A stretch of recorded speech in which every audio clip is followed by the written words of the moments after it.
Chapter 1299. 2 in 1 chapter. Monk, you want to hand Wang He over to your second uncle? Then are you going to tell your second uncle about the purpose of our trip? Li Yu asked cautiously. Yiminglei's words in the morning and the collusion between Wang He and the county magistrate made her feel that the current situation in Guan City was complicated and confusing. It was like the calm before the storm. Miss Li Yu, take a look at this first. I bought it on my way back. Yi Fashion shook his head and did not answer Li Yu's question directly.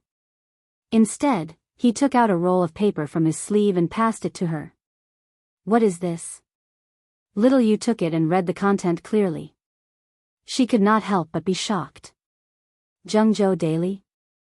Monk, who is so bold to print newspapers privately? Ever since Li Yu sent you Shernan and the rest to monitor the content of Datong Daily was officially taken over by the state. Although the imperial court did not make any explicit rules, it was an undeniable fact that it was forbidden to publish newspapers privately. After all, the imperial court had to control public opinion. But now, there was a newspaper similar to Datong Daily in Jianghu. This was shocking. What was the Jianghu provincial governor trying to do? Or what was the Chui family trying to do? Yi Fashion said in a low voice, read the content first. Li Yu obeyed and lowered her head to read it carefully. The more she read, the more surprised she was. Tang Dynasty Daily had 3 sections: interaction between literati, current news, and boastful words of Jianghu. However, Zhengzhou Daily only had 1 section that was similar to interaction between literati. It was full of articles written by great Confucians. What shocked Little Yu was not this, but the content of the articles. The current emperor did not obtain the throne properly. He killed his brother and imprisoned his father. Heaven and earth cannot tolerate this. The fake emperor, Li Shimin, is of Hu blood. He destroyed the foundation of the Han people. He should be punished by both humans and gods. Taking over one's brother and sister-in-law. Violating human relations. Destroying morality. Everyone should abandon him. The descendants of Yan and Huang, the Han people, should rise in rebellion. Destroy the tyrant, restore morality, and restore order to the people. The titles of these articles were shocking enough, not to mention the content. Li Yu could not help but break out in cold sweat. Monk, is someone trying to incite the people of Jianghu to rebel? Putting down the newspaper, Li Yu's face was frighteningly pale. After a while, she looked at Yi Fashion and asked. She had initially decided to come to Jianghu because she thought that Wei Zheng had been retaliated against by some corrupt officials. She wanted to investigate clearly. However, she had never expected that the waters in Jianghu were so deep that there were actually people who wanted to rebel. This was equivalent to poking a hole in the sky. Yi Fashion's expression wasn't any better. His eyes were like lightning as he looked at Li Yu and said word by word, it's not that someone is inciting the people to revolt, but that within Jianghu, the Chui family is planning a coup d'état from top to bottom. In the morning, second uncle told us not to go out for the next 2 days, so I think they will definitely take action in the next 2 days. Li Yu's expression changed. Her heart was also in turmoil. Monk, do you know how long this Jianghu Daily has been published? Yi Fashion's expression was gloomy. I asked the bookstore owner. He said that a month ago, Guangxing County already had the Jianghu Daily. At the beginning, the content was still normal. However, later on, there were many articles criticizing His Majesty and attacking the court. All of them were written by famous scholars in Jianghu. These scholars often have students all over the country and have a great influence. In addition, this month, there were many scholars giving lectures in Guangxing County. The content of their lectures were all criticizing His Majesty. As the saying goes, 3 people make a tiger. These scholars have always had a high reputation among the people. Now, there are many people in Jianghu who are hostile towards the court and His Majesty. As long as there is someone who wants to incite them, this group of people will become the vanguard of the aristocratic family's rebellion against the court. Little Yu's face was aghast. She staggered back 2 steps and said, if that's really the case, then what should we do? Also, where is Wei Wuching now? Could he have been harmed by them? I don't know. However, I plan to make a trip to the provincial governor's office tonight. Time waits for no one. We have to find Wei Wuching's whereabouts as soon as possible. But before that, I have to talk to my second uncle. Fashion, are you going to tell Uncle Yi the purpose of our trip? Yi Fashion sighed helplessly and said, let's go first and see what happens next. Little Yu also frowned and sighed. She said, I didn't expect old grandfather Chui to become so smart. Last time in Chang'an, Sir made use of the fierce public opinion to chase old grandfather Chui back to his ancestral land in Jianghu. Today, old grandfather Chui is giving him a taste of his own medicine. He is using public opinion to incite the people to rebel against the court. Although using Jianghu to rebel against the entire Tang Empire is tantamount to throwing an egg at a rock and they don't have much chance of winning, these people who are controlled by public opinion will have to pay with their lives for the Chui family's ambition. When the time comes, who knows how many people will die. In the evening, Yi Minglei returned from the county yamen. The moment he entered, he was invited to the backyard by Yi Fashion. Yi Fashion told Yi Minglei about how Wang He secretly went to the county yamen in the morning to inform him. When Yi Minglei heard the news, his eyes darkened. After a moment of silence, he said, Men. Old master. At this moment, two powerful servants came in. The two of them bowed and said. Yi Minglei's eyes were cold as he ordered, drag Wang He away. Drown him in the pond. Old master, please spare me. Old master, please spare me. I know my mistake. I won't dare to do it again. Wang He was tied up like a dumpling. When he heard that Yi Minglei wanted to drown him, he immediately struggled violently and begged for mercy. Take him away. Yi Minglei was unmoved and said coldly.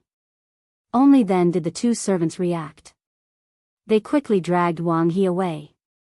Old master. I know my mistake. Spare me. Spare me. Ha ha ha ha. Yi Minglei, if you kill me, you won't live for long. The county magistrate and the registrar will avenge me. Avenge.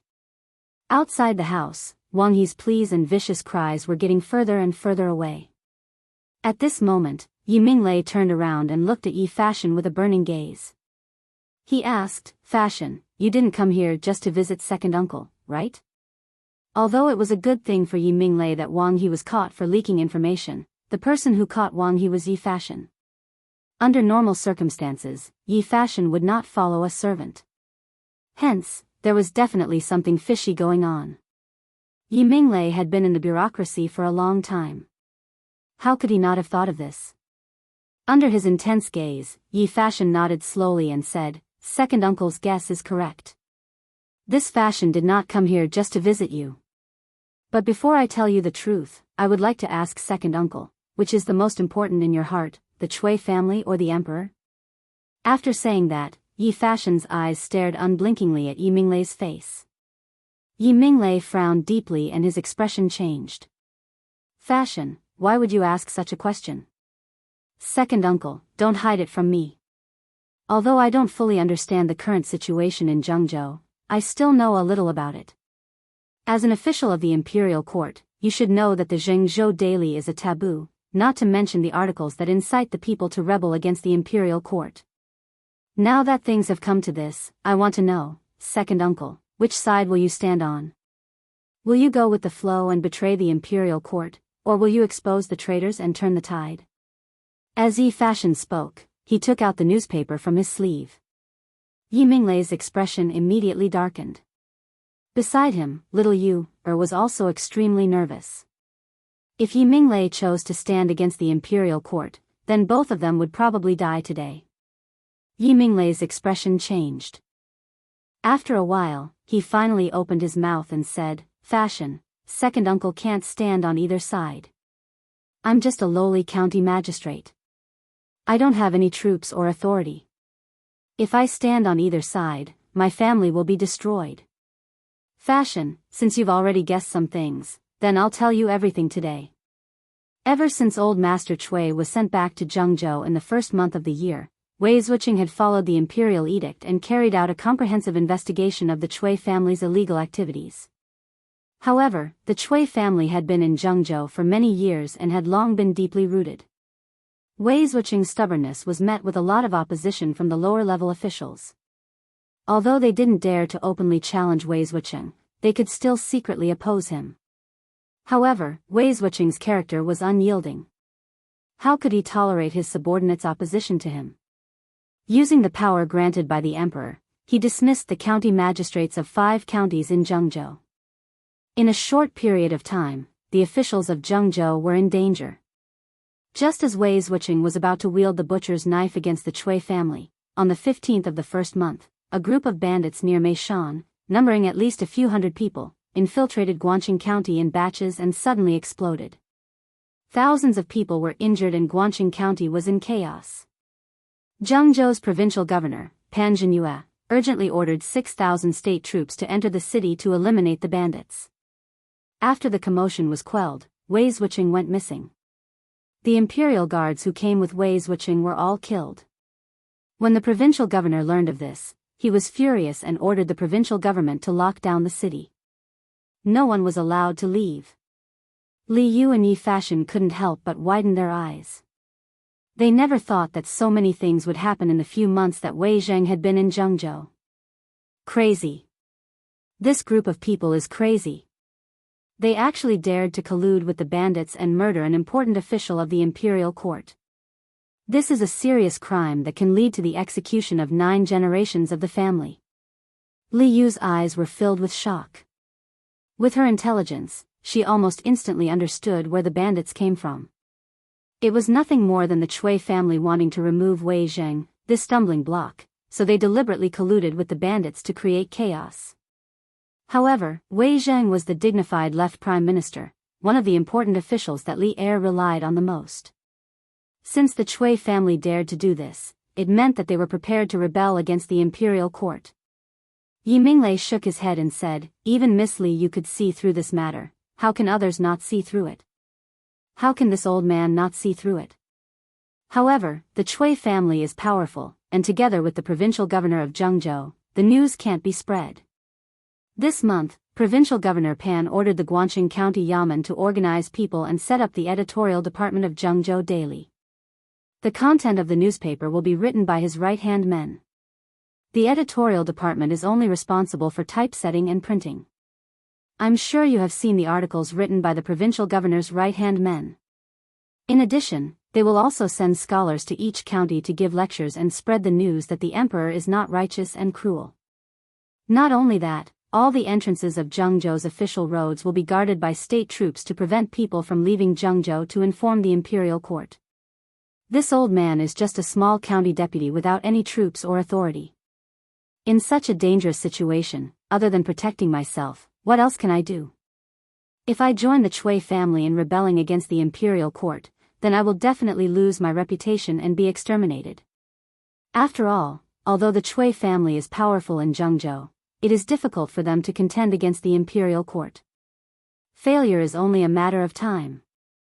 However, if this old man opposes the Cui family and goes to inform the imperial court, then my entire Yi family will die without a burial ground.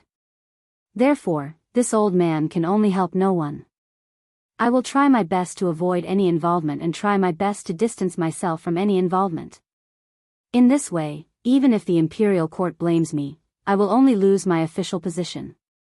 However, the dozens of people in the Yi family will be spared. Yi Fashion and Li Yu couldn't help but fall silent after listening. It turned out that Yi Minglei was a bystander. Although he didn't have much power, his heart was as clear as a mirror. He had already seen through the situation in Jiangzhou. What he wanted was very simple. He just wanted to protect the lives of his entire family. Second uncle, it's not wrong for you to choose to protect yourself. However, have you ever thought that when the Cui family really wants to rebel, they will not tolerate a subordinate who wavers between two sides? Those who achieve great things will plan before acting, let alone something as big as a rebellion. Fashion dares to guarantee that before the rebellion, the Cui family will force you to make your stand clear. When that time comes, what will you do? In the room, the three of them were silent for a moment. Then, Yi Fashion looked at Yi Minglei and said in a low voice. Yi Minglei's face instantly turned ugly. Obviously, he hadn't thought of this point. Perhaps, although he had thought of it, he was still holding on to the hope that he could numb himself. To put it bluntly, he was running away. Fashion, you've grown up. However, in this situation, what can this old man do? Since I'm going to die either way, I might as well drag this out a little longer. Perhaps there's still a chance of survival. If I agree with the Chui family now or turn against them, then there will be no turning back in the future. Yi Minglei said with a pained expression. He was now in a dilemma. If he stood on the Chui family's side now, then when the imperial court came to settle the score, he definitely wouldn't be able to escape. If he turned against the Chui family, then he wouldn't be able to escape now. Therefore, all he could do now was drag this out. Uncle Yi, instead of waiting for death, why don't we fight with all our might? Perhaps there's still a chance of survival? At this moment, Li Yu stood up and said. Yi Fashion opened his mouth, wanting to stop her. However, Li Yu returned a reassuring look and then looked at Yi Minglei with a serious expression. Only then did Yi Minglei look at Li Yu. After a moment, he narrowed his eyes and said, Miss Little Yu, your identity shouldn't be simple, right? Chapter 1300. A few days ago, when Yi Fashion brought Li Yu to seek refuge with Yi Minglei, he only told him that this lady was called Little Yu, and was a good friend of his. At that time, Yi Minglei thought that this lady was Yi Fashion's sweetheart, so he did not ask much. But these few days when they lived in the manor, the two of them did not show any signs of intimacy. They really seemed like good friends, which made Yi Minglei very suspicious. At this moment, Li Yu's provocative words made him start to seriously examine this lady in front of him. Li Yu smiled and said, Uncle Yi, I am from the Chang and Datong Daily Editorial Department. Little Yu, was not stupid. From the previous few conversations, she could tell that Yi Minglei was a hesitant faction, and could not be considered as the Chui family's lackey. Since that was the case, she had a chance to win Yi Minglei over to their side.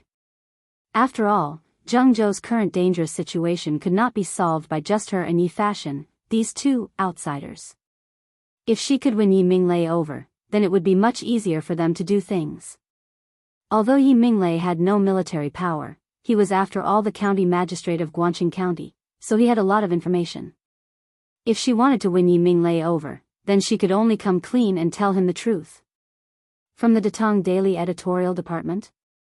Just a few words, but it was like a rolling thunder, shaking Yi Minglei's heart and soul. After a while, Yi Minglei came back to his senses and asked, this old man used to read Datong Daily every day. There were many current news articles written by a person called Li Yu. Could it be you? Mentioning this, Little Yu, was abnormally happy and said, yes, yes, yes. It's me. It's me. Yi Minglei's gaze focused and asked, then Lady Li Yu, why are you here? Could it be that His Majesty or Marquis Yong and already know about the current situation in Guangqing County? If the imperial court knew about the news and took action in advance, he might be able to make some arrangements to protect his family. To his disappointment, Little Fishy shook her head and said, the imperial court and sir, it's the Marquis of Yong. It's just that I'm used to calling him sir. Actually, the imperial court and sir don't know what's going on in Jianghu. I only heard that Jianghu was in chaos some time ago, and I was worried that a good official like Wei Zuoqing would be harmed by scoundrels, so I asked teacher to let me come to Jianghu to investigate. I didn't expect the Chui family to be so daring as to plot a rebellion. From these words, it wasn't difficult to discern that Li Yu had a rather good relationship with Li Zishuan, and this caused Yi Minglei to be unable to help but have a whole new level of respect for Li Yu. Miss Li Yu, how many guards did Marquis send to escort you this time? Where are they now? Did you sneak into the city? Li Yu didn't know whether to laugh or cry. It turned out that this person was still hoping that he could call for reinforcements. Speaking of which, she couldn't even protect herself now, alright? Uncle Yi, Little Fishy only has Fa Shan by her side this time. Li Yu said weakly. When Yi Minglei heard this, he couldn't help but be disappointed. With just the two of you, how am I supposed to fight with all my might? When the time comes, I'll only have 2 more heads. From what I see, it's better for the 2 of you to hide during this period of time. After all, this matter has nothing to do with you. Even at this time, Yi Minglei had never thought of harming Yi Fashion and Li Yu. From this, it could be seen that he could be considered a righteous man. It was just that he had his family behind him that he had to be wary of, so he had no choice but to be an ostrich for the time being. Li Yu bowed and said, "Many thanks for Uncle Ye's good intentions, but I'm definitely going to take care of this matter. I can't just stand by and watch the people of Jianghu be deceived and muddled into rebelling. When the time comes, they'll end up with their families ruined. They're innocent. Although I didn't bring any guards with me this time, but with the current situation in the city, no matter how many guards I bring, it's useless.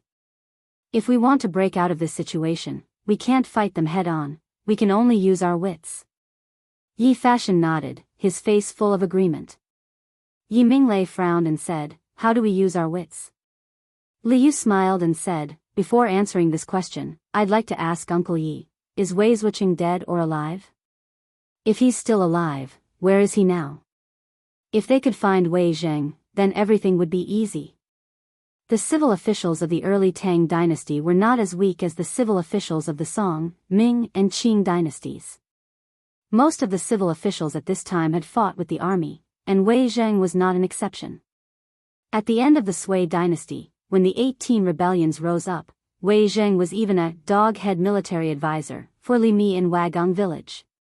So, although Wei Zheng was not good at war, in terms of commanding, old Wei still had his own way of doing things. Now, if they could find him and let him command, then their chances of breaking out of this situation would be much higher.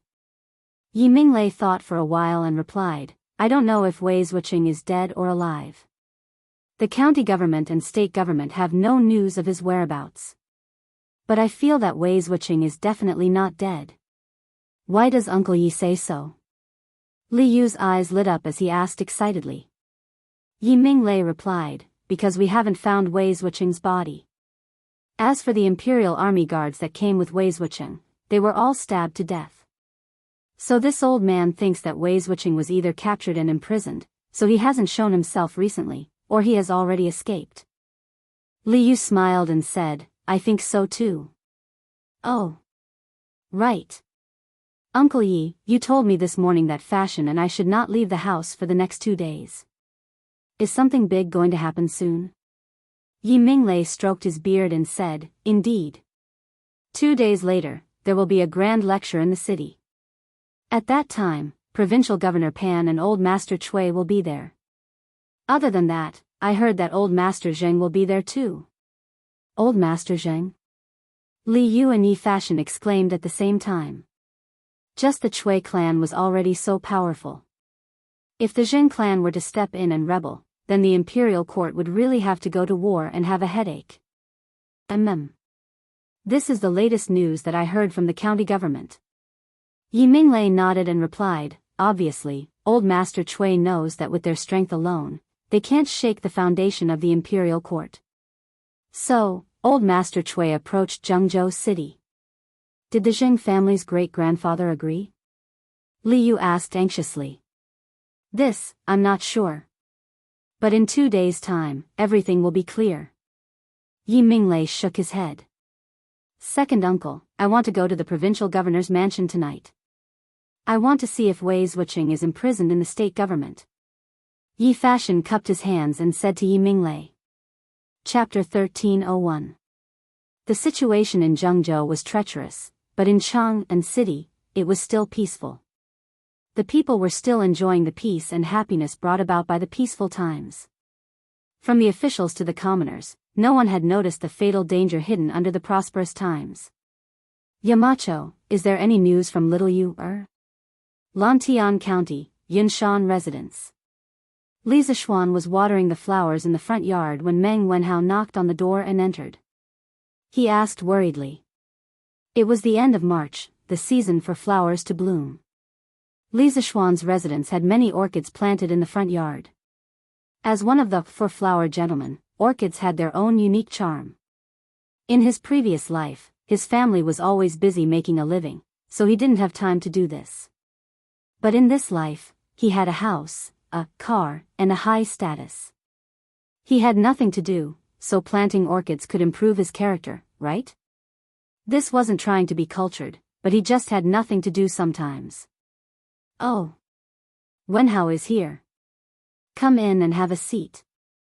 I'll be back after watering these 2 pots of orchids. Li Zishuan heard, raised his head, and said plainly. He didn't like to leave things unfinished.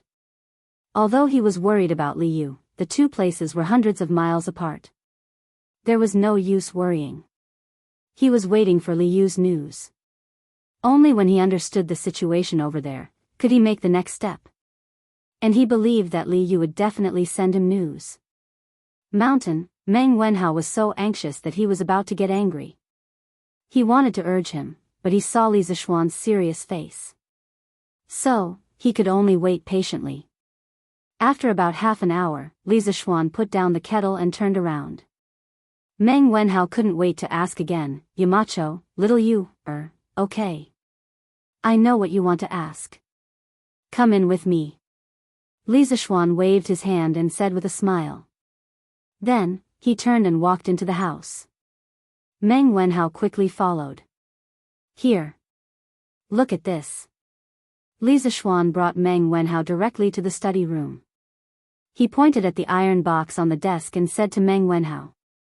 Speaking of which, Li Zishuan's study was not ordinary.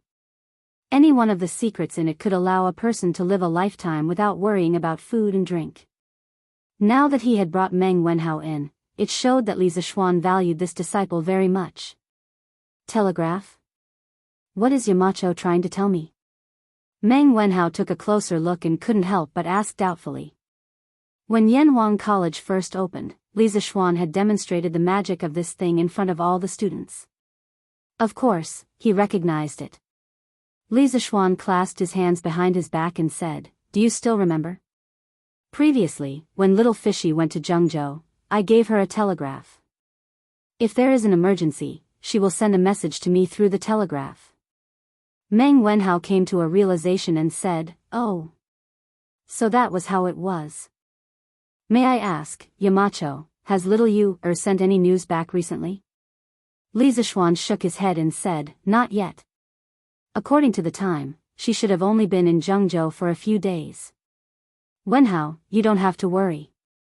Meng Wenhao nodded, but he was still a little worried and said, Then Yamacho, do you think she will encounter any mishaps on the way? Did the telegraph also fall into the hands of thieves? Li Zishuan couldn't help but laugh. Once a person was anxious, it was easy for their imagination to run wild. Although Meng Wenhao was intelligent, he couldn't get around this hurdle. Wenhao. As the saying goes, you will be confused if you care too much. Don't think too much. My cousin Yi Fashion went to Hunan province with little you, this time. Although his martial arts can't compare to the older generation of Jianghu masters, it won't be a problem to deal with some ordinary thieves. Oh. When Meng Wenhao heard this, he nodded thoughtfully. Although he wasn't so worried anymore, there was still a trace of jealousy in his heart. After all, when little Yu's fortune was unpredictable, the one who was helping her was not him, but Yi Fashion. Haha. Wenhao, as the saying goes, there is a specialization in every field. Your specialization is in your studies. Don't think about those useless things. When you learn engineering thoroughly, you will realize that the most powerful force in the world is not those peerless masters, but engineering. Do you understand? Li Zishuan had lived 2 lives, and his eyes were sharp. How could he not see through Meng Wenhao's little scheme? Seeing this, he said meaningfully. Meng Wenhao felt ashamed for being seen through by the person he respected the most. He blushed and bowed, saying, Thank you, Yamacho, for reminding me. I really shouldn't have those dirty thoughts. When I go back, I will reflect on it. All right. I don't mean to blame you. Li Zishuan waved his hand. He could see that this child was just a little jealous and didn't have any malicious thoughts. His temperament was still good. Then again, anyone in Meng Wenhao's situation would inevitably feel jealous even if they didn't say it. This was human nature. Wenhao, you go back first. If there is any news about little fishy, I will send someone to inform you. Li Zishuan said with a smile. Meng Wenhao cupped his hands and said with a pleading face, Yamacho, I wonder if you can let Wenhao take care of the telegraph for a few days. I feel that the current situation in Jianghu is not simple. Little fishy is like a wolf in a tiger's den. I am really worried. Yamacho, you are busy every day and can't keep an eye on the telegraph all the time. However, Wenhao is free these 2 days and is willing to take care of it. I hope Yamacho will allow it. Li Zishuan hesitated for a moment, but finally nodded and said, all right. I can promise you. However, this telegraph is the highest secret of the Tang Empire and cannot be casually leaked. I will lend it to you, but you must use it on Yunshan and cannot take it out of Yunshan. Therefore, you will stay in the academy's dormitory for the next 2 days. It was not that he did not trust Meng Wenhao, but the telegraph was a technology that was ahead of its time. If it was stolen and controlled by someone else, it would be a considerable loss to the Tang Empire. After all, it was not an exaggeration to say that this thing could be used in the military. Meng Wenhao nodded without hesitation and said, Yamacho, no problem. I will stay in the academy for the next 2 days. That's good. You can take the telegraph machine away. Oh, right, this is a codebook. If little fishy really sends back a message in the next 2 days, translate the code and send it to me as soon as possible. Do you understand? Li Zishuan took out a small booklet and instructed. The booklet recorded the communication codes of the 2 telegraph machines that he and little fishy owned. Meng Wenhao solemnly accepted it and cupped his hands. I understand. Then you can go. Li Zishuan waved his hand and said. Meng Wenhao gratefully bowed deeply to Li Zishuan, then carried the iron box of the telegraph machine, the fruit battery, and the codebook out of the door. Chapter 1302. Jianghu, Guangxing County. As the sky darkened, the people on the streets hurriedly returned to their homes. If they returned late, they would be arrested and sent to jail. During the early Tang dynasty, it wasn't just Chang and that had a curfew system. The entire Tang dynasty had a curfew system in place. After all, the world had just stabilized and the rulers needed a stable social order. Nighttime was the time when all sorts of criminal activities were high. At the same time, it was also the time when the rulers were most worried. Throughout China's ancient history, many coups and revolts were launched at night. Therefore, nighttime became the time when the rulers were most vigilant. The best way was to let the people return to their homes to eat and sleep as soon as the sky darkened. After another half an hour, the sky was completely dark. All the doors of the houses were closed and teams of soldiers began to patrol the streets. Tonight, there was no moon and there was a light breeze. The sky was as dark as ink. No one noticed that in a mansion on the west side of Guangxing County, a black shadow darted out. The black shadow's qigong was quite good. Along the way, he darted across the roofs of the houses without making a single sound. Under the protection of the night, not a single patrolling soldier noticed his presence. After a while, the black shadow arrived near a mansion in the center of Guangxing County. Under the light of the lanterns in front of the mansion, the 3 words, Provincial Governor's Mansion, could be vaguely seen in the middle of the mansion door. Let's go to the Provincial Governor's Mansion first to see if Minister Wei is imprisoned by Pan Jinhua. Then, we'll go to the state prison. The black shadow was Yi Fashion. In the evening, he told Yi Minglei that he would make a trip to the Provincial Governor's Mansion. Yi Minglei naturally didn't agree. After all, Yi Fashion was the eldest grandson of the Nanyang Yi clan. If anything happened to him, Yi Guizhong and Yi Huiming wouldn't let him off. However, Yi Fashion said, if we can't find Minister Wei, the person who broke the stalemate, everyone will die. Yi Minglei couldn't stop him anymore. Now that they were in a dangerous situation where they had to fight with all their might to have a chance of survival, family and seniority weren't important. Only by surviving could they have the right to talk about these things. At this moment, Yi Fashion was on the roof of a house opposite the provincial governor's mansion. He carefully observed the layout of the provincial governor's mansion. Then, he took 2 deep breaths and circulated his qi through the soles of his feet. He then headed towards the side courtyard of the provincial governor's mansion. Because there were many guards in the main courtyard, it was easy to be discovered. Phew! I didn't expect there to be so many guards in the provincial governor's mansion.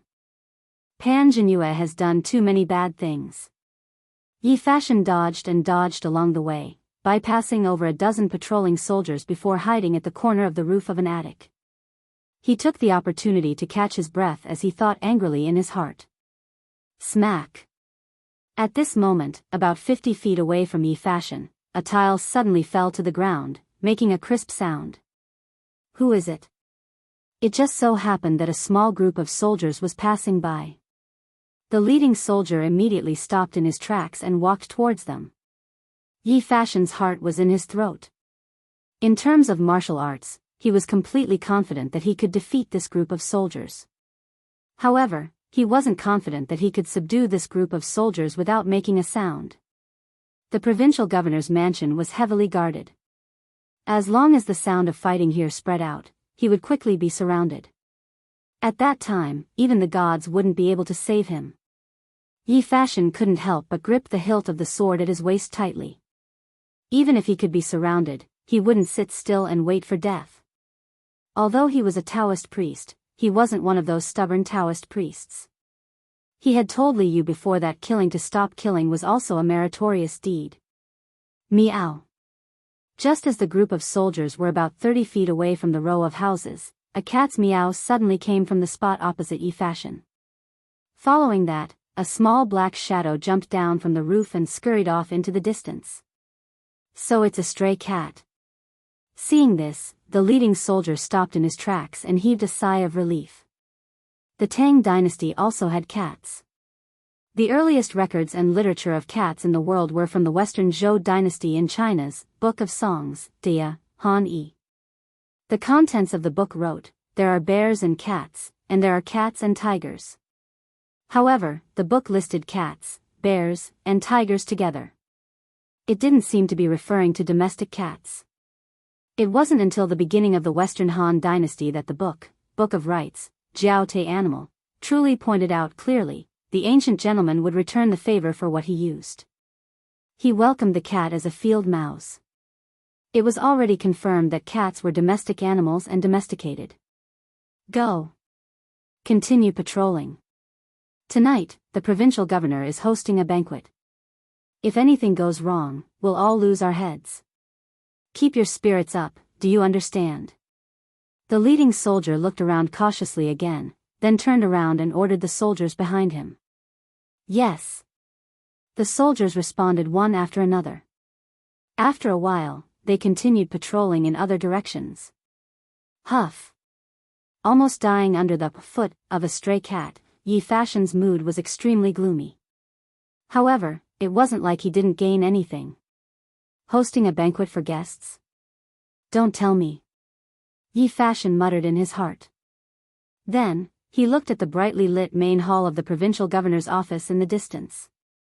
His mind couldn't help but become active. Let's go take a look. Maybe there'll be clues about Wei Zuocheng. After a while, Yi Fashion made up his mind. His whole person was 120% alert. Then, he carefully moved toward that direction. He didn't advance rashly due to his greed for merit, nor did he have the courage to be skillful. At this moment, Yi Fashion was like a patient hunter. He was quietly waiting for the best opportunity to make a move. For every step forward, he had to be alert and alert. After confirming that there was no danger, he would dash out. He would rather be slower than be discovered by others. Therefore, he walked for nearly half an hour for a distance of less than 1,000 feet. However, he finally arrived at the main hall of the provincial governor's office. Moreover, he was on the roof of the main hall.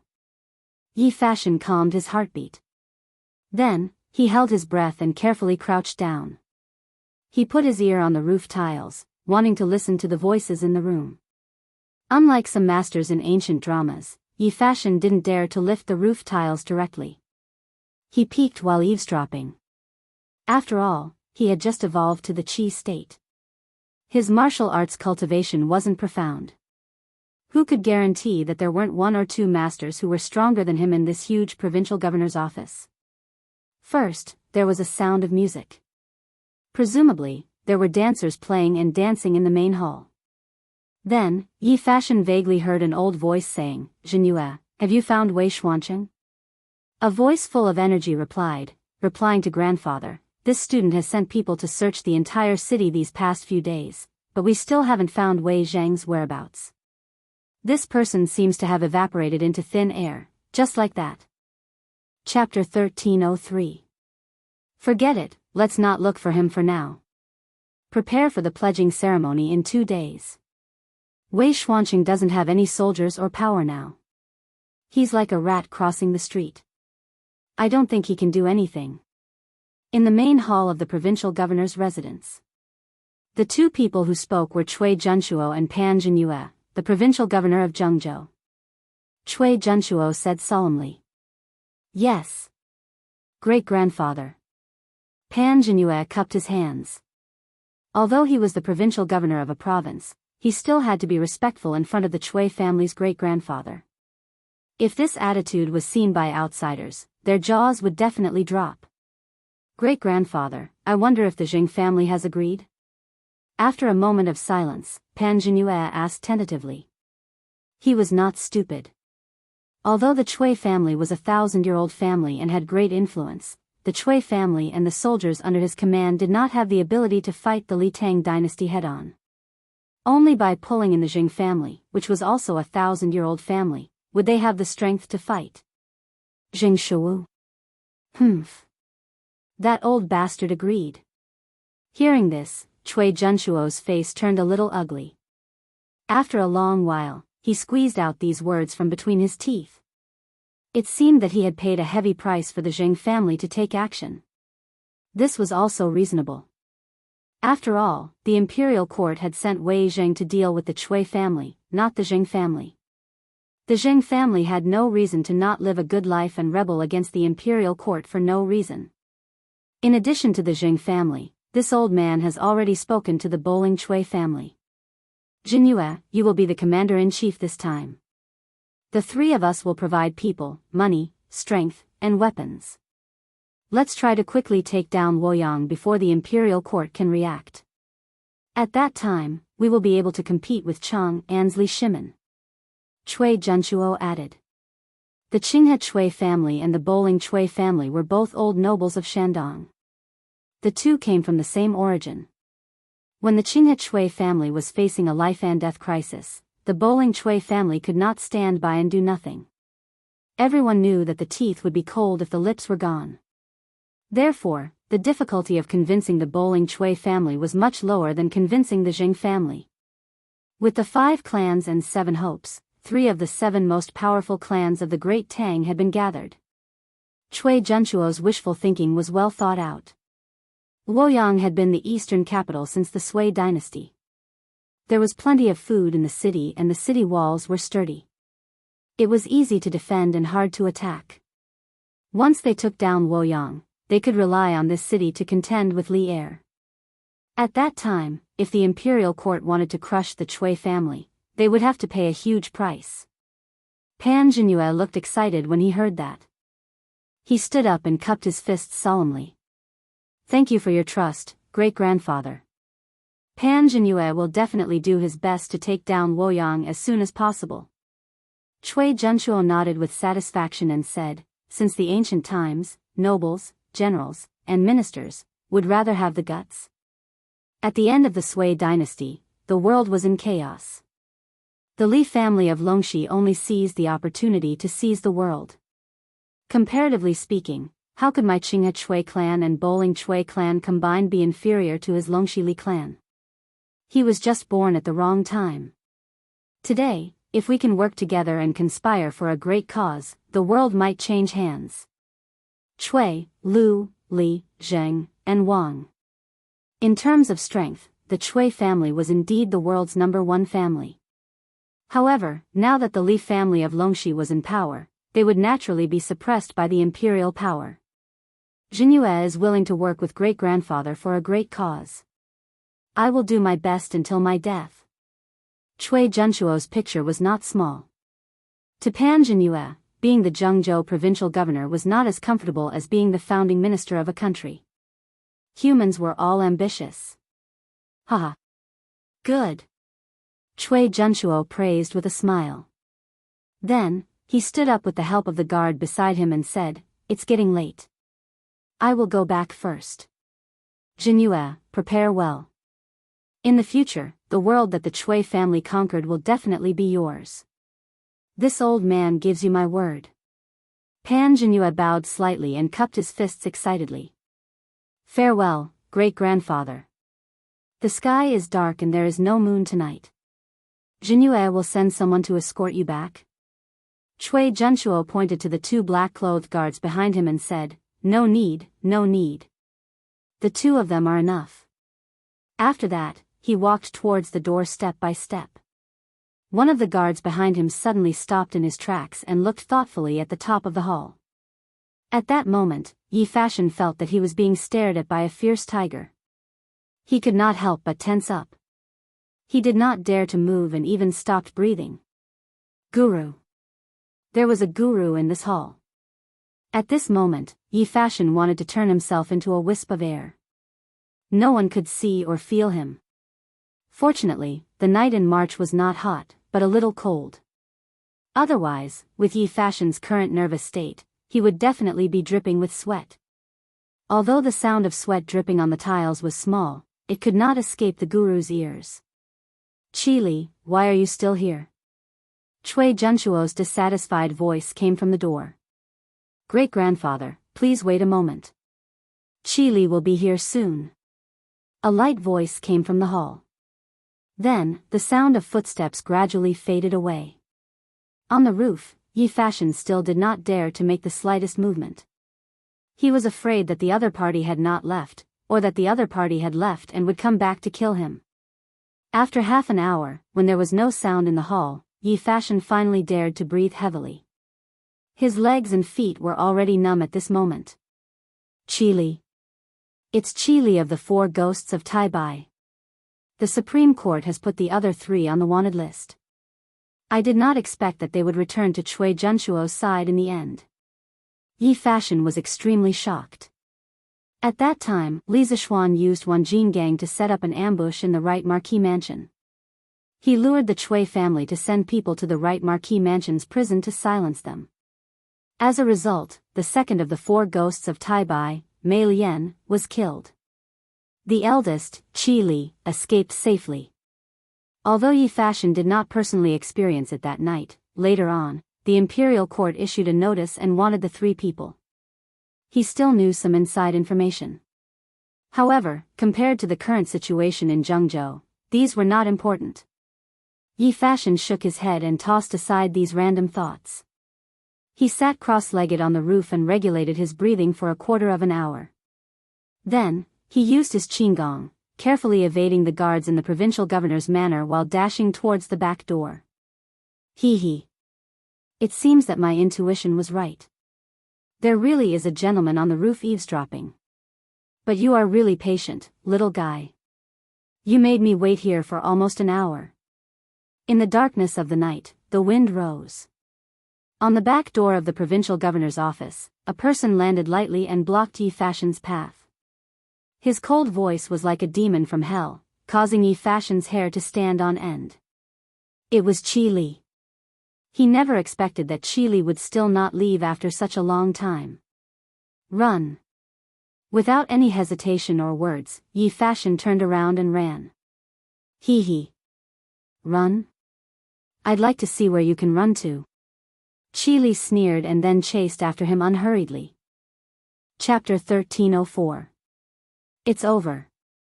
It's over. Why hasn't the monk returned after such a long time? Could he have been discovered by the provincial governor's residence? In the backyard of the Yi residence, Li Yu paced back and forth anxiously. Seeing that it was already 9 in the evening and Yi Fashion still hadn't returned, she couldn't help but feel a chill in her heart. Wait a little longer. Wait a little longer. The monk will be fine. Yi Minglei was also not asleep. He was also waiting in the backyard for Yi Fashion's return. Oh. Miss Li Yu, you said that the Duke of Yong and Shan Shan are cousins. Is that true? Yi Fashion was anxious, but when he thought of what Li Yu said to him after Yi Fashion left, he could not help but feel shocked. Last year, Yi Guizhong had brought his family to Beijing to acknowledge their relatives. Although Yi Huiming had returned to Nanyang from Chang, and before the new year, the result of the acknowledgement in Beijing had never been spread. As a distant cousin of the Yi family in Guan City, he naturally didn't know that Li Zishuan's birth mother was the daughter of the Yi family back then. Now that he knew this news, Yi Minglei felt a burst of joy even though he was in a desperate situation. Because if this was the case, Li Zishuan would have to call him second uncle when he came over. Who in the world did not know that Li Zishuan was the most powerful and influential person in the empire? His future was limitless, but now he had inexplicably become Li Zishuan's second uncle. This was truly a miraculous situation in life. Of course it's true. Uncle Yi, why are you saying this now? Why don't you send someone out to investigate? If the monk is discovered by the provincial governor's residence's guards, it will be bad. Little Yu stomped her feet and said unhappily. Yi Minglei's face turned red. He knew that this was not the time to think about this, but he could not help but think about it. Now that all the shops are closed and there are soldiers patrolling the streets, even if we want to send someone out to investigate, we will have to wait until dawn. Yi Minglei looked outside the house and said worriedly. Dawn? By the time dawn comes, it will be too late. If the monk is really caught by the guards, Provincial Governor Pan will not let him go. Sigh. If we knew this would happen, we wouldn't have let him go out. Let's think about it. I'm sure we can think of another way. Fishy sighed faintly. At this moment, she couldn't help but think, if only Mr. was here. The Chui family, the provincial governor's mansion, as long as Mr. is here, they will all turn into ashes. That's right, in her heart, Li Zishuan was omnipotent. Be it civil or martial. Miss Li Yu, I'll send a messenger pigeon to the Southern Sun ancestral mansion tomorrow morning. I believe that once my big brother receives the news, he'll definitely think of a way. If it doesn't work, he can ask the Marquis of Yong, and to ask the Emperor to send troops to conquer Jianghu. After pondering for a while, Yi Minglei said. Li Yu was shocked. Uncle Yi, you're still sending pigeons to Nanyang? Although messenger pigeons were a very awesome ancient technology, if one wanted to use pigeons to send a letter to another party, the carrier pigeon's hometown had to be on the other side as well. The ancients made use of the pigeons' homing ability. They could return home no matter where they were, to achieve messenger pigeons between two places. The reason why pigeons could identify directions and find their nest was that they were very sensitive to the Earth's magnetic field, as if they had a compass in their bodies. Of course. Every branch of the Yi family has messenger pigeons with the Southern Sun ancestral mansion so that if one side is in trouble, the Southern Sun ancestral mansion can help as soon as possible. Yi Minglei smiled and nodded. Oh. Li Yu nodded thoughtfully, then shook her head and said, No.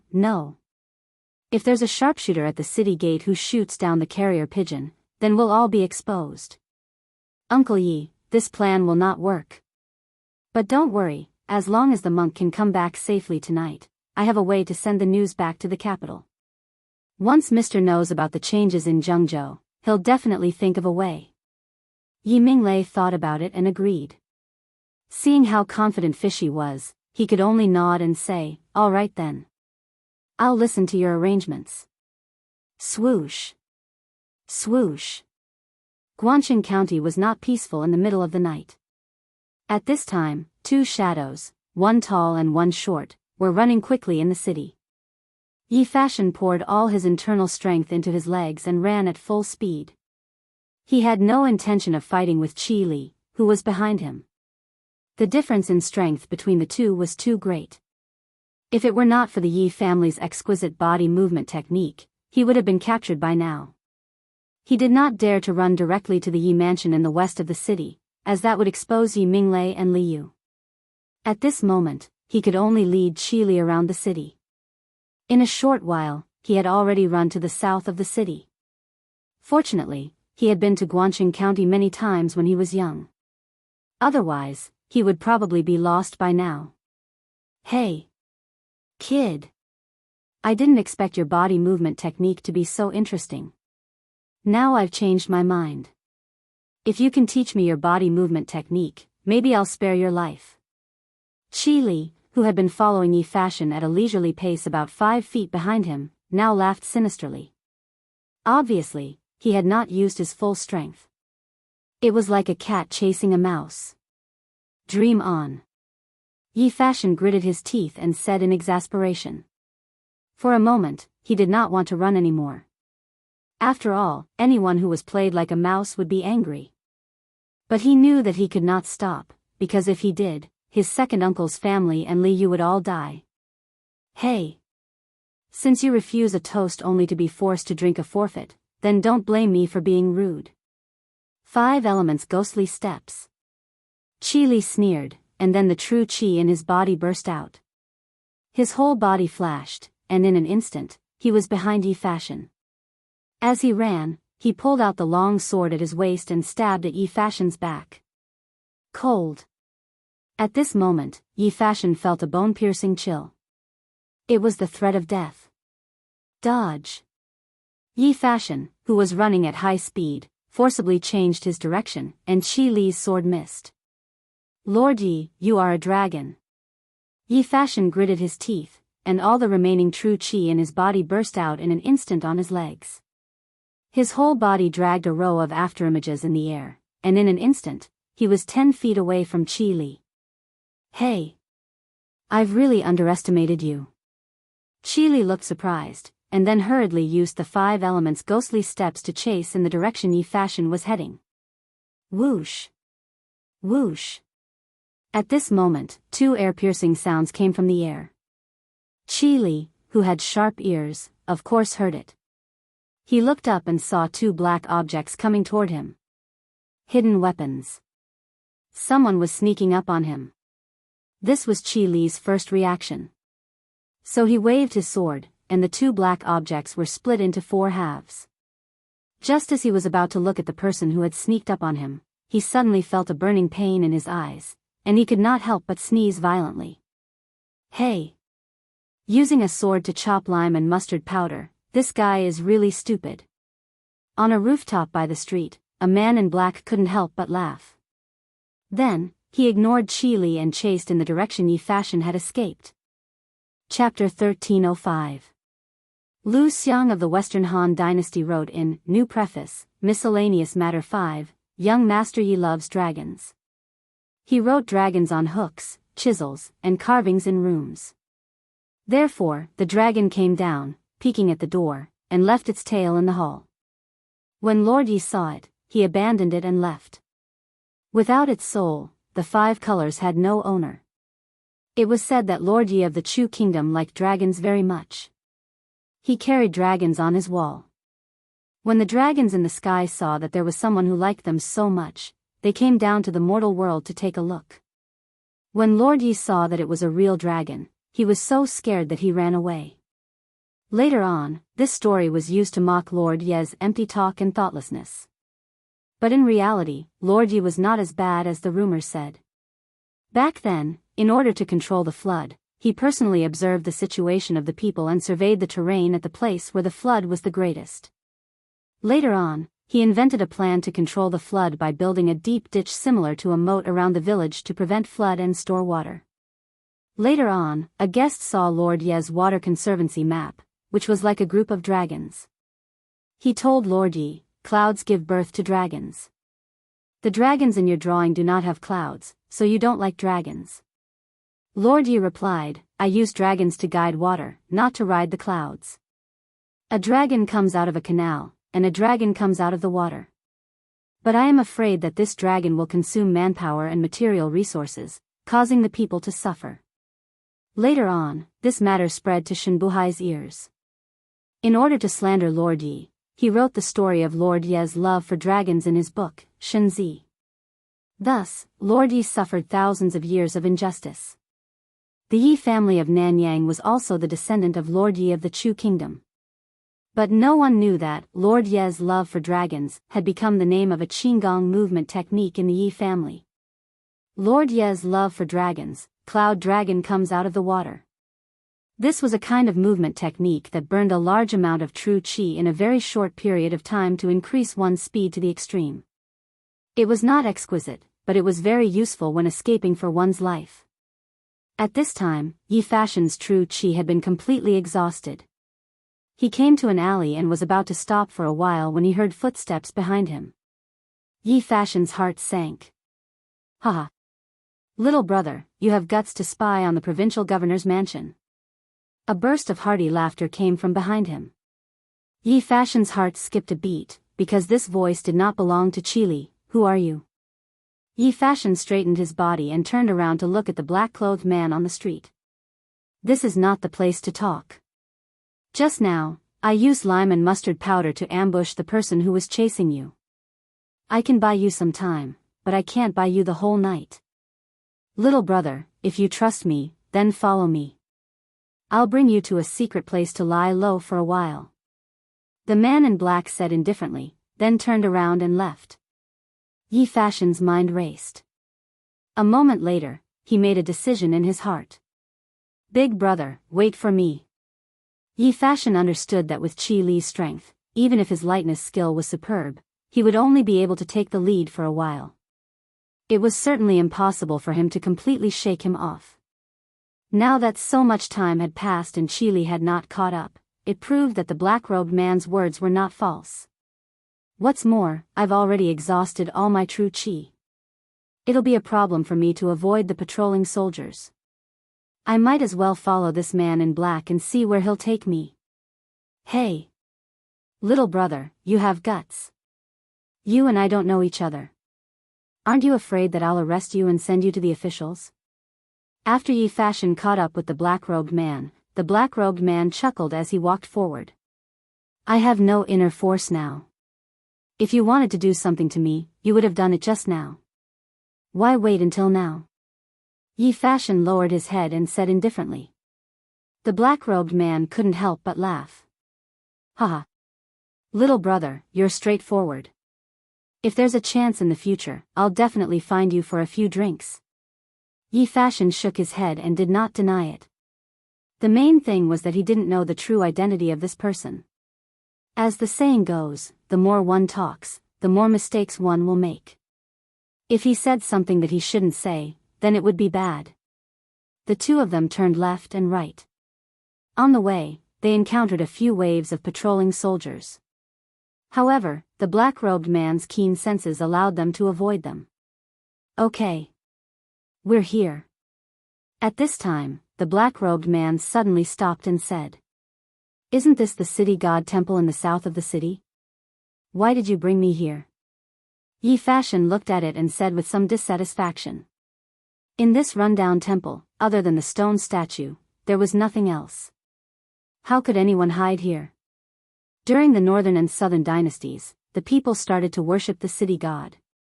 Naturally, there was also a city god temple in the Tang dynasty.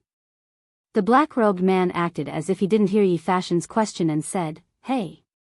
In the past, there were many beggars living in this city god temple. I heard that at the beginning of this year, the district magistrate sent people to chase all the beggars out of the city. Therefore, no one comes here on a normal day. Yi Fashion frowned and said, But we can't hide here. What if the patrolling soldiers pass by here? Hey! Who said we're hiding here? Little brother, come in with me. The black-robed man smiled and interrupted. After saying that, he took the lead and walked in. Yi Fashion could only follow. In the city god temple, the black-robed man took out a torch from his waist and blew it gently. The dim flame lit up this small area. Yi Fashion wanted to stop him, but he saw the black-robed man lying under the incense table. He waved at Yi Fashion and said, Little brother, come quickly. Follow this tunnel. I'll bring you to a place to hide. Hurry. Time is of the essence. Don't let the soldiers outside discover the fire here. As he spoke, the black-robed man used his strength to lift a stone slab under the incense table. He then jumped down first. Yi Fashion was shocked. He didn't expect there to be a tunnel in the city god temple. However, he didn't have time to think about it. He walked to the incense table and jumped down. He even covered the stone slab with his hands. Now that all the people's houses are closed and there are people guarding them, I can only bring you through the tunnel to find a place to hide. In the tunnel, the black-robed man held a torch and led the way in front as he spoke to Yi Fashion. Who are you? How do you know there's a tunnel under the city god temple? At this moment, Yi Fashion couldn't help but be suspicious of the black-robed man's identity. Hee. I'm not a bad person. The black-robed man chuckled and said, moreover, I didn't ask you about your identity, did I? Compared to you who had the courage to sneak into the provincial governor's mansion at night, my little strength is only fit to be a nobody. You went to the provincial governor's mansion tonight too? Yi Fashion suddenly remembered the sound of the tiles falling to the ground that almost killed him. Hence, he quickly stopped and stared at the black-robed man's back. He asked in a deep voice. Chapter 1306. Clap, clap, clap. Little brother, you're smart. In the tunnel, the man in black clapped his hands and exclaimed, that wild cat in the provincial governor's mansion not only saved you, but also saved me. So you and I can be considered brothers in distress now. Haha. Yi Fashion was just testing the waters. He didn't expect that he wasn't the only one who sneaked into the provincial governor's mansion tonight. He was shocked and asked, who are you? Why did you sneak into the provincial governor's mansion? The man in black chuckled and said, all right. Now isn't the time to talk about this. Let's get out of here first. But, little brother, you should know my identity very soon. Oh, it's just ahead. Little brother, follow me up. They had already reached the other end of the tunnel. There was a rope hanging over their heads. The man in black pulled the hemp rope and climbed up easily. Little brother, hold the rope. I'll pull you up. The man in black stood on top and shouted at Yi Fashion in the tunnel. Yi Fashion hesitated at this time because the identity of the black-clothed man was too mysterious. He didn't know what the situation was like above. Would he be surrounded by a group of people as soon as he went up? Since this person also sneaked into the provincial governor's mansion, it means that he isn't from the Chui family. He can't be that bad. After struggling for a moment, Yi Fashion gritted his teeth and reached out to pull the hemp rope. He shouted, done. Then, a huge force came from the other end of the hemp rope and Yi Fashion was gradually lifted to the ground. This was an ordinary small courtyard. Beside him was a dry well. They had just come out from the bottom of this dry well. Sir, you're back? At this moment, a few big men appeared in the courtyard. They walked over and bowed to the man in black. Sir? Yi Fashion was shocked and quickly held the hilt of the sword at his waist. He looked at the man in black warily and said, you're from the army? Haha. The man in black chuckled and took off the black sand on his face. Under the reflection of the candlelight in the room, his facial features could be vaguely seen. His eyes were bright like a night hawk. That's right. I'm from the military. However, little brother, there's no need to be nervous. Just because I'm in the military doesn't mean that I'm on Governor Pan's side. We might even become friends. Men, invite this little brother into the house to have a seat. After the black-clothed man finished speaking, he turned around and walked into the house. Immediately, a few of the soldiers in the courtyard walked towards Yi Fashion, obviously to prevent him from escaping. Yi Fashion frowned and said, I don't need your invitation. I can walk on my own. Although the identity of the black-clothed men was indeed beyond his expectations, it was fine as long as they were not from the Chui family or the provincial governor's office. Yi Fashion thought to himself. In order to avoid any accidents, I would like to ask little brother to hand over your weapon first. A burly man stood in front of Yi Fashion and said in a low voice. Yi Fashion frowned, but he did not refuse. He handed over the sword at his waist and walked into the house. Haha. Our servants have offended you just now. I hope little brother can forgive us. After Yi Fashion walked into the house, he saw that the black-clothed man had changed into a gray unlined garment. He cupped his fists and apologized to Yi Fashion. It's fine. Yi Fashion waved his hand and then took off the black veil on his face. When the man saw this, he was immediately surprised and said, I didn't expect little brother to be so young. You're really a hero from the younger generation. Haha. Yi Fashion was unmoved. He said directly, Sir, can you tell me your true identity now? The man stopped smiling and nodded. Since little brother wants to know, I won't beat around the bush with you. My name is Lu Rengui, and I am the Bian Province Army Officer. Bian Province Army Officer? Then what are you doing in Guan County? Yi Fashion asked curiously. Haha. Little brother, why don't you tell me what you heard on the roof of the main hall of the provincial governor's mansion? Lu Rengui said with a faint smile. Yi Fashion said in a low voice, Why should I tell you? Because we have a common enemy. I think that is enough, right? Lu Rengui's eyes flashed and he said meaningfully. Yi Fashion was silent for a while. Then he looked outside the house and said, If I don't tell you, will I not be able to get out of this house? Lu Rengui laughed and said, Little brother, what are you talking about? I have always treated you as a friend. If you don't want to tell me, I won't force you. Wait until tomorrow morning and you can leave by yourself.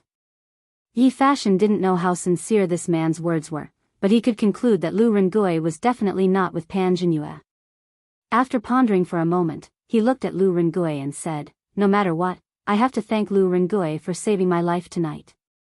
As for what I heard in the provincial governor's office, I can also tell Lu Rengui that the people in the main hall should be Cui Zhenshuo and Jianghu provincial governor Pan Jinhua. From their words, I can roughly tell that Cui Zhenshuo has joined forces with Xinjiang's Xing family and Boling's Cui family to start a rebellion. In Guangqing County, it was very lively at this time.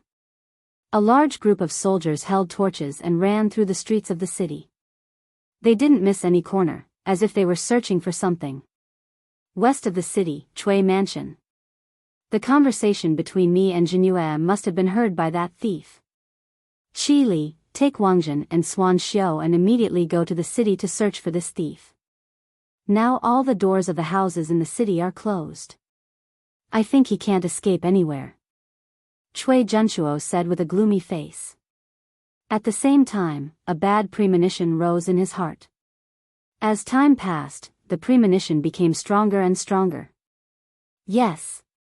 Grandfather. Qi Li's eyes and nose were red. He was probably scalded by the lime and spicy mustard powder. He cupped his fists and turned to leave. Grandfather, could that person be sent by Wei Zheng? Cui Xuanji, who was serving Cui Zhenshuo, asked at this time. At that time, he spread rumors and encouraged the widows of the soldiers who died in Snake Spirit Mountain to go to Li Zishuan's house to make trouble. In the end, Cui Yunhan took the blame for him and was exiled to Cheongzhou. He himself was scared back to Zhengzhou. Now that Cui Zhenshuo was going to start a rebellion, as a junior, of course, he had to come out and help. Cui Zhenshuo thought for a moment and said, Impossible. All the people Wei Xuanqing brought have been killed. Even if he is not dead, there is no one we can use now. Cui Xuanji wondered, then who could it be? Cui Zhenshuo sighed worriedly and said, It's not Wei Zheng's people, nor is it our people. It means that there is a third hand in Guangqing County now. This is what I am most worried about. Chapter 1307. That's all I heard. Since Lu Kanjun is so interested in the information of the provincial governor's mansion, I wonder if you can tell me why you came to Guangqing County? Or are you going to carry out a mission?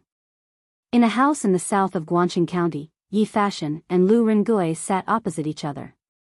Yi Fashion told Lu Rengui about the information he had obtained from the provincial governor's mansion. Then, he asked Lu Rengui tentatively. Lu Rengui's eyes flashed and he suddenly looked at Yi Fashion with a smile that wasn't a smile. After looking at him for a long time, he smiled and said, Little brother, I have already told you my identity, but I still don't know anything about you. If you recognize me as a friend, shouldn't you also introduce yourself? Yi Fashion was silent. Although Lu Rengui was not a member of Pan Jinyue and the Chui family, he came to Guangxing County as a Bian provincial governor.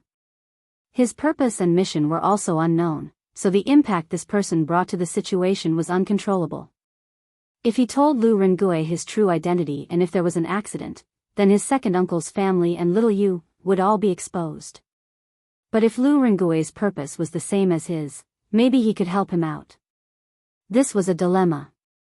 Yi Fashion hesitated for a long time, gritted his teeth and said, Lu Kanjun, I'm Yi Fashion from Nanyang Yi clan. Yi Fashion? Nanyang Yi clan?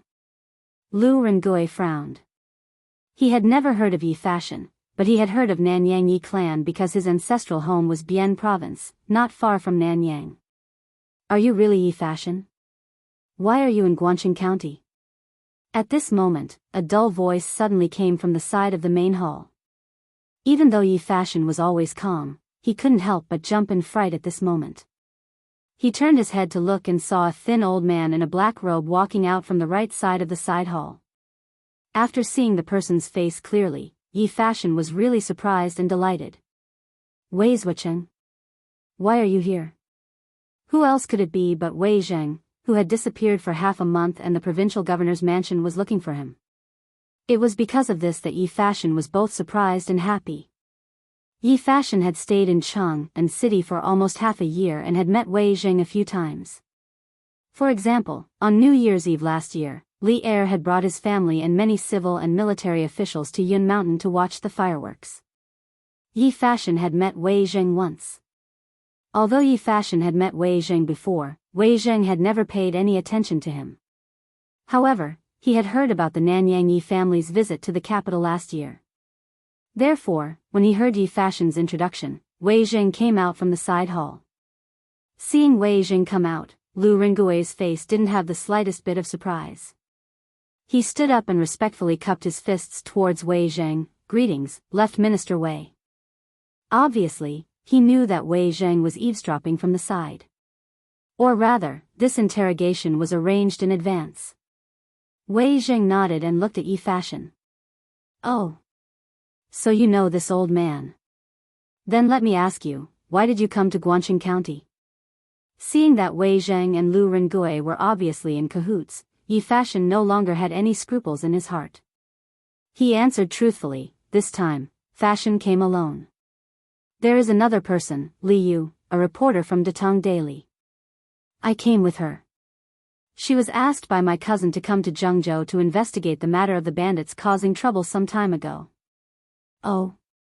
Chang'an has received the news? Wei Zheng's eyes flashed and there was a hint of joy in his tone. Yi Fashion shook his head and said, at that time, it was just some hearsay. There was a rumor from the peddlers that there have been a lot of bandits around Jianghu recently. Li Yu and my cousin were worried about your safety, so Li Yu and I came here. I see. Wei Zheng nodded, then sighed and said, sigh. But now, Guangxing County only allows entry and not exit. You are already in deep trouble and can't extricate yourselves. Speaking of which, this old man has implicated you.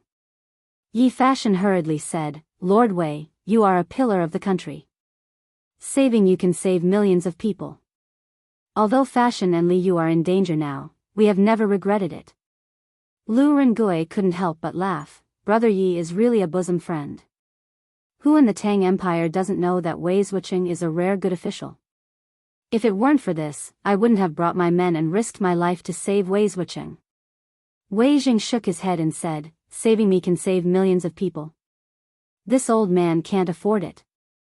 Looking at the whole world, other than the current emperor, I'm afraid only your cousin, Duke Yong'an, has the ability to save millions of people. Yi Fashion was speechless. He was quite convinced of his cousin's abilities. After a long pause, Yi Fashion looked at Wei Zheng and asked, Wei Zhucheng, Fashion heard from Lu Kanjun that when the bandits caused trouble in the city, he was the one who led the troops to save you? What exactly happened? Can you tell me? Wei Zheng smiled and looked at Lu Rengui. This question, you should ask Lu Kanjun yourself. After Lu Rengui heard about Yi Fashion's background, He let his guard down. He grinned and said, "Hee hee. Actually, this is nothing. At the beginning of last month, I suddenly received a transfer order from the provincial governor of Bian province. He asked me to bring 200 elite troops and sneak into Guangxing County. There was only one purpose, and that was to secretly protect Wei Wucheng. At that time, I was still doubtful about this transfer order. However, the provincial governor told me that this was the order of the pacification commissioner. I didn't dare to disobey. So, I chose the elite troops and sneaked into Guangxing County. On the 15th day of the previous month, hundreds of bandits entered the city in batches and suddenly went on a rampage, injuring thousands of people and charging into the magistrate's office. Although the imperial guards brought by Wei Wucheng were well trained, they were outnumbered and all died. While the bandits and the imperial guards were fighting, I knocked Wei Wucheng unconscious and secretly hid in the tunnel of the Xingwang temple. After a few days, the storm calmed down. Then, we quietly returned to the surface and stayed in the house that we had previously bought. However, just in case, Wei Wucheng still hides in the tunnel during the day.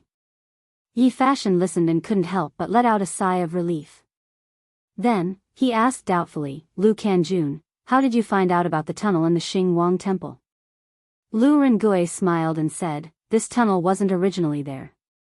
As the saying goes, dragons give birth to dragons, phoenixes give birth to phoenixes, and mice give birth to children. Among my subordinates, there are 2 brothers. Their ancestors were very famous tomb raiders, so it's naturally easy for them to dig a section of the tunnel." Chapter 1308. In China's ancient times, there were 4 main schools of tomb raiding. The main ones were Fu Qiu Hang Seal, Fu Qiu Dai Fu Qiu, Fu Qiu de Fu Qiu, Fu Qiu de Fu Qiu, Fu Qiu de Fu Qiu, Fu Qiu de Fu Qiu, Fu Qiu de Fu Qiu, Fu Qiu de Fu Qiu. The Tomb Raider commandant was a tomb raider from the Tomb Raider sect. Yi Fashion nodded in realization and said, "Lu Sanjuan's subordinates are really capable." Fashion is impressed. Lu Rengui thanked him profusely. At this moment, Wei Zheng said worriedly, "Although Lu Kanjun saved me, the current crisis is not over yet. Over the past month, the Chui family and Pan Jinyue's actions have become more and more frequent. Although I'm not in the government office, Lu Kanjun and his men have been spying in the city. I didn't expect to meet you tonight. Just now, Lu Kanjun only wanted to fish out the information you have, so he didn't tell you that this old man was here. From the recently popular Zhengzhou Daily, this old man can also see that Chui Junchuo and Pan Jinyue's intentions to rebel are as clear as day. Furthermore, according to what you just said, Chui Junchuo has not only joined forces with the Zheng family, but also the Chui family of Bowling. With this, the power of these traitors will only grow. Through a swift attack, it is not impossible to take down Luoyang. If that happens, the imperial court will be in big trouble." Yi Fashion didn't hide it anymore. He cupped his hands and said, "Left Deputy Wei, Fashion's second uncle is the county governor of Guangxing County. He might be able to help us at a crucial moment. Li Yu, who came to Jianghu with the monk, is also at my second uncle's house. Now that we've found you and investigated the situation in Jianghu clearly, we can send the information here back to Cheng and tomorrow. After my cousin learns of it, he will definitely report it to His Majesty and have His Majesty dispatch an army to eliminate the rebels." Wei Zheng frowned and said, "Now that the city gates are closed, you can only enter and not leave. How are you going to send the information back to the capital? Besides, according to what you said just now, Chui Junchuo and Pan Jinyue are going to start an uprising in 2 days. Even if we can send the news back to Cheng, and I'm afraid there won't be enough time. Once they take over Luoyang, the imperial court will definitely fall into a passive position." Yi Fashion glanced in the direction of the door. After confirming that no one was eavesdropping, he cupped his hands and said, "Left Prime Minister Wei, to tell you the truth, we brought a telegraph machine with us when we came to Jianghu. We can use this to quickly send information back to Chang'an. Once His Majesty receives the news, if he sends an urgent message, he will be able to mobilize the surrounding troops to hold them back for a while.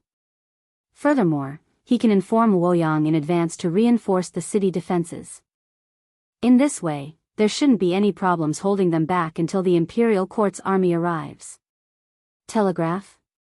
Wei Jing finally lost his composure. When the telegraph machine was first introduced, very few people knew about it. However, when the Yanhuang Academy opened, Li Zishuan gave a public lecture to all the students and demonstrated the magic of the telegraph machine. Later, the Tang Dynasty Daily even published it. Although Wei Jing didn't see it with his own eyes, he still knew a little about the magical functions of the telegraph machine. At this moment, he excitedly said, Jianghu is more than 400 miles away from Chang'an. The telegraph machine made by the Marquis of Yong and can transmit information from such a distance. In the past 6 months in Chang'an, Yi Fashion had spent time studying engineering. He replied, although the distance between Jianghu and Chang'an is more than 400 miles, the distance in a straight line is no more than 200 to 300 miles. Furthermore, Fashion remembered that my cousin once said that in theory, without interference, the telegraph machine can transmit information from a distance of a few hundred miles. Wei Jing exclaimed, this telegraph machine is so magical. That's great. There's no time to lose. After the gate opens, Fashion, you will meet up with Liu. Of course, for safety reasons, you can also bring her and your second uncle here. After that, you will immediately send the news back to Chang'an through the telegraph machine. Luoyang must not fall into the hands of the rebels. Yes. Yi Fashion cupped his hands and agreed. Lu Rengui, who was beside him, was dumbfounded. What kind of telegraph machine could transmit information from 100 miles away? He didn't pay much attention to Datong Daily. These things were simply unheard of.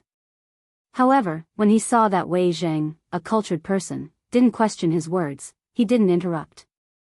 After hearing Wei Zhang's instructions, he looked at Yi Fashion and said, Brother Yi, if you want to bring Li Yu and the others here, I can bring some men to escort you secretly. Otherwise, if you are followed by someone, it will be troublesome. Yi Fashion thought that when he found a place to send the telegram tomorrow, he would have to arrange for people to protect him. Hence, he nodded and said, then I'll have to trouble you, Lu Rengui. Lu Rengui laughed and said, no matter what, I have gone through thick and thin with Brother Yi. If Brother Yi doesn't mind, you can call me Big Brother Lu.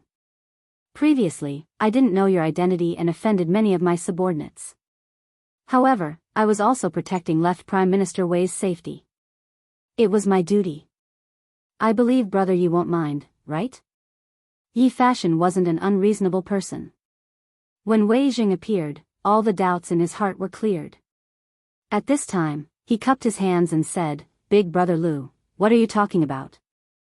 No matter what, if it weren't for Big Brother Lu's help tonight, I would probably be in prison by now. How can I be blamed? Lu Rengui laughed and said, Good. Good. Fashion, you are my brother. This guy didn't know that his brother would become an awesome existence in the future. He would become the leader of the world's Taoist sects and a true Taoist master.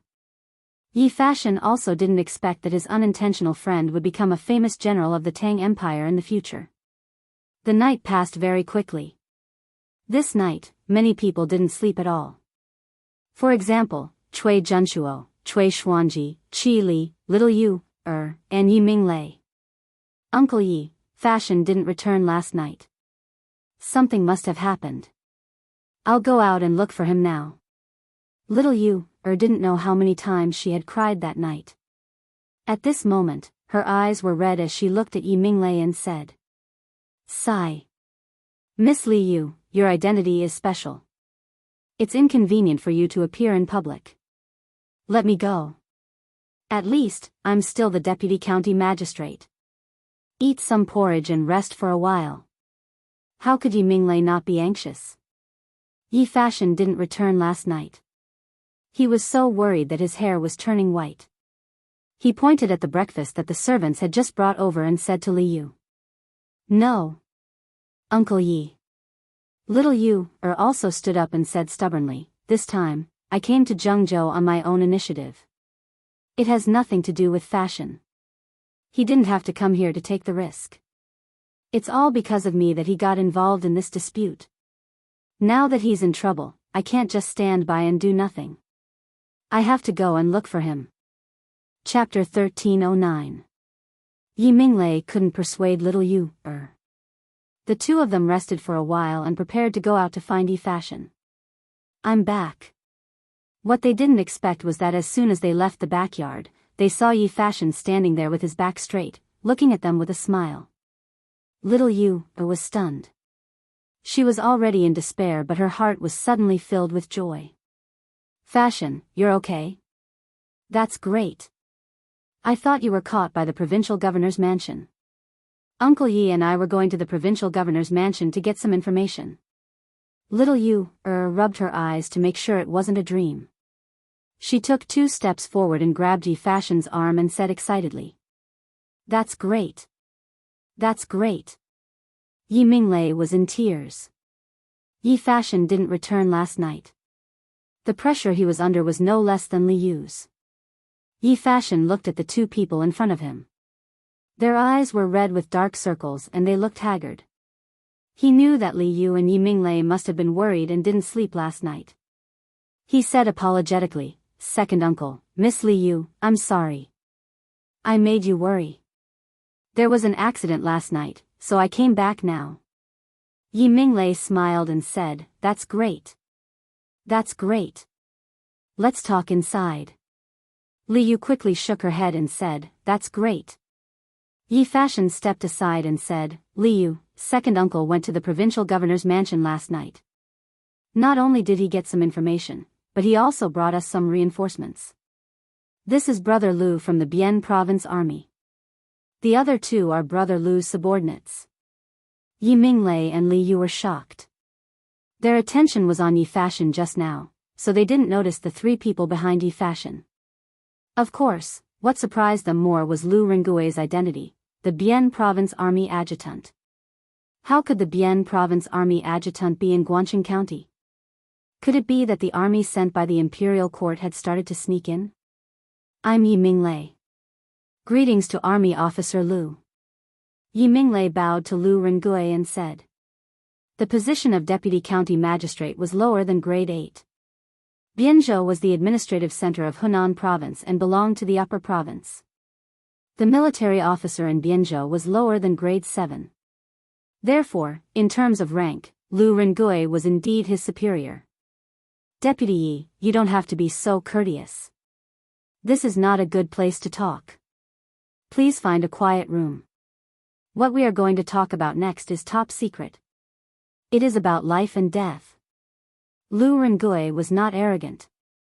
He cupped his fists and returned the greeting. Yi Minglei hurriedly said, Okay. This Yi understands. Adjunct Lu, come with me. Then, he brought Lu Rengui, Yi Fashion, Li Yu, and the others to a side room in the backyard. The few of them went in to discuss matters. The 2 guards that Lu Rengui brought along stood guard outside to prevent anyone from eavesdropping. Jing family ancestral home. Bastard. For an entire night, they had sent out so many people, but none of them were able to catch a single thief. What a bunch of trash. Cough cough. Cui Junchuo shakily stood up and pointed at the 3 black-clothed warriors kneeling below and angrily said. Before he finished speaking, he coughed violently. At the end of the day, he was still old. In addition, he didn't sleep at all last night. How could he bear it? Grandfather. Please don't be angry. Your health is more important. Cui Xuanji hurriedly stepped forward to support Cui Junchuo and comforted him. Grandfather, please calm down. Qi Li and his 2 brothers quickly said in unison. Cui Junchuo panted violently. After a while, he said angrily, What are you waiting for? Hurry up and continue to search. Yes. Grandfather. The 3 of them cupped their fists and took their leave. Cui Xuanji carefully helped Cui Junchuo to sit down on the couch. Then, he asked tentatively, Grandfather. Now that our plan has been heard, do we still need to hold the morale-raising ceremony the day after tomorrow? Cui Junchuo sighed faintly. Then, he looked at Cui Xuanji and asked, Xuanji, do you want to be the master of the world? Cui Xuanji was stunned. Master of the world? He had never thought about this position before. However, ever since Cui Junshuo told him about the plan to overthrow the regime a few months ago, he couldn't help but fantasize about it. If the Cui family could really gain power, then as the eldest grandson of the Cui family, he would be able to ascend to the throne one day. By then, thinking of this, Cui Xuanji couldn't help but breathe heavily. After a while, he noticed that Cui Junshuo was staring at him. Cui Xuanji shuddered and quickly said, "Grandfather, I believe that the Cui family will be able to defeat the Li family of Longxi. By then, you will be the master of the world. All I want is to kill Li Zishuan and Li Shimin to avenge my mother." Back then, Li Zishuan used public opinion to incite the people to break into the Cui family in the capital, causing his mother to commit suicide out of fear. After that, the Cui family was severely punished. Moreover, Li Zishuan didn't allow his mother to be buried in the Cui family's ancestral grave. To Cui Xuanji, this was the greatest humiliation in his life. He hated Li Zishuan and Li Shimin even more. Cui Junshuo nodded happily. He patted Cui Xuanji's shoulder and said, "Good boy. Good boy. Since Li Shimin was heartless to our Cui family, don't blame us for being unjust. Xuanji, go and inform Jinyue that the plan is as usual, but ask him to send more soldiers to guard the city gate. From today onwards, the entire Guangqing County will be locked down. No one is allowed to enter or leave. Equip the city wall with archers. Don't even let a bird out. In this way, even if the thief finds out about our plan, he won't be able to spread the news." Cui Xuanji said happily, "Grandfather is wise. I'll go to the provincial governor's mansion now." "Grandfather, you didn't sleep last night. You'd better rest well." You can go now." Cui Junshuo waved his hand and Cui Xuanji left. "What? Is Wei Zhuqing really fine? That's great. Guangqing County might be saved now." In the side room of the Yi family's backyard, Yi Fashion told Yi Minglei and Li Yu everything that happened yesterday. Yi Minglei was overjoyed. At this moment, his mood could only be described with a poem: "Mountains and rivers, there is no road, but there is light at the end of the tunnel." Li Yu's eyes lit up. She looked at Lu Rengui and asked, "Adjunct Lu, I heard from Fashion that you have soldiers who are good at digging tunnels?"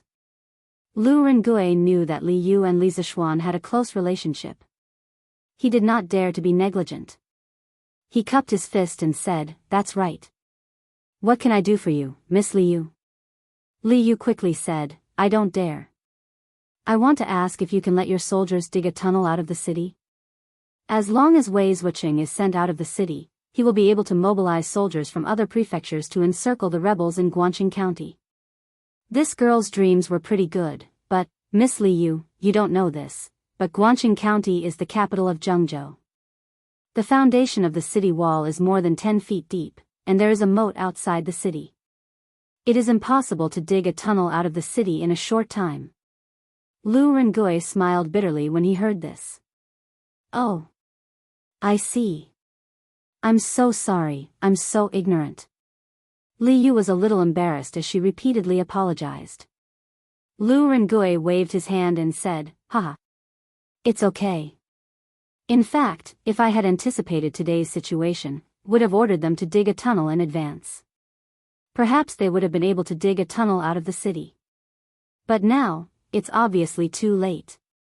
Yi Fashion then said, "There's no point in talking about this now.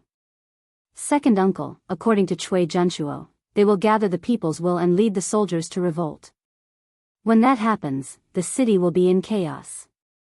What Fashion means is that Miss Li Yu, you and second aunt will follow me to the south of the city to meet with Wei Zhuqing. Miss Li Yu and I will find a place to send a message to my cousin." Yi Minglei was a decisive person. He nodded and said, "Okay. Fashion, we'll do as you say. I'll send someone to the county office to ask for leave. Just say that I'm not feeling well and need to rest at home. At this juncture, the county magistrate will not have time to deal with this. Then I'll bring your second aunt and the rest to meet with Wei Zhuqing." Yi Fashion nodded and looked at Li Yu. Miss Li Yu, shall we send a telegram to Chang and now? Li Yu nodded and said, I'll go back to my room to get the telegram machine. Lu Rengui was worried that something might go wrong. He quickly stood up and said, I'll go with you. Li Yu nodded and did not refuse. After a while, the two of them carried the telegram machine and pushed the door open. Li Yu skillfully connected the telegraph machine. This was the first time that Lu Rengui and Yi Minglei had seen this legendary item that could transmit sound from 1,000 miles away. The two of them opened their eyes wide and curiously looked at the telegraph machine. Li Yu smiled and then said, You're right. Sir once said that in theory, the transmission distance of this telegraph machine can reach up to 100 miles, but we have never tried such a long distance. In order to avoid any accidents, I will first send a code to Chang and see if they can answer me. Yi Fashion nodded and said, That's how it should be. Therefore, Li Yu opened the password book and searched for a while. Then, she began to press the telegram machine's transmission handle. Everyone could only hear a series of D sounds. After a while, Li Yu said softly, I sent, Sir, are you there? Now, we're waiting for a response. If we don't receive a response, it means that the telegram machine can't transmit messages that far. Hearing this, everyone was nervous. Although Wei Zheng was not dead and could take charge of the situation, the most important thing to do now was to use the telegram machine to inform Chang and to send troops as soon as possible. If the telegram machine could not work, they were finished. Miss Li Yu, according to the telegram machine's speed, how long will it take for us to receive a response? After waiting for a while, there was still no response. Lu Rengui could not help but ask softly. Li Yu's face turned pale. She shook her head and said, It's enough. According to the time we waited was enough for them to send a message back. But, this means that our telegram machine can't transmit messages that far. Everyone was shocked. Yi Minglei said anxiously, What should we do? The Chui family is going to revolt the day after tomorrow. Even if they didn't lock down the county, it would be too late for us to send a message back to Chang'an. Lu Rengui said in annoyance, Miss Li Yu, didn't Marquis Yong and say that the telegram machine can transmit messages from 100 miles away? Why can't it work now?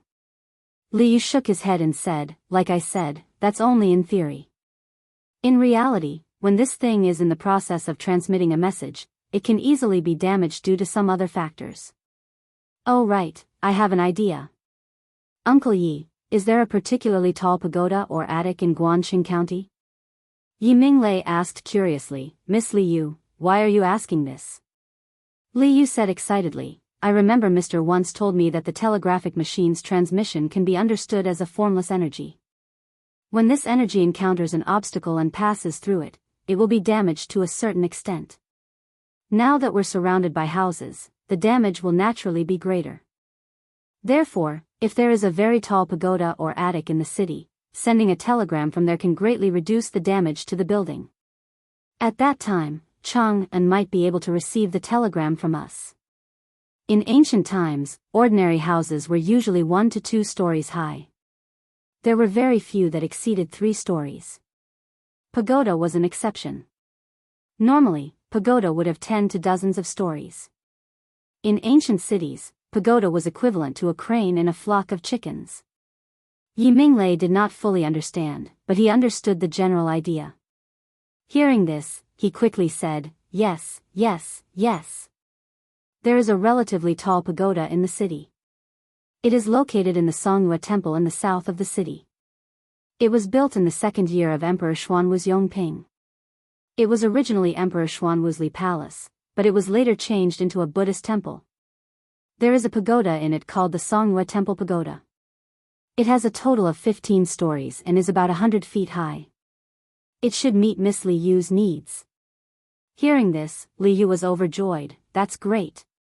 Without further ado, I will bring the telegram machine to the Songhua Temple. Hey. Miss Li Yu, please don't be impatient. Yi Minglei quickly stopped him and said, To avoid suspicion, I will let my wife and monk accompany you. Coincidentally, the abbot of Songhua Temple has some friendship with me. After you go, just say that I have caught a cold and am bedridden. You want to go to the pagoda to pray for me. I am sure that the abbot will agree to it. Also, this way, no one will be suspicious. Before Li Yu agreed, Lu Rengui smiled and said, "That's great. Then I will act as the Yi family's guards and escort Miss Li Yu along the way." Li Yu thought for a moment and nodded, "All right. Then we will do as Uncle Yi and Brother Lu said. We will make our own preparations and leave in a while." Half an hour later, a horse carriage drove out of the Yi family and went straight to the Songhua Temple in the north of the city. After a while, a servant came out of the Yi residence, holding a handwritten letter written by Yi Minglei, and went to the county office to apply for leave. "Abbot Hui Guang, my master has unfortunately been infected with an illness and is bedridden. This old woman has specially brought 2 juniors to pray for my master at the Songhua Temple Pagoda. I hope that abbot can help us out on account of our past friendship." Yi Minglei's wife, Madame Li, was also a lady from a wealthy family back then. She was quite sensible. After learning that her husband was trapped, she did not hesitate to accompany Li Yu in Yi fashion to Songhua Temple to act out this show. The abbot did not agree immediately. Instead, he looked at Yi fashion deeply. After a long time, he looked at Madame Yi and said, "Amitba. District Deputy Yi treats the people well and is honest. He is a rare good official. Now that I heard that he is sick, I am worried. Since Madame Yi wants to pray for District Deputy Yi in the temple, I have no reason to refuse. Hui En, quickly bring Madame Yi and the others to the Buddhist pagoda." At this moment, a young monk stood out from the side. He put his palms together and said, "Yes, abbot." Then, he said to Madame Yi, "Benefactors, please follow me." Chapter 13:10. Thank you for leading the way, little Master Hui En. This is a token of my appreciation for the temple.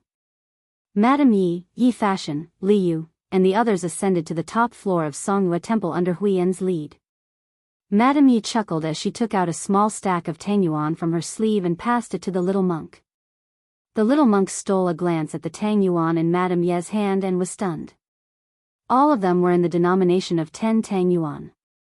Adding them all together, it was at least 100 tang yuan. This was really a big deal. His eyes could not help but reveal a look of greed. "Amitba. Madame Yi, I don't dare to accept such a huge sum of money." The little monk quickly hid the greed in his eyes and clasped his hands together. Madame Yi smiled and said, "Money is just a worldly possession. This old woman only wants my master to be able to recover quickly. This money is firstly to add some incense money to the temple and accumulate some merit for my master. Secondly, I want Master Hui En to help me look after the temple and not let anyone come up to disturb this old woman praying for my master.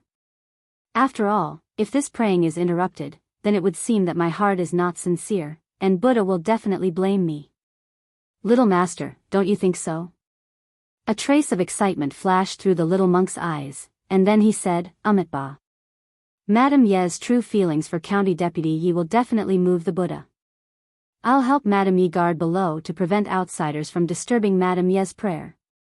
After saying that, he took the tang yuan from Madame Yi and hid it in his sleeve quietly. Madame Yi clasped her hands together and said, "Thank you, little Master Hui En." The little monk nodded and left. "Fashion, Miss Li Yu, let's go in." After the little monk left, Madame Yi said softly. Li Yu nodded and said gratefully as she walked, "Thank you for helping us. If it wasn't for you, little Yu, I would have to spend a lot of effort to come here." She was right.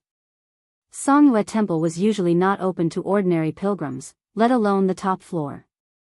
Madame Yi smiled and said, "It's okay. As long as it can solve this crisis, I am willing to do anything.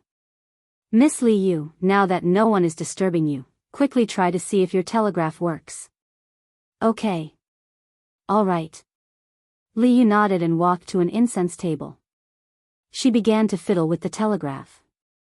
Yi Fashion, who was standing at the side, finally couldn't help but say, "These Buddhists are hypocrites. They are greedy for money and profit. They eat the fat of the people and don't do anything productive. They are indeed the scourge of our Tang dynasty." As a Taoist, he didn't like Buddhists. Just now, the little monk Huiyan's little trick made him very angry. However, he also knew that the situation was urgent, so he had been holding it in. Now that there was no one on the entire 15th floor of the pagoda, he expressed his dissatisfaction. Just now, the abbot of the temple had been staring at him because he had felt the pure Taoist aura on him.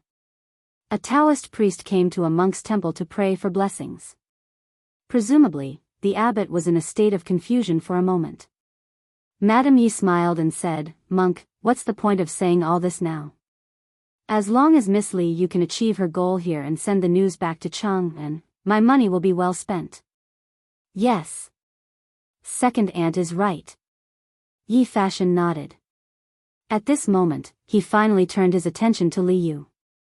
"Miss Li Yu, how is it?" Li Yu heaved a sigh of relief and said, "I just sent it. I'm just waiting for a reply." Then, she clasped her hands together and bowed to the Buddha statue. "Buddha, please bless Mr. He will definitely receive the news." This was the last method she could think of. If it still didn't work, she would be completely out of ideas. Actually, sending a telegraph from a high tower could indeed send it further. The principle was similar to the early television towers in modern society. Back then, television towers were usually built very high to expand the range of electromagnetic waves that could receive and transmit signals. This was because electromagnetic waves were easily affected by obstacles near the ground. They would weaken or change. This was not conducive to signal transmission. However, there were no obstacles at high altitudes. In addition, the electromagnetic waves could be transmitted further from high altitudes. Perhaps Buddha had heard Li Yu's request, or perhaps Li Yu's method had played a key role. Lantian County, Yunshan. Yanhuang College Dormitory 007. Suddenly, there was a DDD sound. Meng Wenhao, who was reading on the bed, suddenly sat up and ran to the telegraph machine. He quickly picked up a pen and started to record the code. "Mister, are you there?" This string of code was very short. Meng Wenhao quickly recorded and translated it. Looking at the 4 words on the paper, he was indescribably excited. "It's little fishy. It's little you." She had finally replied to the letter. "That's great. No. Maybe she's in an emergency. I have to reply to her quickly." Meng Wenhao forcibly suppressed his excitement and sat down to reply to the telegram. "Little fishy, I'm here. I'm Meng Wenhao. I'm helping Yamacho look after the telegraph machine." Without flipping through the password book, Meng Wenhao sent the telegram directly. Ever since he received the telegraph machine and password book yesterday, he had already memorized the password in the password book by heart. He knew in his heart that once he encountered such an emergency, time waits for no one. If he replied quickly and translated the code quickly, he could buy Li Yu a moment more. This was a matter of life and death. DDD. On the top floor of Songhua Temple more than 400 miles away, everyone was quietly waiting for the telegraph machine to ring again. At this moment, they all felt that time was passing very slowly. It was like a year. Finally, after much anticipation, the telegraph machine finally emitted a series of DD sounds. Little Fishy immediately moved. She bent over the table and quickly recorded the code. After a moment, she stood up and said with a face full of ecstasy, "We did it. We did it. There's a reply from Chang'an. It's Wenhao. He said that he's helping Mr. look after the telegraph machine." She was really happy. Firstly, it was because she had been rescued from a hopeless situation. Secondly, it was Meng Wenhao who received the telegram. That's great. As the saying goes, seeing is believing. Now that they had witnessed the miraculous function of the telegraph machine, Lu Rengui and Madame Yi were completely convinced. Yi Fashion quickly took out a piece of paper from his sleeve and said, "Little Fishy, quickly send the information over. This is the current situation in Guangqing County that I've organized. It's already the most concise sentence. Quickly send it over." Okay. Li Yu took it. Then, she compared it to the password book while manipulating the handle of the telegraph machine to send the telegram. For a moment, only the sound of "d-d-d" could be heard in the room. Fortunately, Madame Yi had asked the little monk to guard downstairs to prevent anyone from going up to the 15th floor. Otherwise, if someone came up and heard the strange sound, they would definitely push the door open and investigate. Chapter 1311. Yamacho. Yamacho. Little Yu has sent a letter. Zhengzhou's Chui family is going to revolt. Luoyang will be in danger. When it was close to noon, Meng Wenhao arrived at Yunshan's first courtyard with the translated message in his hand. He rushed to Li Zishuan in the courtyard and hurriedly shouted. He didn't notice that other than Li Zishuan, Li Gang was also in the courtyard. What? You said the Chui family is going to rebel against the imperial court? How is that possible? Li Zishuan was stunned. Just as he was about to speak, Li Gang stood up and said in shock. Oh. Greetings, Mr. Li. Meng Wenhao finally noticed Li Gang in the courtyard and quickly went forward to greet him. Li Gang waved his hand and asked with a serious face, Wenhao, is what you said just now true? Meng Wenhao quickly handed the message in his hand to Li Gang and said, Mr. Li, it is absolutely true. This is the message sent by Li Yu in Zhengzhou through the telegraph. Please take a look at it with Yamacho. Li Gang took the message and read it seriously. Li Zishuan was already standing behind Li Gang and also read it. In the second month of the second year of Jingguan, Guangqing County was attacked by bandits. Wei Zhuqing's whereabouts are unknown. In the third month of the second year of Jingguan, Zhengzhou Daily appeared in Zhengzhou. The content criticized the imperial court and His Majesty. The Chui family's intention to rebel is clear as day. Last night, Yi Fashion risked his life to sneak into the provincial governor's mansion and found out that the provincial governor of Zhengzhou had colluded with Chui Zhenchuo. Furthermore, the Chui family has joined forces with the Zheng family of Xingyang and the Chui family of Bowling to launch a rebellion the day after tomorrow. They are going to attack Luoyang directly. The Chui family wants to take down Luoyang and rule the world with the imperial court. The situation is urgent. Please make a decision and send an army to eliminate the rebels. The message wasn't long, only about 300 words in total. It could be seen that the message had been condensed before it was sent out. However, the amount of information contained in the message was far more than 300 words. Zhengzhou was about to undergo a great change. Hunan province is going to change. If this matter wasn't handled properly, the Great Tang would undergo a major change. How would the Chui family dare? This is treason and heresy, destroying the integrity of my court. Yamacho, we must report this to His Majesty as soon as possible. After Li Gang finished reading, his face was full of anger. If it wasn't for the urgency of time, he would have scolded these traitors. Li Zishuan took the report from Li Gang, then cupped his hands and said, Teacher Wenji is right. I will enter the palace now. Non-base. Fast. Prepare the horses. Yes. Marquis. After a while, Li Zishuan and Pang Feiji rode down the Cloud Mountain and headed straight for Chang'an City. In the Imperial Palace, the morning court session had just ended. Li Er was resting in the Suite Du Hall. After all, the morning court session every day was extremely exhausting for an emperor like him. Your Majesty. The Marquis of Yong and is requesting an audience outside the hall, saying that it's an extremely urgent matter. At this moment, an attendant came in from outside the hall and reported with a bow. An extremely urgent matter? Li Er, who was leaning on the couch, narrowed his eyes and said, Send it in quickly. Yes. The chamberlain retreated, and not long after, Li Zishuan walked in. Without waiting for him to bow, Li Er asked, Speak. What exactly is so urgent that you're willing to leave the Cloud Mountain? Li Zishuan took out the report, raised it above his head and said, Your Majesty, there is an urgent report from Zhengzhou. The Chui family wants to oppose them. What? As soon as the last 3 words were spoken, the atmosphere in the hall suddenly stagnated. Even Zhao Song, who was standing below Li Er, could not help but reveal a trace of shock in his eyes. After being stunned for a moment, Zhao Song hurriedly came down, took the report from Li Zishuan, and handed it to Li Er.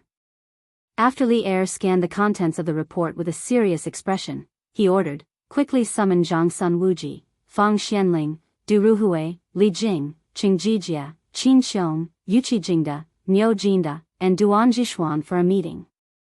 Zhao Song's expression turned serious as he bowed and said, "Yes, Your Majesty." Speaking of which, the officials were probably still on their way home after court.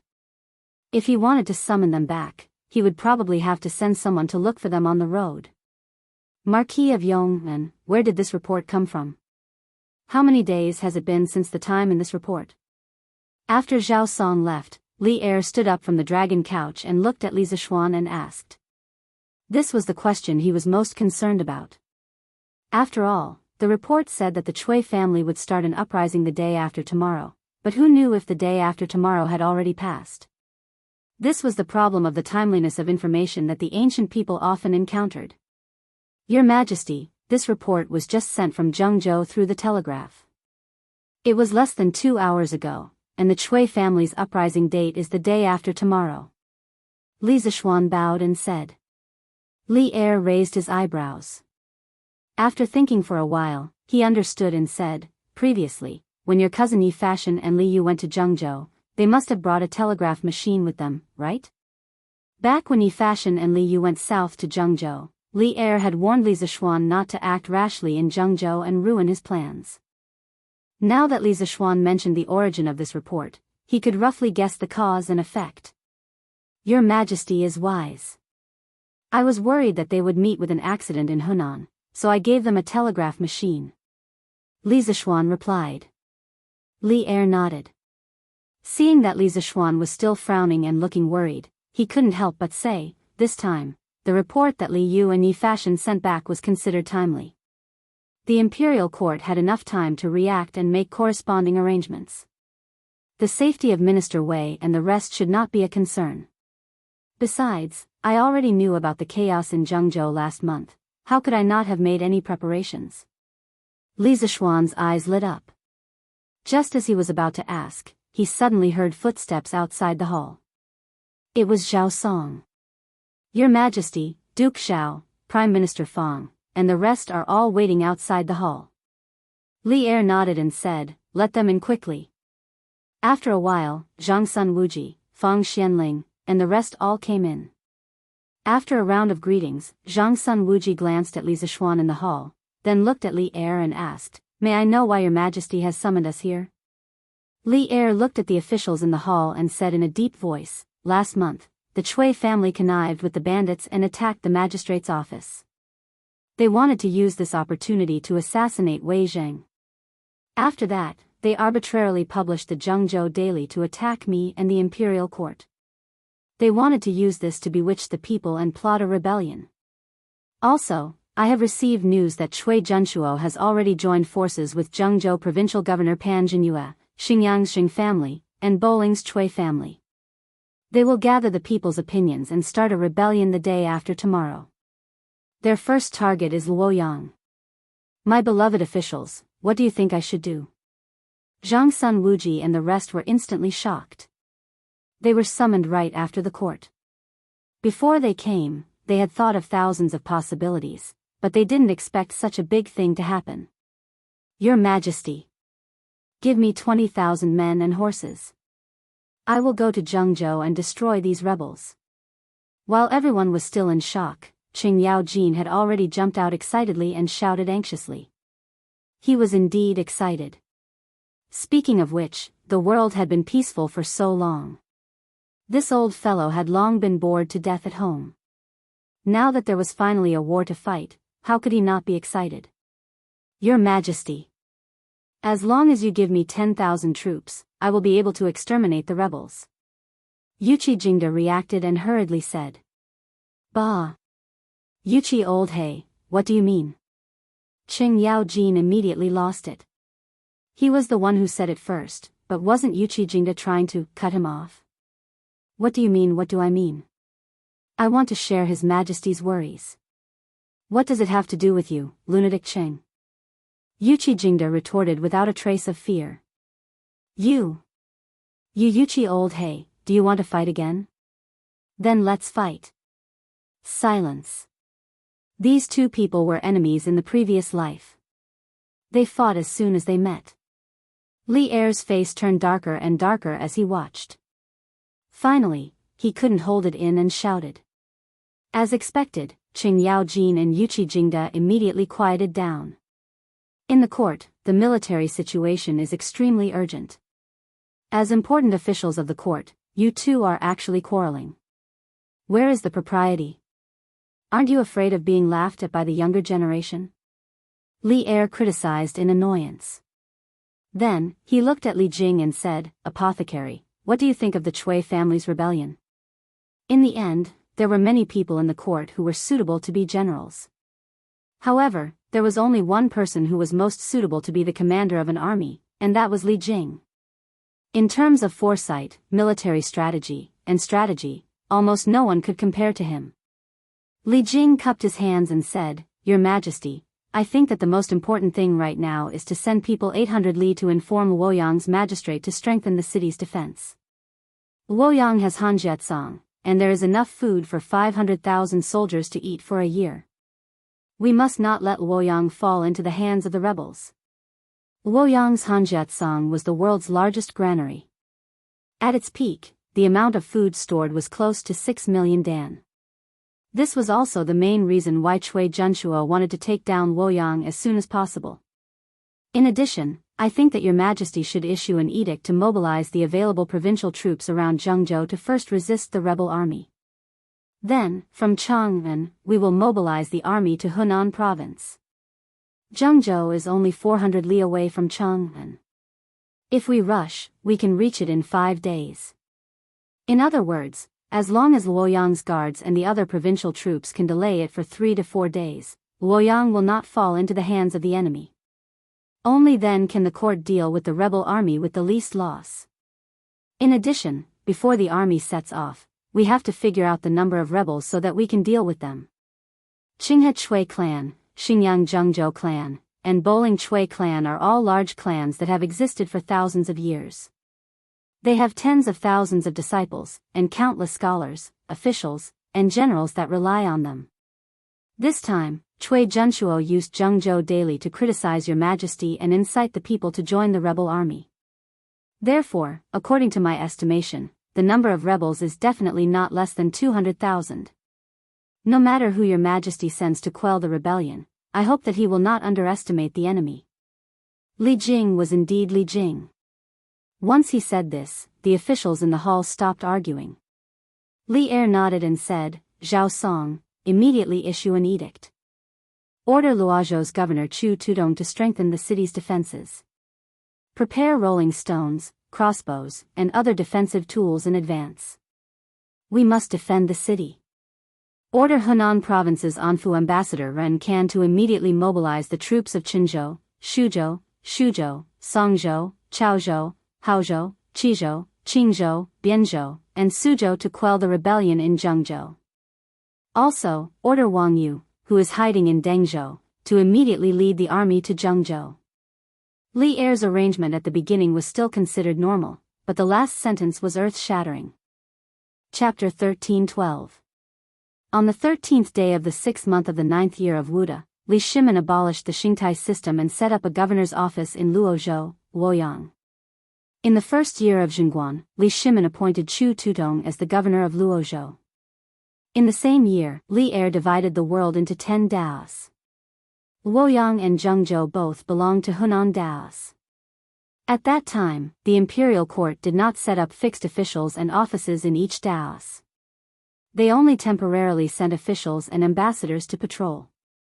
At first, they were called pacifiers. It was not until the second year of Ruizong Jingyun that the imperial court set up judici in each daos. The Enlushan rebellion at the end of the Tang dynasty was caused by the military power of the judici. Speaking of the current pacifier of Hunan daos, Ren Kan, his brother Ren Gui was also the pacifier of Hunan daos in the first year of Wuda. Lu Rengui was indebted to him. At that time, Rengui was drafting memorials to discuss state affairs. Lu Rengui saw the draft and helped him edit a few lines. Rengui was amazed by his talent and learning, and as a result, she appointed him as the Shi province army commander. In the Suite du Hall, Zhao Song received the order and left. He had to draft the imperial edict and send it out. After all, time waits for no one. At the same time, Li Er's last sentence attracted the attention of everyone.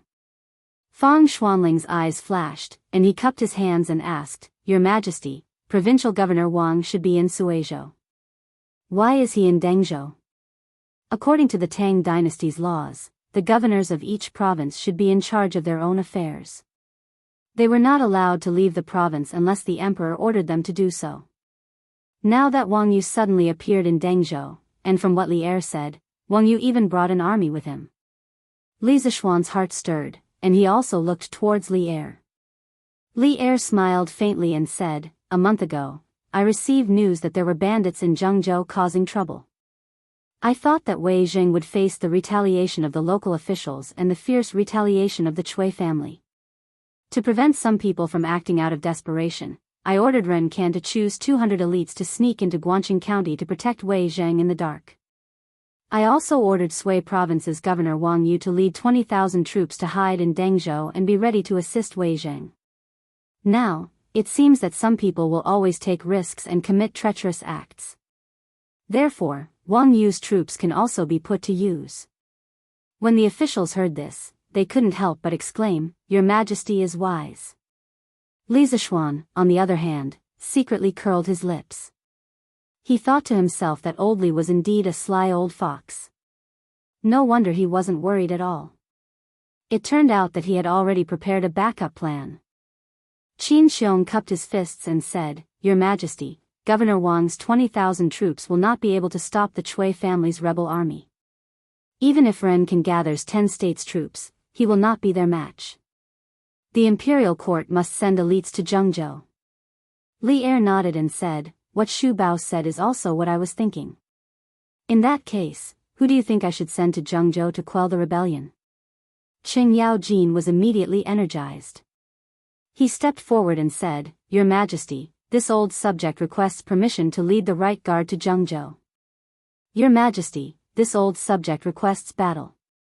I am willing to lead the right Marshal Marquis to Zhengzhou. Your Majesty, this old subject is willing to lead Zhua Xiao Wei to Zhengzhou."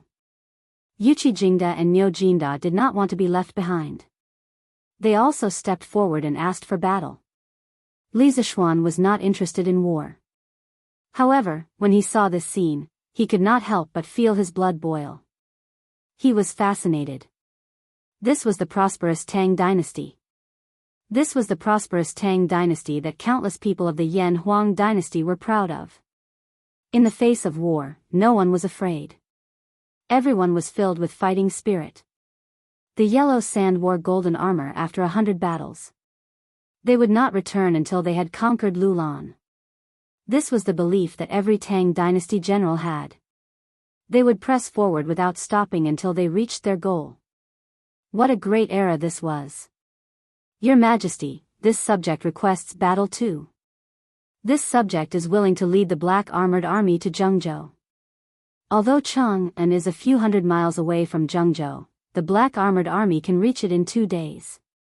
As long as the rebel army dares to leave the city, this subject will lead the black armored army to wipe them all out. At this moment, a middle-aged general in his 30s saluted Li Er. This was Duan Jishuan. Among the people that Li Zishuan had asked Zhao Song to summon, only Duan Jishuan was someone that Li Zishuan had never seen before. Thus, when this person appeared, Li Zishuan guessed his identity. Good. Seeing the emotions of the officials below, Li Er shouted, "Everyone, listen to the decree." The faces of the officials in the hall turned serious as they saluted. "This subject awaits the decree." Li Er said, "Chui Junshuo from the Chui family of Qinghe ignored the grace of the emperor and did not repent. She actually assassinated an important official of the imperial court, bewitched the people, and disrespected the emperor. I hereby order Li Jing to be the general in charge of the military of Hunan province. He will lead the left, middle, and right armies into Zhengzhou to wipe out the rebellion. Qin Xiong will be the deputy general in charge of the military. He will lead 20,000 troops from the Middle Army to Zhengzhou through Luoyang. Qing Jijie will lead 20,000 troops from the Right Army to surround Zhengzhou and prevent the rebels from escaping to other provinces. Niu Jinda will lead 20,000 troops from the Left Army from Shuzhou to prevent the rebel army from attacking Luoyang. At that time, if the rebel army has already left Zhengzhou or Luoyang has already fallen, the three armies will combine their forces to wipe out the rebel army. Duan Jishuan, I order you to lead 3,000 black armored troops to Zhengzhou. If you meet enemies in the wilderness, go all out to wipe them out. For this rebellion, all of you must exterminate the rebels. Since the Chui clan of Bowling and the Jing clan of Xinjiang are accomplices and have committed such treacherous acts, they must be exterminated without leaving a single one alive. When the emperor was angry, millions of corpses would fall, and blood would flow for 1,000 miles. When these cold words came out of Li Er's mouth, it meant that many people would die in the following period of time. This subject obeys the decree. Li Jing, Qin Xiong, Qing Yaojin, Niu Jinda, and Duan Jishuan stepped forward and cupped their fists solemnly. The hearts of the other officials turned cold. Li Er actually sent out the black armored troops to wipe out the rebellion. This was the most elite heavy cavalry in the world. Even the wolf cavalry of the Turks had to flee when they saw them. 3,000 black armored troops was not a small number. When Li Shimin defeated Wang Shichong at Hulao Pass, he had only used 1,000 of the black armored troops. In the end, he had captured and beheaded more than 6,000 people. Later on, Wang Shichong was unwilling to admit defeat and sent 100,000 men. Li Shimin had used 3,500 black armored troops to lead the charge and ultimately defeated these people. From this, one could see the strength of this heavy cavalry force. Of course, one could also see that old Li was determined to kill the Chui family of Qinghe, the Jing family of Xinjiang, and the Chui family of Bowling. Time is of the essence. My beloved subjects, gather the troops. Tomorrow morning, the three armies will set out for Zhengzhou. Li Er nodded. There was a saying that a cannon shot was worth 10,000 taels of gold. Although there were no cannons in this era, fighting wars was still rather expensive. However, the Great Tang's treasury was filled with grain and fodder, so Li Er had the confidence to start this rebellion. Yes. The officials cupped their fists and left. Marquis Yong and you stay. Li Zishuan also wanted to take the opportunity to slip away, but Li Er's words forced him to face this cruel reality. Chapter 1313. Marquis Yong and we will have official Fang, official Du, and the others write a few articles and send them to the editorial department of the Great Tang Daily. We will use this opportunity to let the people of the world see the true colors of the Chui clan and Jing clan. They were the ones who were unjust, so they can't blame us for being ruthless. In the Sweet Du Hall. After Zhang Sun Wuji, Fang Xianling, and Qing Yaojin left, Li Er looked at Li Zishuan and instructed. Li Zishuan was slightly stunned. He didn't expect old Li to know how to make use of public opinion. This time, the Chui family used public opinion to attack Li Er to incite the people to rebel against the imperial court. Now, old Li wanted to use the same method to gain the people's trust and support. Only a ruler who valued the people's trust would be a successful ruler. Yes, Your Majesty. In the next few days, the Tang Daily will cooperate with the imperial court to announce the Chui family's rebellion to the world. As the saying goes, those who are righteous get more support while those who are unrighteous get little support. Chui Junqiao has no regard for the emperor's grace and is not a subject. He will definitely be despised by the people. I will also list out all the good deeds and benevolence Your Majesty has done to the people since you took over the throne. People's hearts are made of flesh. I don't believe that the people can't differentiate between good and bad. Li Zishuan cupped his hands and replied. Yes. Li Er nodded and said, the Chui and Jing family have thousands of scholars in their hands. Actually, I am not afraid of how many soldiers they have. I am only afraid that they will use these scholars to bewitch the people and attack the imperial court. After all, the people are innocent. Li Zishuan smiled and said, Your Majesty is so considerate of the people. It is the blessing of the people. Li Er smiled and didn't deny it. After a while, he said, I have an idea. Listen to it and see if it is feasible. Li Zishuan's expression turned solemn as he listened attentively. Li Er paused for a moment before continuing. Since ancient times, when a general was away from the capital, he would not obey military orders. The reason was that the battlefield was quite far from the capital, and the situation on the battlefield was constantly changing. Therefore, the previous emperors would not interfere with the generals away from the capital and give orders. But this time, when Li Yu used a telegraph to send information to Cheng and from Jianghu, I had an idea. That is it possible for me to understand the situation on the battlefield immediately through the telegraph? Then, if I or any other officials in the imperial court have any good ideas about military formations, I can also send them to the front line through the telegraph at the very first moment.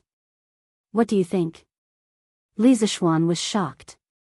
He thought to himself that old Li's thinking was quite advanced. He even knew how to engage in information warfare. Your Majesty, our telegraph is not mature yet. This kind of ultra-long distance communication is not stable. This time, the reason why little Yu was able to send the information from Jianghu to Cheng, and was because she sent the telegram from a Buddhist pagoda that was more than 100 feet high. When the army goes out, how can there be such a high altitude everywhere? In addition, the power supply of the telegraph is also a problem. Therefore, I think that it is still too early for Your Majesty to use the telegraph to command the battle formation this time. Your Majesty, please reconsider. Li Er couldn't help but frown. He asked doubtfully, what does the telegram sent by the telegraph have to do with the height of the terrain?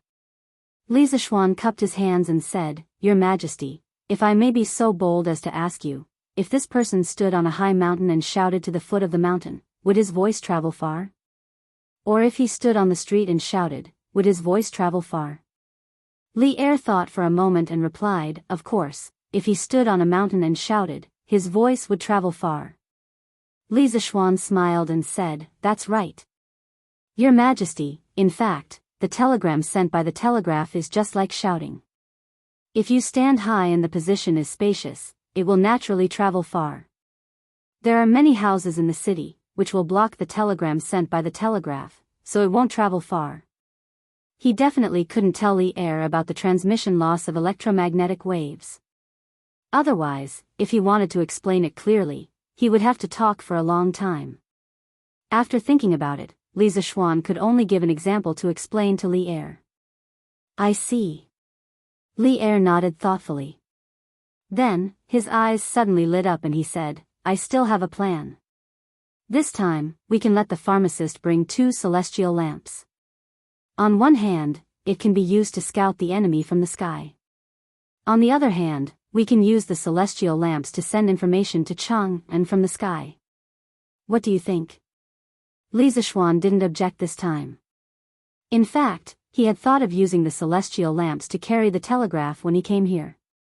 The reason why he didn't tell Li Er at the first moment was because he was worried that this kind of technology that was ahead of its time would cause uncontrollable variables in the future if it was used on the battlefield too early before it matured.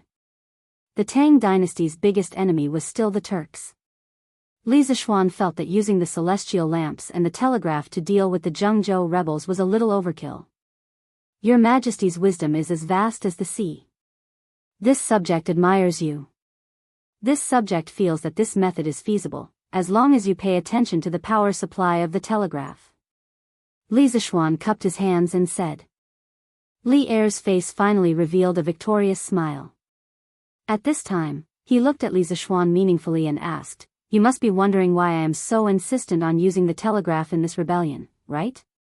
Li Zishuan was silent. Seeing this, Li Er continued, 5 families and 7 hopes. Just 3 families working together to deal with me? What a joke. I don't put Chui Junshuo in my eyes. However, using the blood of the Chui family and the Jing family to sharpen the blades of my army seems to be a good choice. I won't hide it from you, I long for war. In the 9th year of Wuda, the Turks attacked the city and I was forced to sign the treaty. This is the greatest shame of my life. At the latest next year, I will send troops to the Turks and fight it out with Shili. I can't wait to go to the battlefield and kill them with my own hands. However, as the emperor of the Tang dynasty, how can I casually go to the battlefield?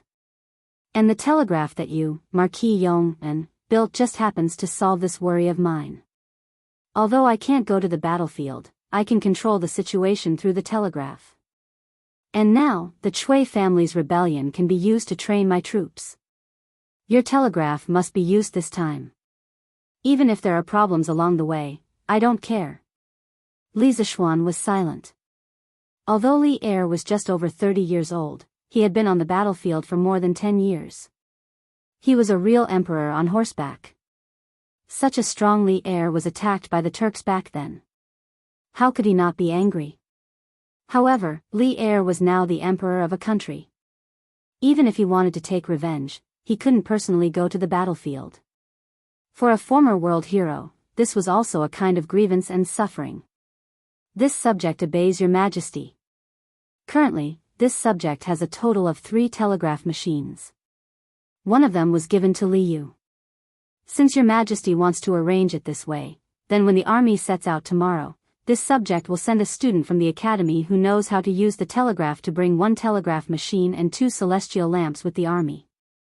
This subject will send the last telegraph machine to the palace. At that time, your majesty can let His Highness, Prince of Wei, teach the people in the palace how to use the telegraph machine. Since Li Er had put it this way, Li Zishuan naturally had no reason to refuse. After thinking for a moment, he cupped his hands and said. Li Er was finally satisfied and said, "So kind. After this rebellion is quelled, I will remember your merit. This subject does not ask for a reward. If there is merit, it should be the contribution of the student from the academy who went to Jianghu." In the afternoon, Chang'an city suddenly became busy. In the Ministry of War and the Ministry of Revenue, officials went in and out, all of them in a hurry. They were all busy. In the city, teams of soldiers were constantly escorting carts of grain and fodder out of the city. Since ancient times, grain and fodder had always been the first to move. This time, the imperial court's army of more than 60,000 was going to Hunan province. The amount of grain and fodder they needed was not a small amount. However, they would not bring all the grain and fodder at once. They only needed to bring about 10 days' worth of rations. When they arrived at Hunan province, they could either exchange the grain from the local government or transfer it directly from Luoyang. In Chang'an city, the old people who had experienced the great chaos in the early years were all worried when they saw this scene. Where did this war break out? There is going to be a war. The imperial court is going to war. I just don't know where it will be this time. Did the Turks start to harass the border of the Tang Empire again?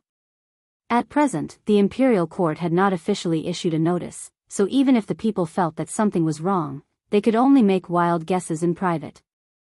However, those in the officialdom basically knew the cause and effect. The Chui family had rebelled and the world was going to change. Wenhao, Iron Egg, I won't force you. In fact, I don't want you to take risks. So, whether you go or not, it's all up to you. On the way back to Cloud Mountain, Li Zishuan had been considering the candidates from the academy who would go south with the army. First of all, he definitely could not go. It was not that he was afraid of death and did not dare to go on the battlefield. With his current martial arts cultivation, as long as he was not alone on the battlefield and was not surrounded by thousands of people, he would not die. The main reason why he could not go was that the construction of the dam at Bar River had reached the most critical stage. Recently, Yan Xiaoning and Mo Huai had often encountered this and that kind of problems. He had to find a way to solve the problems.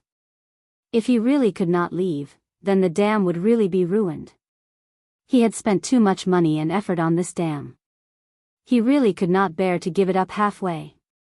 Moreover, in his eyes, although the Chui family and the Jing family had a strong foundation and a lot of people, they were still vulnerable in the face of the Tang army. The reason why Chui Junchuo felt that he had a chance was that he wanted to take Luoyang and strengthen himself before the imperial court reacted.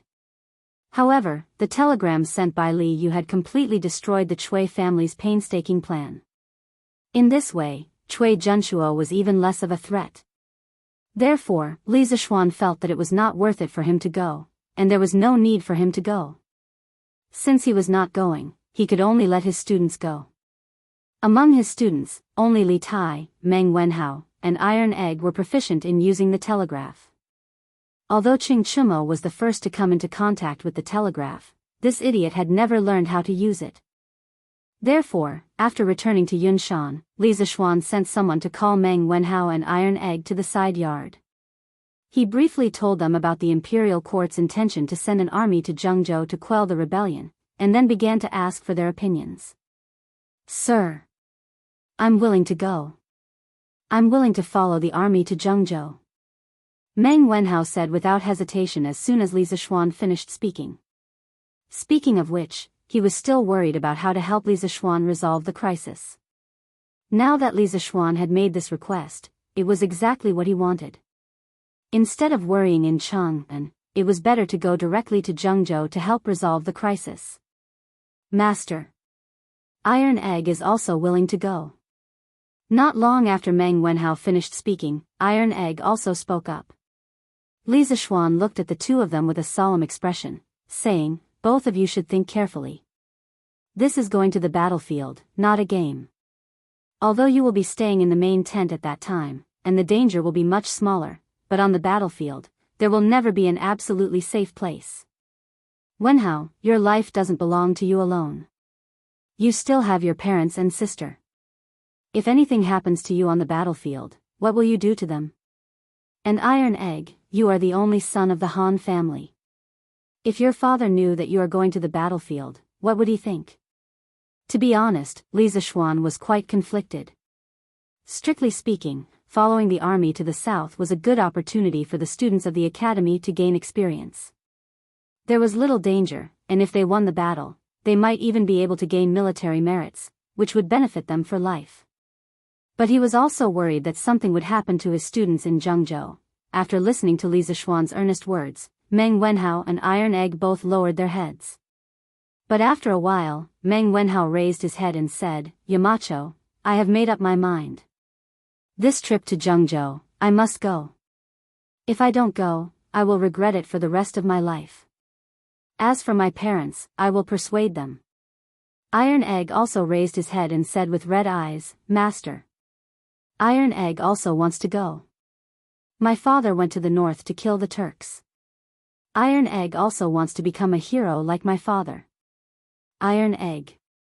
Suddenly, a complicated female voice came from the door. It was Han Yushi. "Wife." Li Zishuan hurriedly got up and greeted her with a guilty conscience.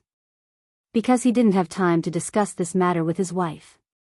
"Sister, can you not stop Iron Egg?" Iron Egg stood up and looked at Han Yushi, his eyes full of persistence. Han Yushi stared at Iron Egg in front of her in a daze, looking at her brother who she had personally raised. After a long while, she walked forward and patted Iron Egg's shoulder, saying with a complicated tone, "Iron Egg, you have grown up. I don't have the right to make decisions for you anymore. If you've decided on something, then go ahead and do it. Sister only wants you to be safe." Seeing Han Yushi like this, Iron Egg felt an inexplicable sadness in his heart. He held back his tears and said, "Sister, don't worry.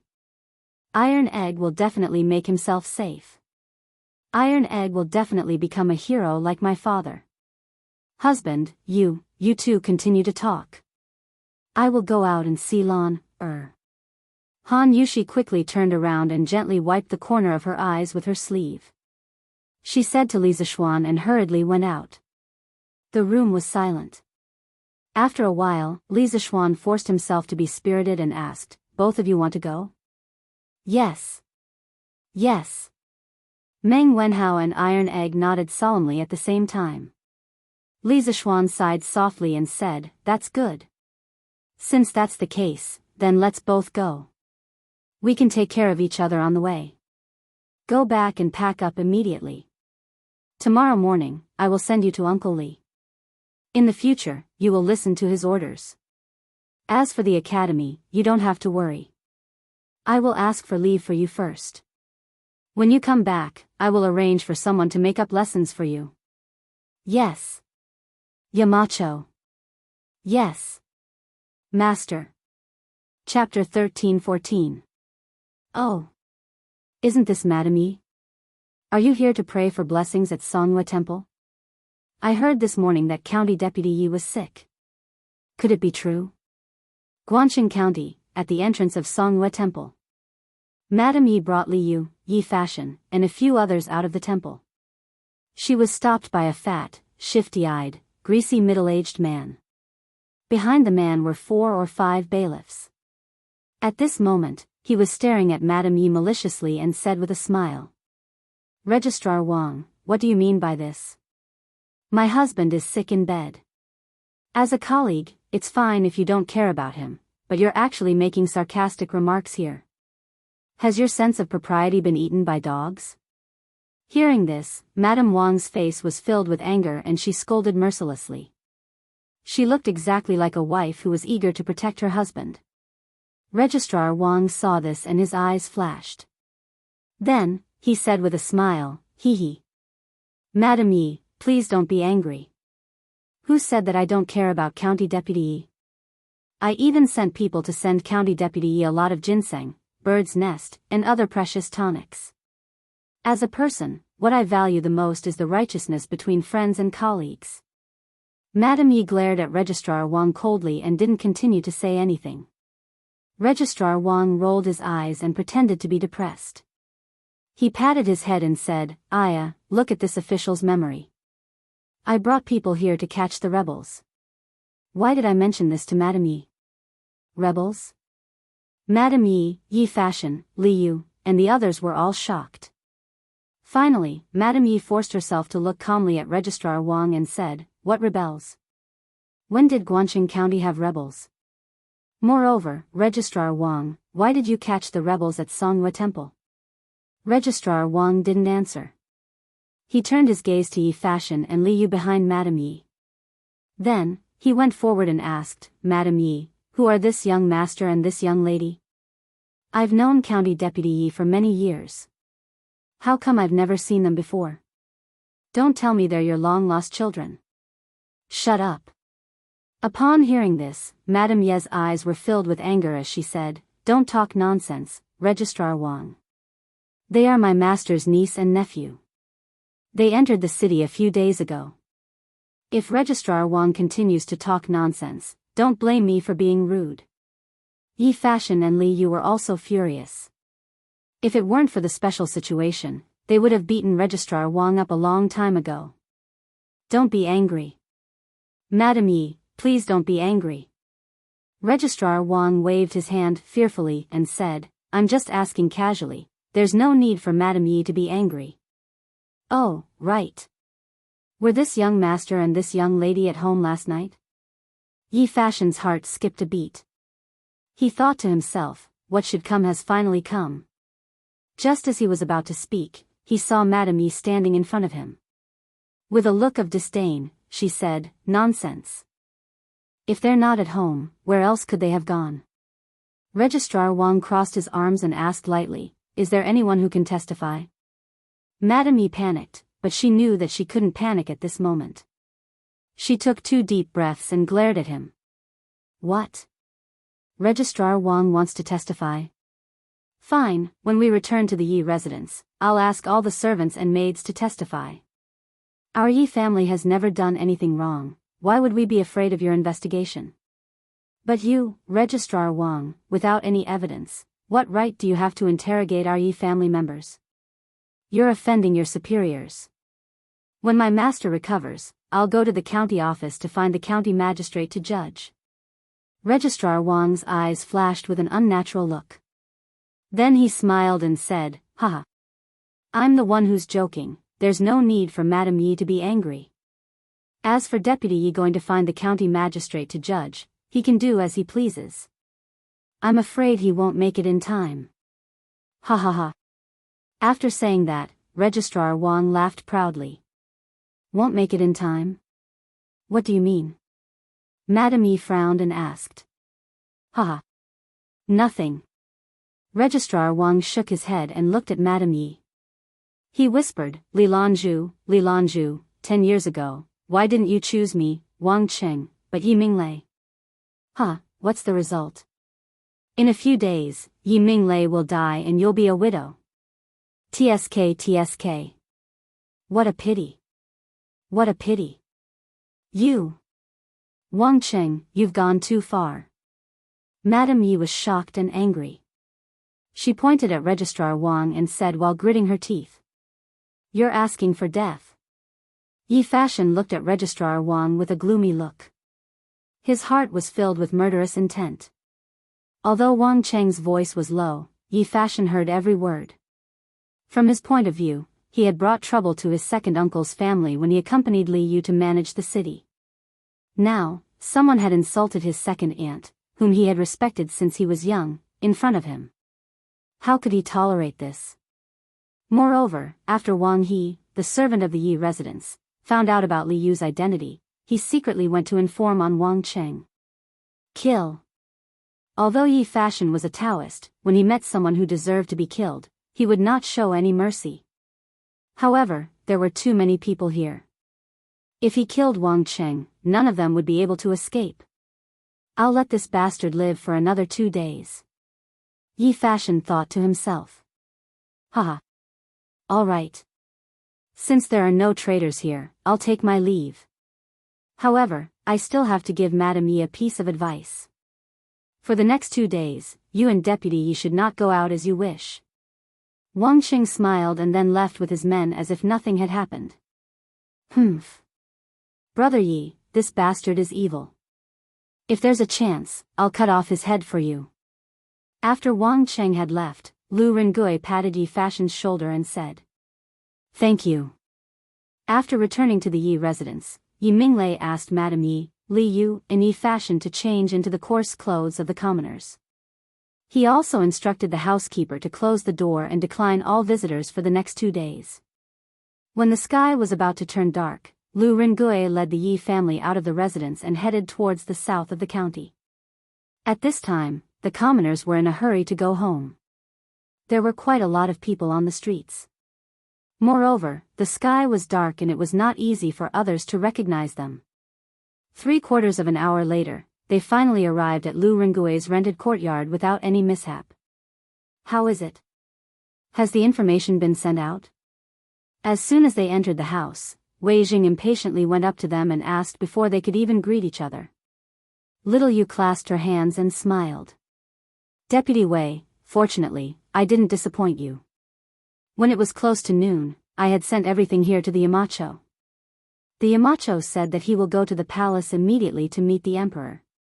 He estimated that the army from the imperial court will be here soon. Wei Zheng was overjoyed. It's done. It's really done. The Duke of Yong'an's telegraph machine has done a great job.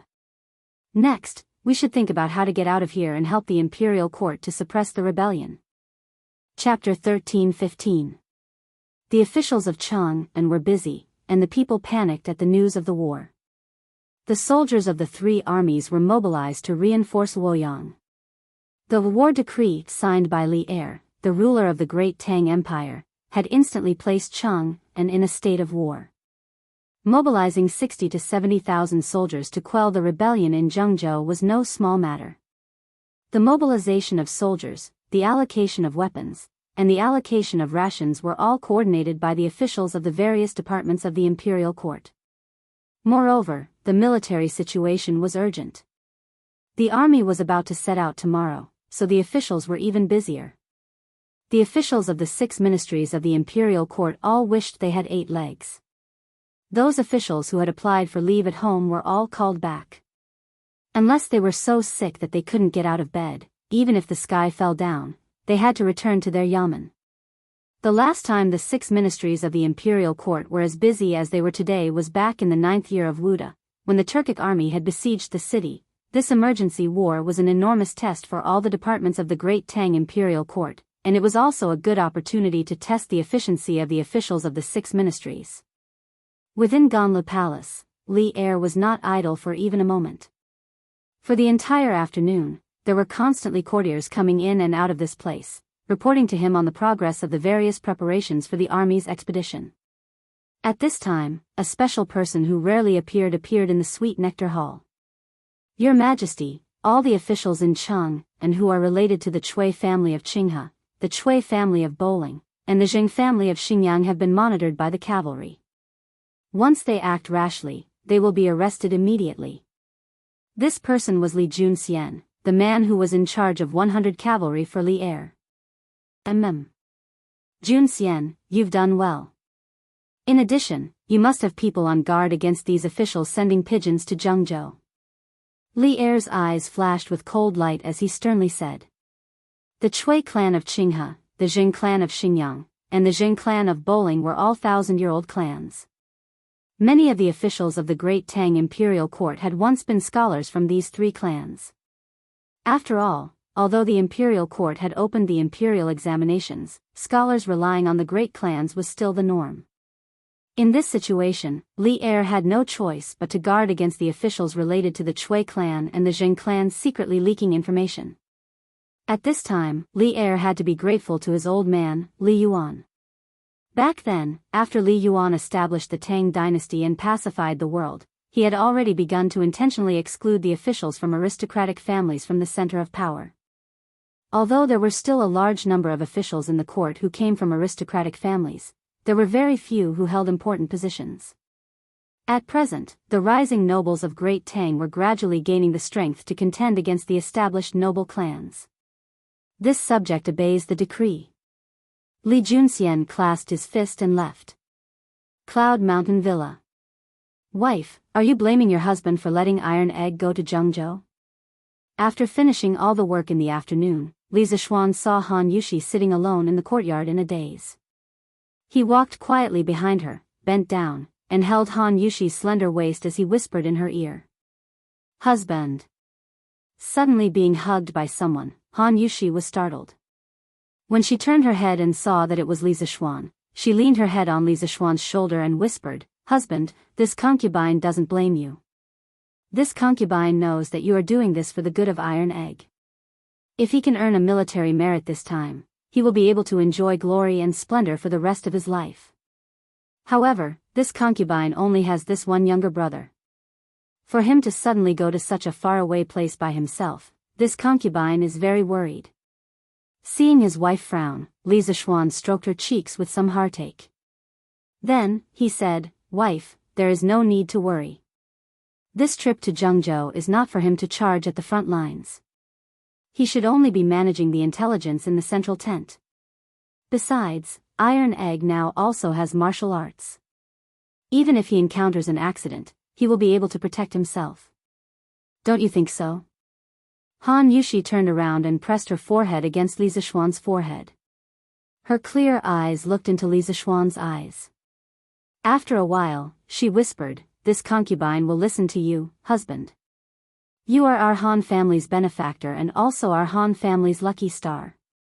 If you say that Iron Egg will be fine, then he will definitely be fine. Li Zishuan couldn't help but laugh. Hee. I didn't know that your husband had this ability. After making a joke, Li Zishuan's face became serious. He said, All right, wife, don't be unhappy. This husband has to go and see grandfather and grandmother, especially grandmother. After she heard that Fa Shan was trapped in the city, she couldn't even eat lunch. I have to go and see him. Han Yushi nodded and said, All right. This concubine will go with you, husband. All right. The sky was getting dark, but the city of Cheng and did not become quiet because of the curfew. The 6 government offices near the imperial city were still brightly lit. There were still troops and grain carts passing by on the streets. All these signs indicated that a war was about to break out. Correspondingly, the city of Guangxing was not peaceful tonight because the state government's army was catching the thieves. The cause of the incident started when Registrar Wang returned to the county office in the afternoon. County Magistrate, Old Master Chui will start a rebellion the day after tomorrow. Before that, we have to get rid of the spies in the county office. Otherwise, if we ruin Old Master Chui's plan, I'm afraid we will lose our lives. Registrar Wang came to the back office and found Chui Yong, the county magistrate of Guangxing County, who was drinking tea and listening to music. He was a distant relative of the Chui family. Hearing this, Chui Yong narrowed his eyes and said, What does Registrar Wang mean? There is a spy in the county office? Who is it? Registrar Wang looked around. Chui Yong waved his hand impatiently and said, All right. You can all leave now. The maids and servants around, as well as the girl who was playing the song, all left as instructed. Registrar Wang then said carefully, County Magistrate, Deputy Yi is the spy hiding in our county office. Chui Yong was shocked.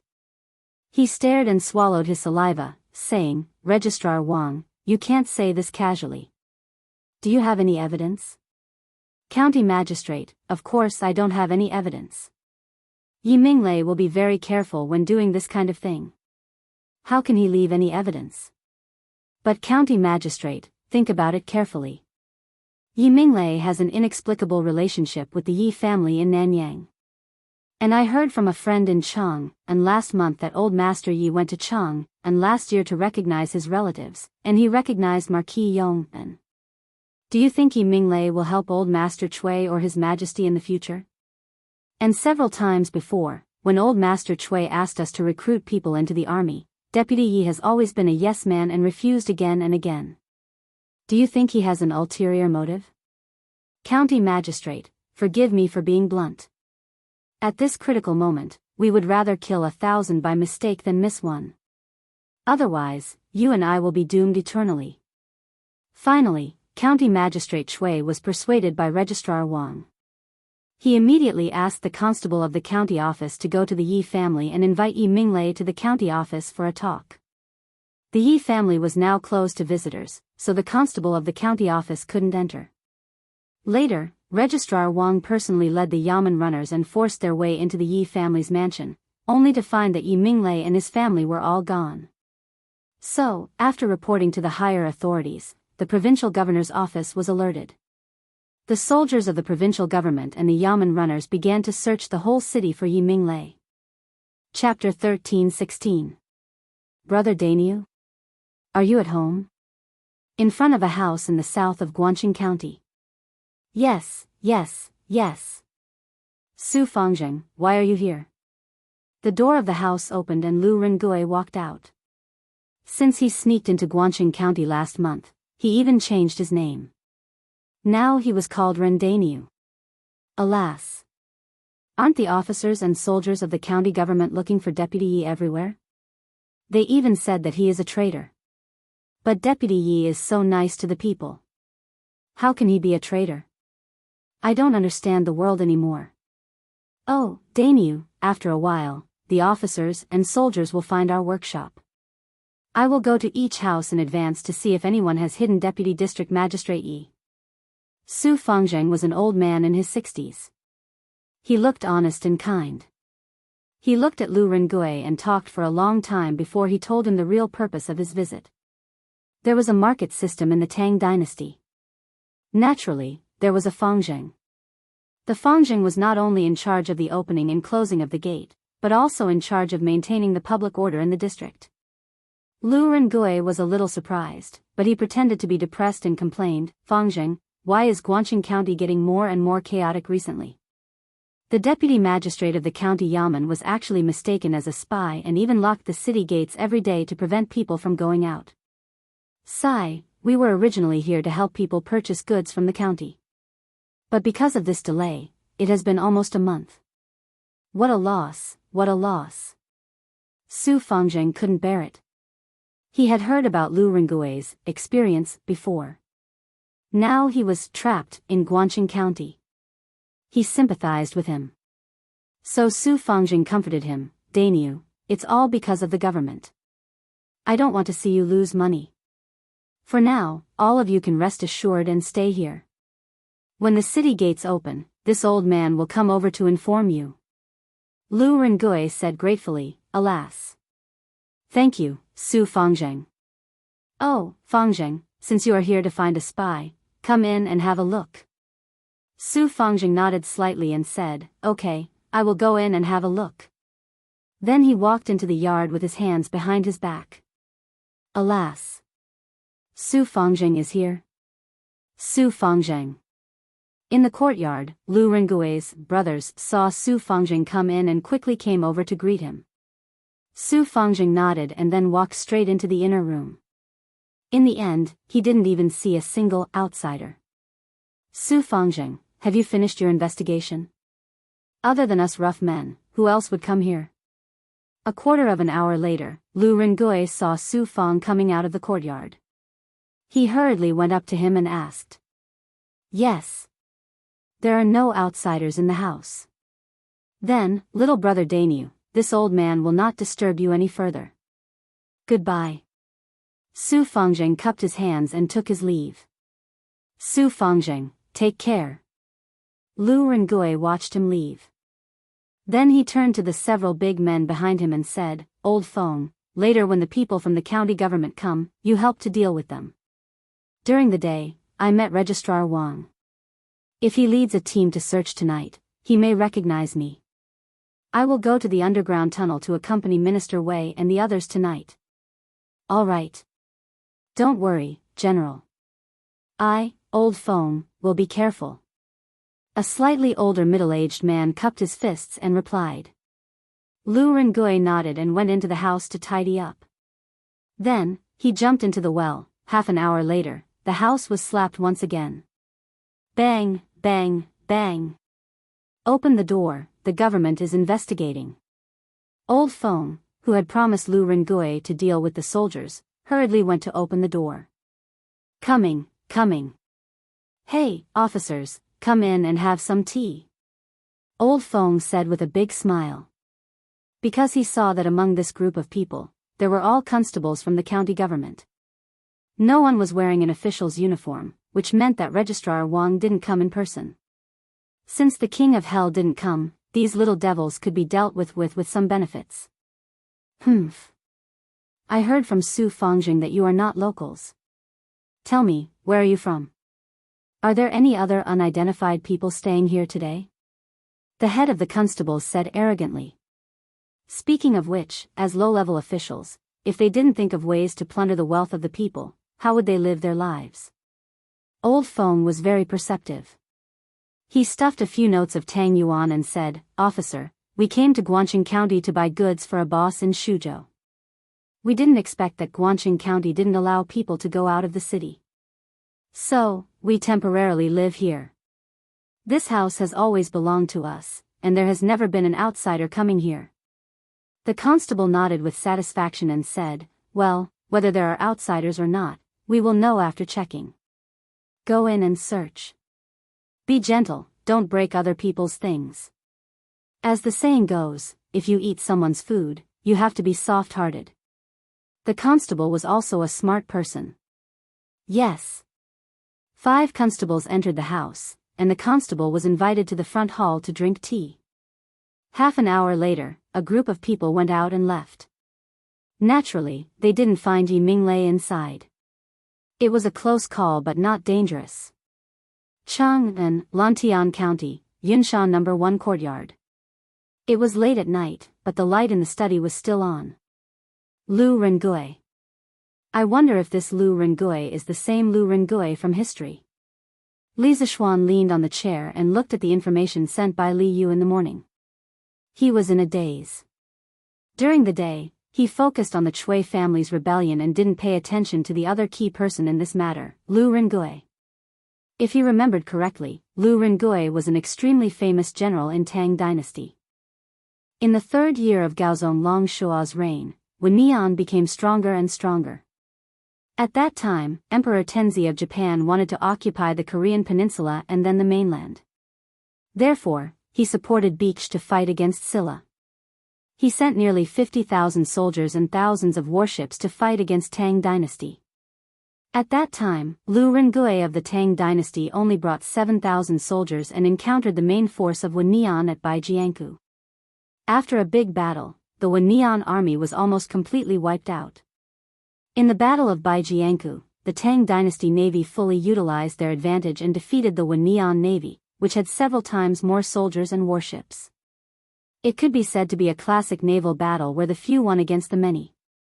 This battle was also the first battle between China and Japan as national entities.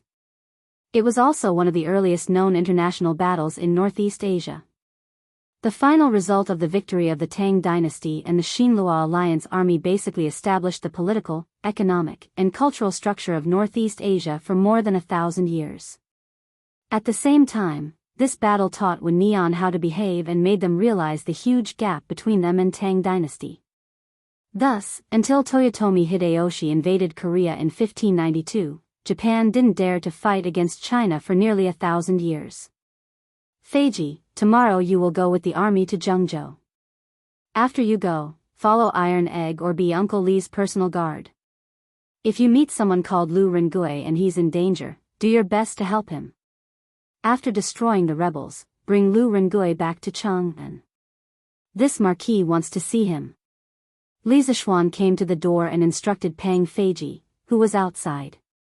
He was a nationalistic youth, and Lu Rengui, to a modern person like him, was an out-and-out national hero. Not only did he raise the prestige of the country, but he also ensured that China wouldn't be invaded by Wen Nian for nearly 1,000 years. He really wanted to see such a person with his own eyes. Marquis, but if I go to Jianghu, who will protect you? Pang Feiji said reluctantly. Li Zishuan glared at him and said grumpily, I'm the one protecting you? Or you protect me? Do I need you to protect me? If I tell you to go, then go. This matter is very important to me. Go and pack. After saying that, he went straight to his room to sleep. Yes, Marquis. Pang Feiji scratched his head and could only go back to pack his luggage, pitifully. Chapter 13-17. The next day, the morning court was adjourned. Li Er led the officials out of the imperial city. They passed through the Vermilion Bird Avenue and headed straight for the south gate of Chang'an. The citizens who had noticed the chaos in Chang'an yesterday saw Li Er leading the officials out of the city. They were even more certain that the imperial court was preparing for war. The Tang dynasty, which had unified the world and enjoyed peace for many years, finally welcomed another war. However, most of the citizens did not know where the war was going to take place this time. However, they would know everything in an hour. That was because the latest issue of Datong Daily would be released in an hour. Outside Chang'an, in the southern suburbs. At this time, the soldiers of the three armies had already gathered. More than 60,000 soldiers stood neatly on the drill ground with their heads held high and their chests puffed out. They formed a line horizontally, a line vertically, and a line diagonally. Speaking of which, such a neat formation was all thanks to Li Zishuan. Last year, when Yanhuang College held its opening military drill, Li Er led the officials and envoys from various countries to watch it. The neat formation and running movements of the students shocked Li Er, the officials, and the envoys from various countries. After that, Li Er announced that he would patrol the barracks. Hence, the daily training of the various barracks in the capital was more or less influenced by the military drill of Yanhuang College. Therefore, it was not surprising that these 60,000 soldiers were in such a neat formation. Li Er led the officials out of Chang'an's Mingda Gate and went straight to the drill ground. The officials stood on the left side of the drill ground while Li Er went up to the stage to call out the generals. In addition, Li Zishuan had also arrived. He had arrived earlier than the others. He had handed Meng Wenhao, Iron Egg, Pang Feiji, a telegraph machine, and 2 fairy lamps to Li Jing and waited there. Now that Li Er had arrived, he slipped into the crowd of the officials. Greetings, Your Majesty. After Li Er ascended the stage, the civil and military officials, as well as the 60,000 soldiers below the stage, bowed and saluted him. Their voices were like a great bell, and their auras were majestic. Rise. Looking at the mighty and majestic army in front of him, Li Er could not help but feel agitated. The battlefield was the place he, Li Shimin, yearned for. After a moment of silence, Li Erhong said, Ever since I ascended the throne, I have worked hard every day and night. I have only one goal, and that is to let the people of the Tang Empire live and work in peace and contentment. After more than a year of hard work, I have almost achieved it. Especially last winter, no one in Jianghu froze to death. I believe all of you know this. However, there are some people who have evil intentions and want to overturn my country. Let the people, let your family, elders, and fellow villagers live a bitter life again, and let the world become chaotic again. I ask you, do you agree or not? No. I don't agree.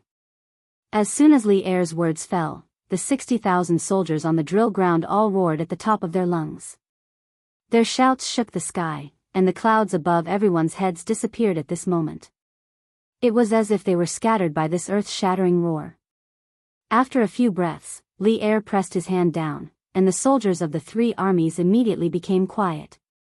Then he said, "Good. Today, Cui Junshuo of the Cui family of Qing had disregarded the emperor's grace and cooperated with the Cui family of Bowling, the Jing family of Xinjiang, and the provincial governor of Jianghu to rebel against the emperor, destroy our country, and subvert the country. I order you to go to Jianghu immediately to suppress the rebellion. Where is Li Jing, the general officer of the army of Hunan province?" Li Jing, dressed in armor, stepped forward and saluted, "I am here." Li Er raised the long sword in his hand and said, "This is my sword, and also the emperor's sword. When you go to Jianghu, the 28 states of Hunan province will be under your control. If anyone dares to disobey, you can directly kill him with this sword. I give you the right to kill first and report later. Come forward and receive the sword." After that, all the officials looked sideways. Li Jing's body and mind were shocked. Li Er gave him such a heavy right in front of everyone's eyes, which all showed Li Er's deep trust in him. This made Li Jing, who had been hiding at home in recent years, very moved in his heart. "Thank you for your trust, Your Majesty. Li Jing will go and eliminate the rebels for the imperial court." Li Jing saluted and said solemnly, "Yes. I believe you." Li Er nodded and gestured for Li Jing to go on stage to accept the emperor's sword. Li Jing went on stage and respectfully received it with both hands. Right at this moment, a red sun rose from the east, and instantly, it shone brightly onto the drill ground. Li Er suddenly had a feeling of lofty ambition, and he shouted, "Beat the drums, soldiers of the three armies, set out. Destroy the rebels and reinforce Luoyang." Dong, dong, dong, dong, dong. The four bare-chested strongmen on the stage began to beat the drums at the same time. The drum beats went from slow to fast, as if they were beating on everyone's hearts. Everyone on the drill ground couldn't help but feel a surge of emotion. Li Jing, who was on the stage, hurriedly cupped his hands and stepped down to command the army to set off. What was interesting was that the Tang army's turning and running movements were very similar to the military training of Yanhuang College's students. Their movements were very uniform. However, in comparison, the movements of these soldiers had more iron and blood. One could feel the killing intent emitted by the army from afar. Bang, bang, bang. More than 60,000 soldiers, led by their generals, left the drill ground in an orderly manner. Only the sound of their neat footsteps and shouts could be heard in the world. "Destroy the rebels and reinforce Luoyang. Destroy the rebels and reinforce Luoyang." The army gradually moved away. The civil and military officials on the drill ground looked in the direction of the army and could not help but feel agitated. At this moment, Fang Xianling stood behind Li Er and said with emotion, "Your Majesty, with such a powerful army, there is no need to worry about the rebels and the Tang Empire not prospering." Li Er turned to the officials and faintly smiled. "If the great Tang wants to prosper, it still has a long way to go. Now that the internal problems have arisen, there are still external problems. In the future, my beloved officials, only by working diligently can you help us build a prosperous great Tang. Your subjects will definitely do our best until the day we die." The officials heard this and bowed in unison. "Haha. Good. Prepare the carriage and return to the city." Li Er waved his sleeves and turned to leave. The mobilization meeting before the war finally came to an end. Li Zishuan looked to the south again. Among the 60,000 soldiers, there were his personal guards, students, and apprentices. He would not believe it if he said that he was not worried. However, the army of the imperial court this time was unprecedentedly strong. With Li Zishuan as the commander, Qing Yao Jin, Niu Jinda, and Qin Xiong as the generals, not to mention the rebels of the Chui family, they could even fight against the Turks. It was because of this that Li Zishuan dared to let Iron Egg and Meng Wenhao go south with the army. The officials returned to the city while Li Zishuan returned to Yunshan. The people of Chang'an only heard the sound of drums and deafening shouts from outside the city. However, for them, a lively day had just begun. Chapter 13:18. Newspapers are being sold. Newspapers are being sold. The freshly printed Datong Daily. Today's headline: Chui family of Qinghe rebelled against the imperial court. Li Jing, the minister of war, led troops into Jianghu to quell the rebellion.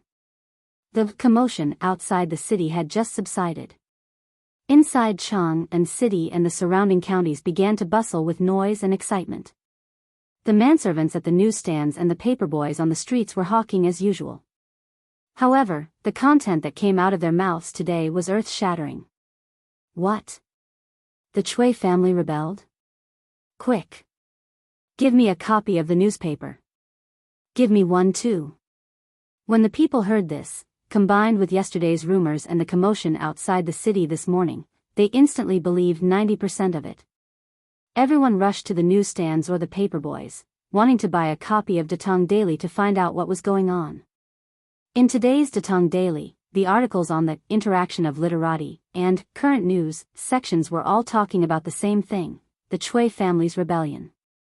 Many of the authors of the articles were big shots in the imperial court, such as Zhang Sun Wuji, Fang Xianling, Du Ruhui, and so on. These big shots had never appeared in Datong Daily before. Now, because of the Chui family's rebellion, all of them appeared at once. It was really a feast for the eyes of the literati. Under the condemnation of the big shots in the imperial court and the reporters in the editorial department of Tang Daily, the numerous crimes committed by the Chui family in the early years, the conspiracy to rebel in Jianghu this year, and the instigation of the people to rebel, were all exposed in front of everyone's eyes. Ghastly, it could only be described as ghastly. Last year, Li Zishuan had used the unjustly dead maid Ninyu to ignite the anger of the people in Chang'an city.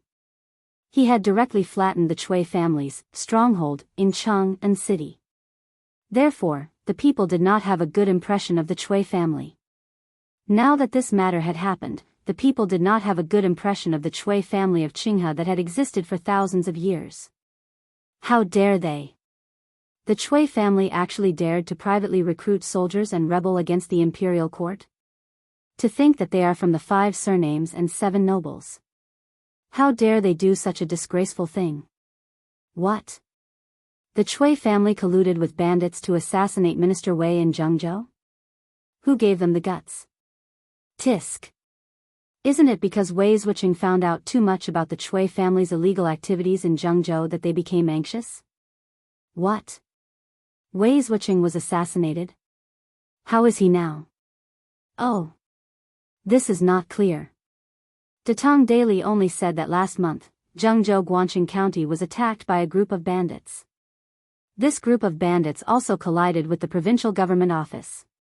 Wei Zhuqing's whereabouts are unknown. Datong Daily's reporters suspect that all of this is the Chui family's doing. Wei Zhuqing was harmed by the Chui clan? Damn the Chui family. Left Minister Wei is a rare good official in our great Tang. Nothing must happen to him. After a few years of peace, the Chui family wants to start a war again. The ones who will suffer are the local people. Humph. The Chui family has committed all kinds of evil deeds and should be punished by both humans and gods. I want to join the army and quell the rebellion for His Majesty. Although the aristocratic families of today had won over many scholars, there was still a considerable number of scholars from humble backgrounds who were biased towards the imperial court. Once they heard that the Chui family had plotted against Wei Zhang and plotted a rebellion, many scholars rolled up their sleeves and prepared to give up their brushes to join the army and rush to the battlefield. Perhaps this was the spirit of a scholar. Scholar Zhang, you should save your breath. With your delicate skin and tender flesh, how can you endure the hardships of the battlefield? You should study hard and obtain scholarly honors.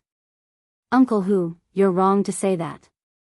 If I can endure the hardships of studying, why can't I endure the hardships of the battlefield? Hee hee. Say whatever you want. Even if you want to join the army to quell the rebellion, it's already too late. Because when this old man entered the city this morning, I saw that the army outside the city had already set off. What? The army has already set off? So soon? Of course. If it were any later, wouldn't the Chui family have done even more evil? Yunshan, Yanhuang College. The news of the Chui family's rebellion caused a huge uproar among the students. Of course, what shocked the students even more was that Iron Egg and Meng Wenhao had also set off with the army this time. This was quite incredible to them.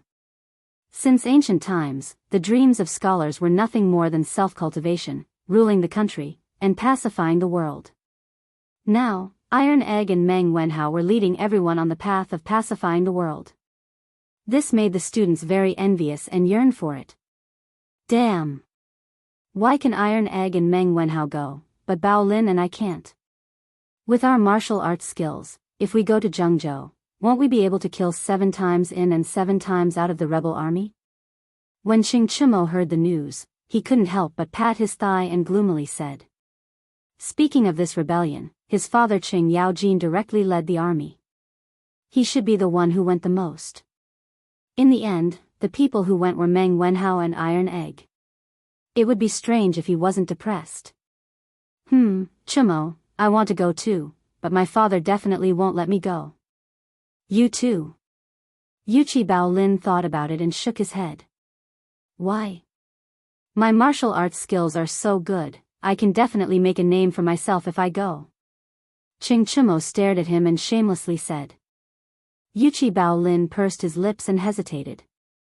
After a while, he said, Cho Nyo, I think Yamacho is right. Next year, on Arbor Day, I should plant a tree in your heart. Damn, Bao Lin, are you asking for a beating? Qing Chimo almost choked to death. Just as he was about to hit him, a light cough came from behind him. Ahem. Qing Chimo turned around and saw Li Zishuan. He quickly stopped. Li Zishuan glanced at him, then ignored him and went straight to the podium. In Class 1, the students suddenly quieted down. The 2 empty seats were a bit conspicuous at this time. The Chui family is rebelling. Wenhao and Iron Egg are going south with the army. They are both Yanhuang College's heroes. I know that some of you want to be heroes, but before you do, please learn the knowledge that the teachers from the school have taught you. Do you know why I chose them to go to Jianghu? It is because they know how to use a telegraph. The transmission of information from Jianghu to Chang'an requires a telegraph. In the future war, it is not enough to just rely on martial arts. When the time comes, the wisdom of Yanhuang College's students will be used more and more. So, if you want to serve the country, you have to learn well. Do you all understand? Li Zishuan looked at the pairs of eager eyes below the podium and nodded with satisfaction. He then spoke to all the students. Understood. After the students heard the reason why Meng Wenhao and Iron Egg joined the army, they felt energized. In the past, they only thought that engineering could allow them to become a small official or a wealthy person. Now, they realized that engineering had a more important role, and that was to protect the country. Chapter 13-19. How many soldiers do we have now? Do we have enough provisions? Jianghu, Guangxing County, Chui Family Courtyard. Chui Junshuo looked at Pan Jinyue who came to report and asked. Pan Jinyue cupped his hands and replied, in the past 2 months, we have secretly and openly recruited a total of 200,000 soldiers. All the youths inside and outside the city have been taken away by us. In addition to the 20,000 soldiers and the 30,000 secret guards of the Chui family, we have a total of 250,000 soldiers. As for the provisions, the Chui family of Bowling and the Jing family of Xingyang are not willing to provide manpower. They are only willing to provide material and financial resources. Therefore, we have enough provisions to feed the 250,000 soldiers for 3 months. Chui family of Bowling? Jing family of Xingyang? They are all old foxes. Chui Junchuo heard this and snorted with dissatisfaction. He thought for a while and said, let's not care about them for now. They are all people who sail according to the wind. After we take down Luoyang, they will bring their soldiers and deliver themselves to us. Great-grandfather is wise. Pan Jinyue cupped his hands and agreed. The aristocratic families valued benefits. The Chui family of Bowling and the Jing family of Xingyang were only tied to the same boat because of benefits. They were far from being able to live and die together. Try to recruit more people for tomorrow's pledge ceremony. As long as they are under 40 years old, you can recruit them. Some of them are weak, so let them charge and break through the enemy lines. Luoyang is big and strong, so it needs to be filled with human lives. Remember, the soldiers of the provincial governor's office and the secret guards of the Chui family must not be used as vanguards. Chui Junchuo's eyes flashed coldly and said coldly. Pan Jinyue felt a chill in his heart. He quickly cupped his hands and said, yes. Great-grandfather. Chui Junchuo nodded and said, however, the Jianghu experts that the Chui family has raised over the years can be transferred to you. Although these people are strong in martial arts, they are simple-minded and far from being generals. However, if they are used for assassination or as the vanguard to attack the enemy's formation or kill the enemy's generals, they should be competent. Pan Jinyue was excited. Most of his subordinates were mediocre, so he needed those experts. Therefore, he cupped his hands and said, Great-grandfather, thank you for your trust. Have you found Yi Minglei and Wei Zheng? After a moment of silence, Chui Junchuo suddenly asked. Wei Zheng had always been a thorn in his heart, but Yi Minglei, who had mysteriously disappeared yesterday, had planted another thorn in his heart, making him unable to eat or sleep in peace.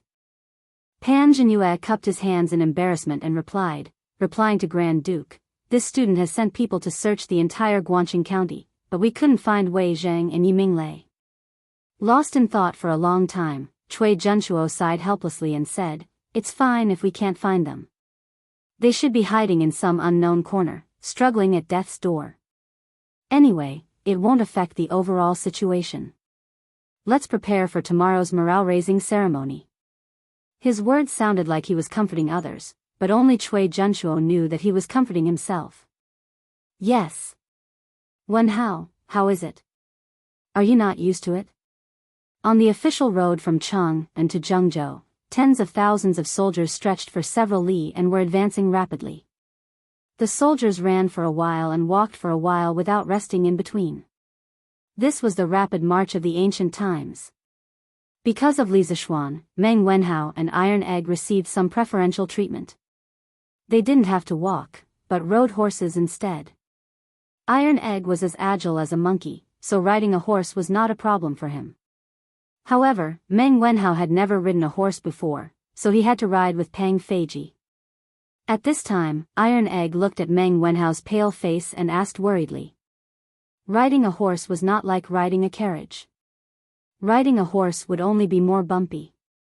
The army had only advanced for more than 30 li, but Meng Wenhao was already a little dizzy from the bumpy ride. At this moment, when he heard Iron Egg's concern, he forced a smile on his face and said, I'm fine. Iron Egg, how many li have we traveled?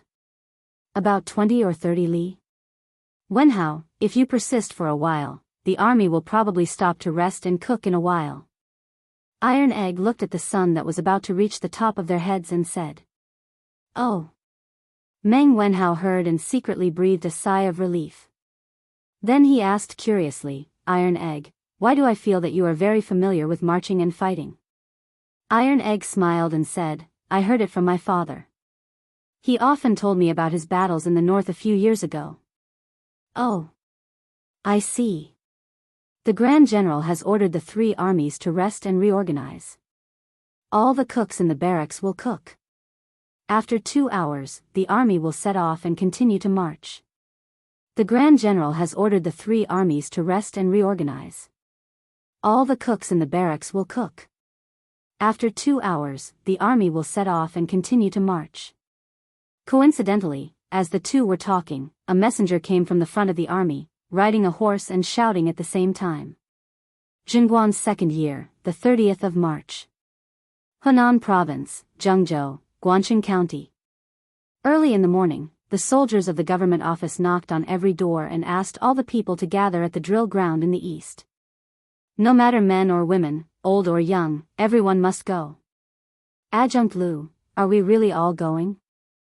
In the south of the city, in the house rented by Lu Rengui and the others, a big man asked Lu Rengui.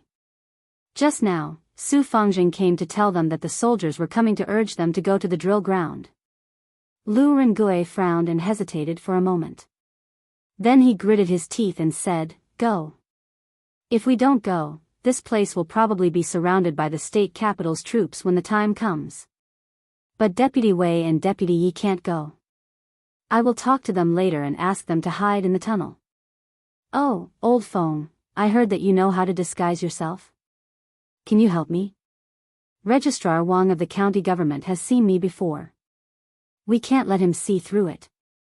Old Feng's real name was Feng Wu. He used to be a lieutenant in the Bianzhou provincial governor's mansion. He was almost the second in command in this army. Hearing this, he was a little embarrassed and said, "Hey, Adjunct Lu, I used to brag about it to others. To put it nicely, it's called a disguise. In fact, it's just putting a few mustaches on the face and making a few wrinkles. It's not a disguise." Lu Rengui choked. After a while, he said helplessly, "Just put on the mustaches. It's fine as long as Registrar Wang doesn't recognize me." "Old Feng, hurry up." Feng Wu was suddenly energized. He said excitedly, "Okay. Adjunct Lu, just wait and see." "Hey."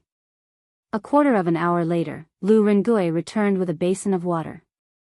Looking at the ferocious-looking man with an unshaven beard and a hideous scar on his face reflected in the water, Lu Rengui suddenly had the urge to chop him up with a knife. He used to be a handsome Confucian general, okay? How could he meet people like this? "Adjunct Lu? Adjunct Lu? How's my skill? Look, this scar looks like a real one. I'm sure your mother won't recognize you." Old Feng didn't have good eyesight. He was still complacent. "Get out." Lu Rengui was furious. He suddenly raised his head and roared. Old Feng was so scared that he immediately ran away.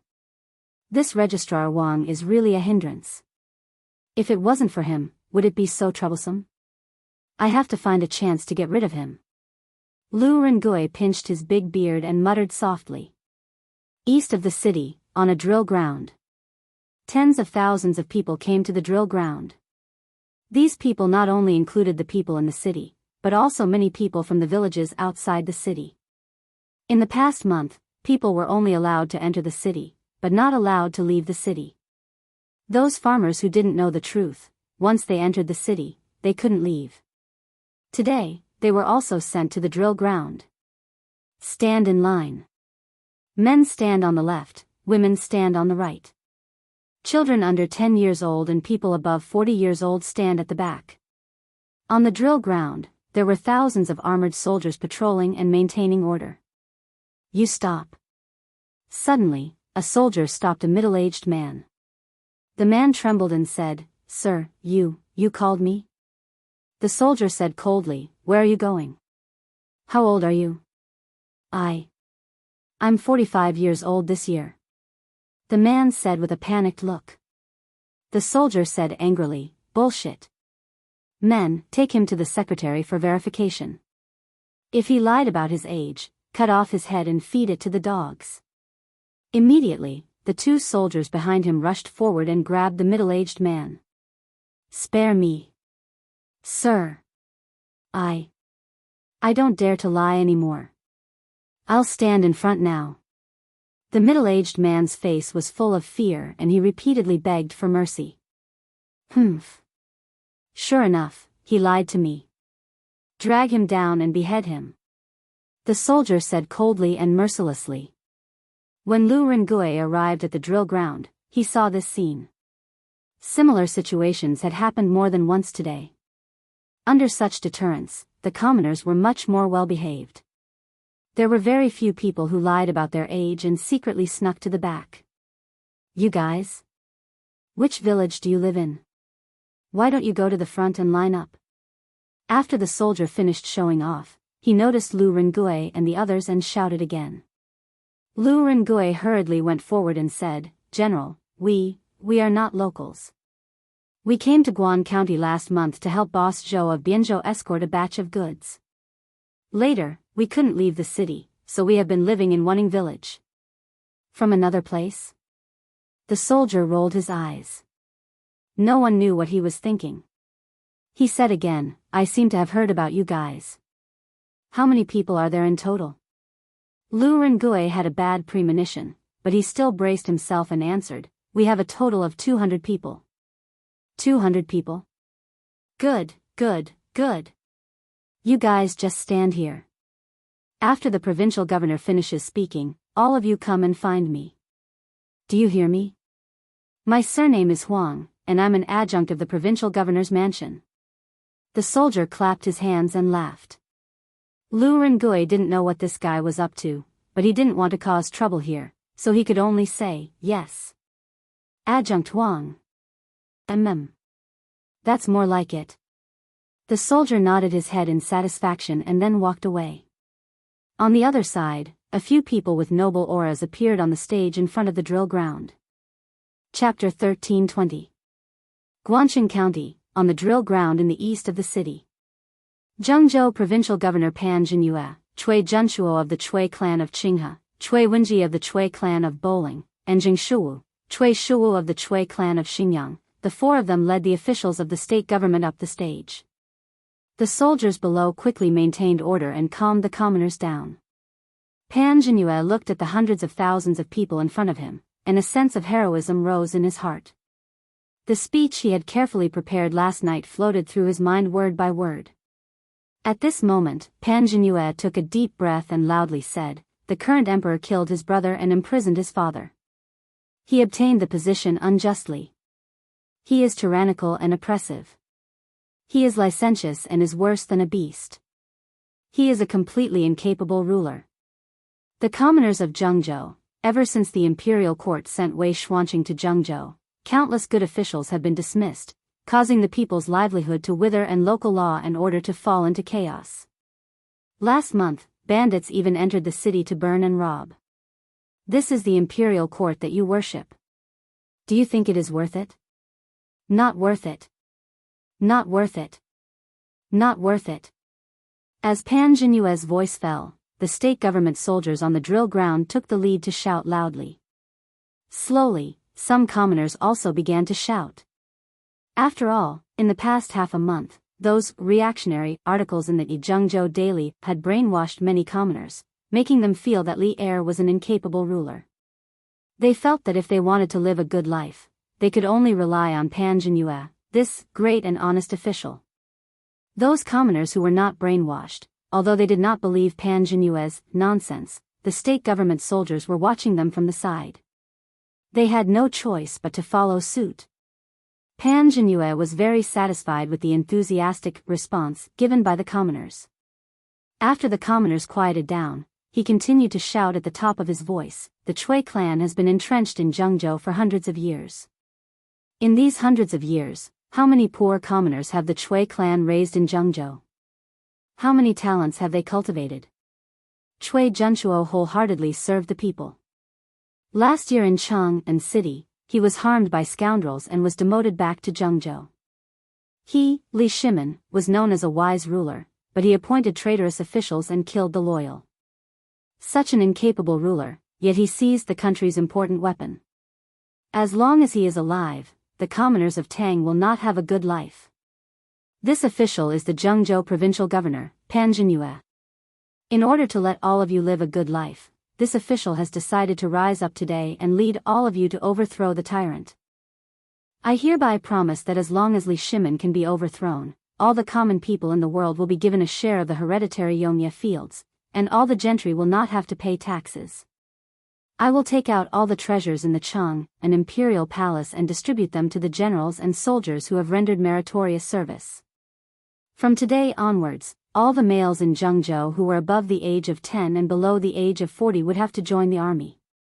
They wouldn't be joining the army for free. Every soldier would receive a monthly salary of 200 copper coins. If they were able to kill the enemy, the reward would be even greater.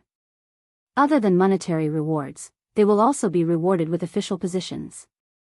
As for the soldiers who have rendered great service, they will be rewarded with official positions according to their discretion. After we overthrow Li Shimin, these people will become the founding ministers of the country. Being conferred the title of Marquis and Prime Minister will not be a problem. Of course, with rewards comes punishment. As for those traitors who fled and secretly colluded with the imperial court, once discovered, they were all killed without mercy. Their family members were also implicated in the crime. Therefore, fellow villagers, if you want to live a good life in the future, then let the men in your family join the army. Together, we will destroy the tyrant and enforce justice on behalf of the heavens. Disgraceful, Pan Jinyue's words could only be described as disgraceful. Lu Rengui frowned as he listened to what Pan Jinyue had said.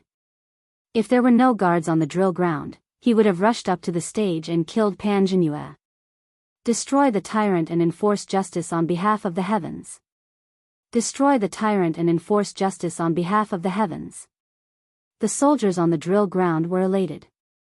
Many common people also followed and shouted crazily. Especially the scholars and gentry who were standing at the front. They shouted the most fiercely because according to what Pan Jinyue had said, if they could overthrow Li Er, then they, the top people, in Jianghu, would be the biggest beneficiaries. The gentry did not need to pay taxes. The country had just been established, so there would be many vacancies. The scholars and gentry would undoubtedly have the greatest opportunity. After a full quarter of an hour, the drill ground finally quieted down. Pan Jinyue's eyes darkened as he said, "As for the old, weak, women, and children, although you cannot participate in the war, the logistics of the army, such as cooking, transporting rations, and tailoring, will be your responsibility in the future." Where is the provincial governor's commandant Chui Quan? A middle-aged soldier stepped out from the crowd and cupped his fists. This general is here. Pan Jinyue ordered, "These men of suitable age will all be handed over to you. From today onwards, everything will follow the rules of the military camp and manage them. Now, send someone to record their names and addresses and assign them to various camps. Give them half a day to go home and pack up. Before the sky turns dark in the afternoon, they must all report to the military camp. Those who do not arrive in time will be executed immediately." This general receives the order. Chui Quan cupped his fists and said loudly, "Buzz." The people below the stage immediately became a little restless. Many of them had their sons conscripted to the state capital to serve as soldiers. The men standing in the front left were usually the pillars of their families. The women all panicked. Pan Jinyue was conscripting not only their sons, but also their husbands. Ancient people married early. Their sons were in their teens and their fathers were in their 30s. "What are you making so much noise for? Everyone be quiet. Whoever makes any more noise will be thrown into prison." Chui Quan saw the situation and let out a loud roar. His voice reverberated throughout the drill ground. The thousands of soldiers from the state capital quickly scattered into the crowd of commoners and arrested a few dozen who were the fiercest. The rest of the commoners immediately quieted down. "Generals of all camps, listen to my order. Bring your men and horses and register these men. Whichever camp they are registered in, that will be where they will be placed in the end. Before the sky turns dark today, all generals of all camps must report all the deserters. Tomorrow, I will send people to arrest them." Chui Quan ordered loudly. This general receives the order. A few dozen soldiers below the drill ground shouted in unison. F***CK. Mother***Cur, the thing that I was most worried about still happened. This is great. I have to serve the rebel army. Lu Rengui felt a little bitter. When he came, he had this worry. After all, according to the information that Yi Fashion received, the Chui family would be holding a pledge ceremony today. Therefore, he estimated that if he went, he would be kept as a strong man. But could he not go? Of course not. If he did not go, he could only hide in the tunnel. After all, Guangxing County was only so big. There was nowhere else to hide. However, if so many of them suddenly disappeared, it would definitely arouse suspicion. When the time came, the soldiers of the provincial governor's office would search inside and out of their rented residence. It would be very easy for them to find the secret passage under the house. Not only would they be arrested, but Wei Zheng, Yi Minglei, Li Yu, and Yi Fashion would also be implicated. Therefore, Lu Rengui and his 200 men knew that there was a tiger in the mountain, but they still chose to go there. All of you will follow me from now on. At this moment, the Jianghu provincial governor's office's army that Lu Rengui met earlier came over and said to him. Yes. Adjunct Wang. Thank you so much for your support. After hesitating for a moment, Lu Rengui clenched his teeth and pretended to be touched. Haha. Don't worry. Follow me and work hard. When you have enough merits in the future, I will naturally let you go back to Bianzhou. Don't think about escaping, because once you are caught, the consequences are not something that you can bear. Adjunct Wang patted Lu Rengui's shoulder and smiled meaningfully. His full name was Huang Cheng. Now that Pan Zhenyue had raised the flag of rebellion, as an adjunct of the provincial governor's office, he naturally wanted to follow behind and make contributions. Lu Rengui and his men were all strong men, and they seemed to have good combat strength. If these people were placed under his command, they would definitely help him make a lot of contributions. Therefore, he took advantage of the fact that the other officers were not paying attention to him and came to snatch them away. Yes, yes, yes. Adjunct Wang is right. I understand. People under the eaves had to bow their heads. Lu Rengui completely acted like a grandson. Huang Qing nodded with satisfaction and said, Good. What's your name? Adjunct Wang, my name is Rendainu. Good. Rendainu, you will help me take care of these people around you in the future. Now, take them to my adjunct officer to register. After registration, go back and pack some luggage and come to the barracks. Don't run away or be late, understand? Huang Qing said with a serious face. The reason why he chose Lu Rengui to be the small leader of this team was probably because he thought Lu Rengui looked more fierce. When Lu Rengui heard that Huang Qing did not scatter his men into the barracks, he was immediately happy. As for whether he was the leader or not, he did not care. Yes, yes, yes. Thank you for your guidance, Adjunct Wang. I will kill the enemy well in the future and repay Adjunct Wang. Lu Rengui had turned into a bootlicker at this moment, nodding and bowing with joy. At this time, the joy on his face was somewhat real. Good. Go quickly. Adjunct Lu, this is bad. Are we betraying the country and defecting to the enemy? When the army of the imperial court arrives, what are we going to do? After registration, Lu Rengui and his men hurried to Wuning Square in the south of the city. On the way, Feng Wu said with a sad face. What do you mean what to do? How do I know what to do? We can only take one step at a time. Okay, don't cry. Let's go back and ask Wei Zhuqing later.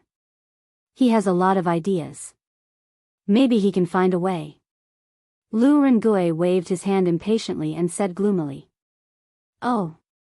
Yes. Let's go and ask Wei Zhuqing. Hurry, let's go back. When Feng Wu heard this, his expression immediately changed and he quickened his pace. Squeak. Everyone returned to the rented house. Old Feng took the lead and jumped into the dry well in the courtyard. Wei Zhuqing, this is bad.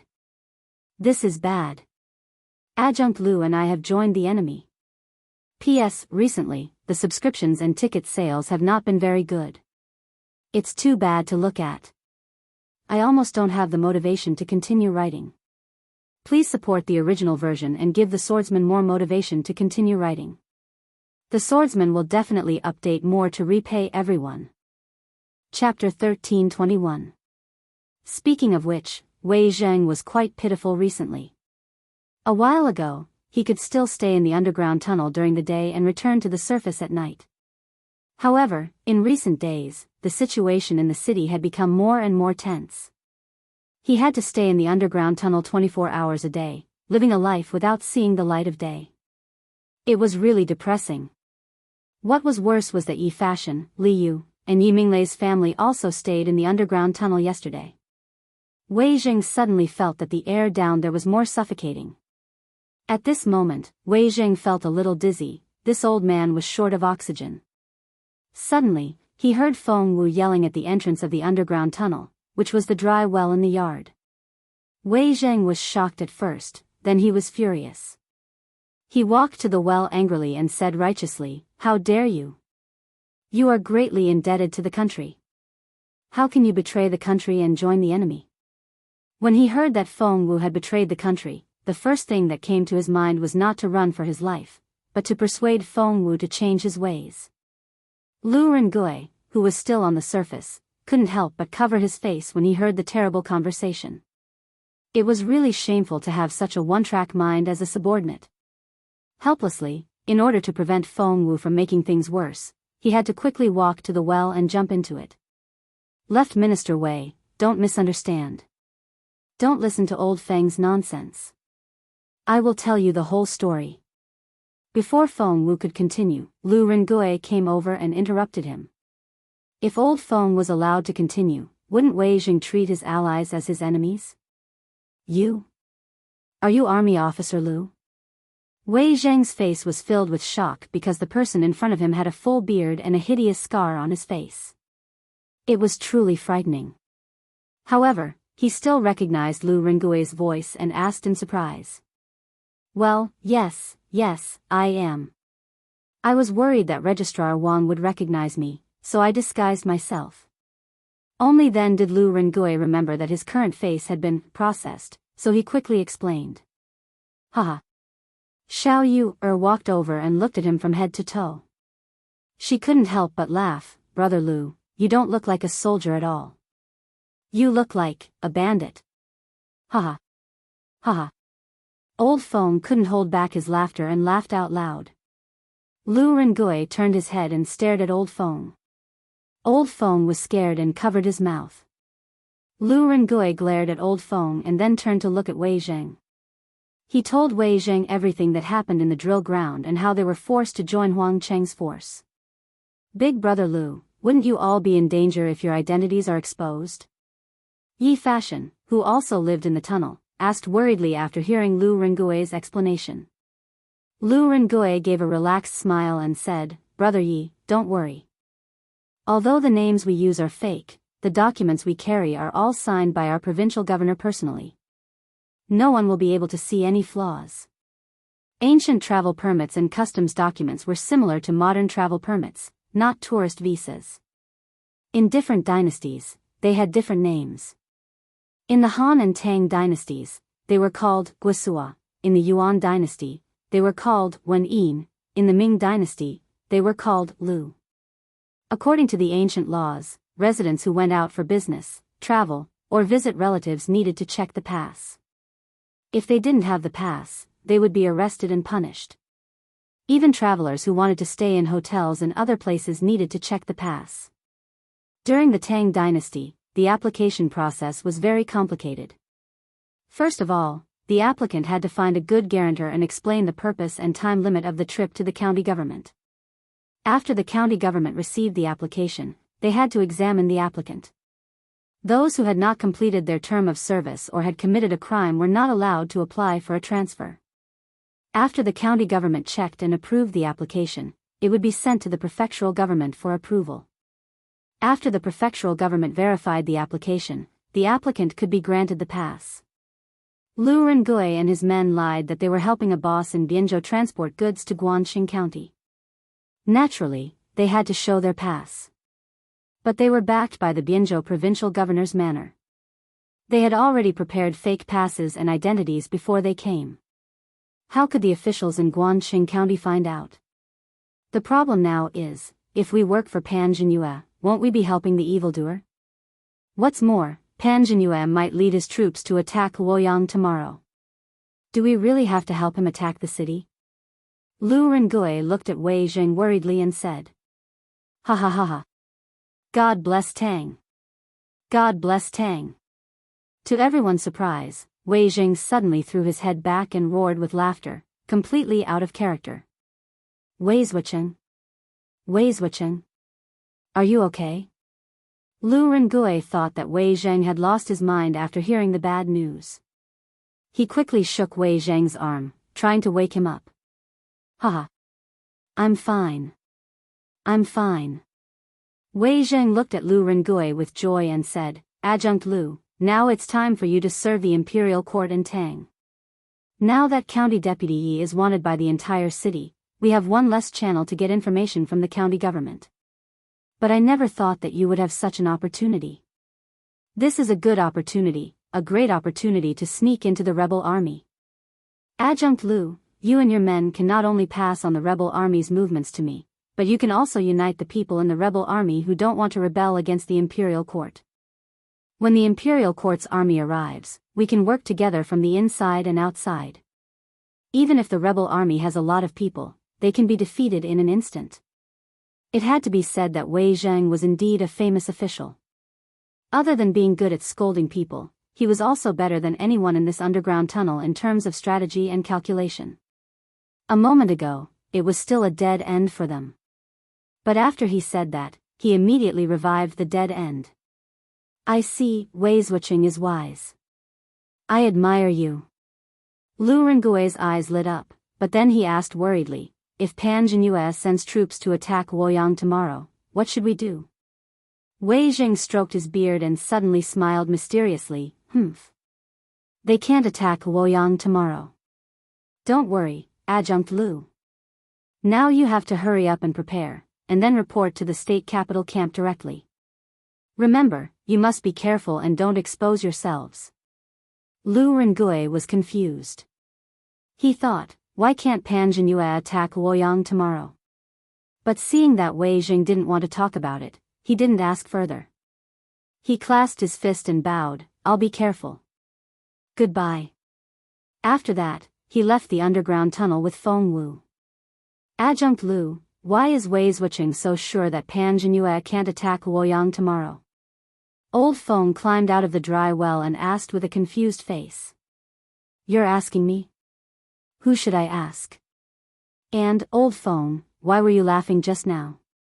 Lu Rengui turned to look at Feng Wu and said in an unfriendly tone. Well, Adjunct Lu, why don't I go down and stay for a while? It's cooler down there. Feng Wu swallowed his saliva and couldn't help but sneak his feet towards the mouth of the well. Get back here. Go back to your room and pack up. We're going to the camp in a while. Lu Rengui knew that now wasn't the time to make a fuss. He said in a bad mood and then left. Oh. Old Feng was relieved and quickly followed him. We're Adjunct Huang's soldiers. We're here to report. Although there was still a long time before the sky turned dark, Lu Rengui had already brought 200 men to report to the camp. The guards at the gate stopped them, and Lu Rengui explained to them. What's your name? A guard asked expressionlessly. Sir, my name is Rendaniu. These people all came with me. Lu Rengui said with a flattering smile. Another guard next to him flipped open a booklet. After searching for a moment, he said, Rendaniu, I've heard Adjunct Huang mention you guys. All of you belong to the 9th camp. Quickly go in and report to Lieutenant Ji of the 9th camp. Yes. Thank you. Lu Rengui cupped his fists and thanked him. Then, he led Old Feng and the others into the camp. In the early days of the Tang dynasty, the army used the Fu army system. Based on the peasant households who used the equal field system, there were 634 military manors set up in the various Taoists, prefectures, and counties under the heavens, collectively known as the Zhichong manors. According to the size of the organization, they were divided into 3 ranks, upper, middle, and lower. The head of the manors was the Zhichong Dui, primary 4th rank. The deputy heads were the Zhua and Yugui Due. Below the Due were the Zhangjun. Under the government, there were regiments, also known as battalions, with officers and captains. Under the regiments, there were squads, with captains. Under the squads, there were squads, with captains. Each battalion had 5 squads, and each squad led 3 groups. Cui Quan, who was at the pledging ceremony, was the commandant of the Zhichong House in Jianghu. He was the highest military officer in this camp. Greetings, Officer Ji. After coming to the 9th camp, Lu Rengui finally saw the captain of the 9th camp, Ji Zhongsheng, a middle-aged man with a small mustache and a cunning look. Oh. You are Ren Dainyu? Not bad, not bad. Looks like you guys can fight. Not bad, not bad. In the future, you guys will be the 5th group of the 9th camp. You will be the commander of the 5th group. When you fight in the future, be brave. That will be good for you and good for me. Do you understand? Ji Zhongxing stood up and walked in front of Lu Rengui. He looked at him from head to toe and then shouted. Lu Rengui frowned inwardly. This officer Ji in front of him reeked of alcohol. It was obvious that he had drunk a lot before Lu Rengui arrived. Drinking was prohibited in the army. However, this person was an officer and yet he dared to be so unscrupulous. From this, it could be seen how lax the military discipline of the Zhichong House was. Thank you, officer, for your support. This lowly one knows many rich merchants in Biyao. In the future, I will definitely offer you 2 jars of pure immortal drunken wine as repayment for your support. Since this fellow liked to drink, Lu Rengui naturally had to cater to his taste. As for whether the military discipline was lax or not, what did it have to do with him? He couldn't wait for the entire camp to be lax and unorganized. Chapter 13:22. Good. Good. Good. You're very good. When our army passes by Bian province in the future, you have to send your 2 jars of immortal drunken wine to me. Zhengzhou's Jitsong Residence's camp. Lieutenant Ji of the 9th camp was immediately energized when he heard Lu Rengui mention immortal drunken wine. His eyes lit up as he looked at Lu Rengui with admiration. Although the immortal drunken wine was commonly seen in Chang and City, it was priceless in the local counties. Generally, only high-ranking officials and wealthy families had the right to enjoy it. Therefore, Officer Ji couldn't help but be tempted by it. Of course. I only hope that Lieutenant Ji can let us take a look at it when the time comes. I'm not afraid that you'll laugh at me, but I haven't seen my wife for almost 2 months after the curfew in Guan County. Lu Rengui said with a hoarse voice. This was where he was smart. If he blindly flattered Ji Zhongxing without asking for anything, it would be easy for Ji Zhongxing to feel that he had a bigger scheme in mind. Now that he made such a reasonable request, Ji Zhongxing felt that he could only flatter Ji Zhongxing because of Gu Nianji's family, but it wouldn't make things too difficult for Ji Zhongxing. Haha. Small matter, small matter. Ren Dainyu, I've heard about your matter from the military governor. As long as the army passes by Bian province in the future, I'll give you half a day off to visit your family. Once you've made enough contributions, the military governor will let you go back. Ji Zhongxing patted Lu Rengui's shoulder and laughed. Lu Rengui cupped his hands and said, hee hee. Thank you, Lieutenant Ji. However, my brothers and I have changed our minds. We won't leave even if we make great contributions. We want to follow behind the provincial governor to make contributions and be conferred the title of Marquis. We hope that Lieutenant Ji can guide us in the future. Ji Zhongxing burped and then gave a thumbs up. Haha. Good. Good job. You have the same thoughts as me. Why can't we be conferred the title of Marquis and enter the imperial court? Burp.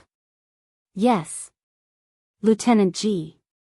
Lu Rengui cupped his fists in response, then left the room.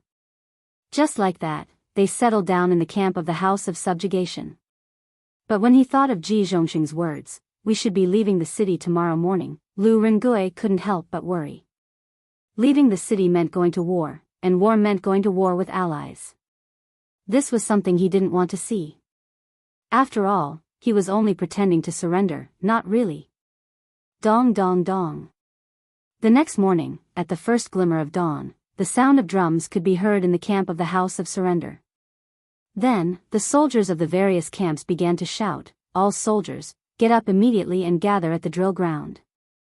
Those who are not there in 15 minutes will be flogged 30 times. All soldiers, get up immediately and gather at the drill ground. Those who don't arrive within a quarter of an hour will be flogged 30 times." The soldiers in the tent immediately moved when they heard the sound. "Old phone, go and wake the brothers up. Don't get beaten up later." Lu Rengui got up from the bed and quickly put on the armor that was given to him yesterday. Then, he shouted to Feng Wu, who was next to him. This was the quality of a soldier. Compared to the people who had just joined the camp, Lu Rengui's group was undoubtedly much stronger. A quarter of an hour later, at the drill ground on the east side of the camp, the 50,000 new recruits who joined yesterday and the 20,000 veterans who were in the camp before this gathered here. Of course, there were also many who came late and were being beaten at the side. Since you are in the camp, all of you have to follow the rules. Whatever the higher-ups tell you to do, you have to do it. The next time there is someone who is late, the punishment will be doubled. The House of Subjugation's Lieutenant Shui Quan stood on the podium and said with a gloomy face. The new soldiers were hard to lead. This was within his expectations. Although he didn't expect the new soldiers to have much fighting power, as soldiers, they had to listen to orders. The 70,000 soldiers on the drill ground suddenly became silent. Shui Quan paused for a moment and then said, "Generals of the various camps, today we are going to march into Luoyang. Let all your soldiers take their weapons and dry rations and immediately leave the city. Gather with the other two armies and go straight to Luoyang." "Yes, Lord Lieutenant." The entire camp immediately became lively. The sounds of weapons clashing, the shouts of the generals, and the noisy footsteps entered the ears. Half an hour later, all the soldiers were ready and the army headed straight for the south gate of Guanqing County. On the way, they happened to meet the other armies that Shui Quan had mentioned. The Chui family originally had 250,000 soldiers. Yesterday, they had forcefully recruited a few middle-aged men. In total, they had 300,000 soldiers. Lu Rengui, who was advancing with the army, was secretly complaining. He thought to himself, didn't Wei Zheng say that the battle wouldn't start yesterday? Why is the army leaving the city now? The city gates opened and the 300,000 soldiers left the city in succession. The villagers outside the city all made way when they saw them. But at this moment, the ground began to tremble. Outside the city, on both sides of the official road, countless black-armored cavalry suddenly rushed out. All of them were covered in thick armor, even their heads were covered, only revealing pairs of cold eyes. They were like killing gods from the abyss of hell, holding Modeo in their hands as they rushed towards the army that had just left the city. "Kill!" The leading cavalry raised the Modeo in his hand and roared. Immediately, the cavalry rushed over at an even faster speed. "Ah! It's the Imperial Court's army. The Imperial Court's army is here. Quickly run. The Imperial Court's army is here. Quickly run." This cavalry formation was too powerful. Even from afar, one could feel the murderous aura emitted from their bodies. As for Zhengzhou's Zhichong Residence's troops, the ones who were walking in front as cannon fodder were all new recruits. When had they ever seen such a terrifying cavalry in their lives?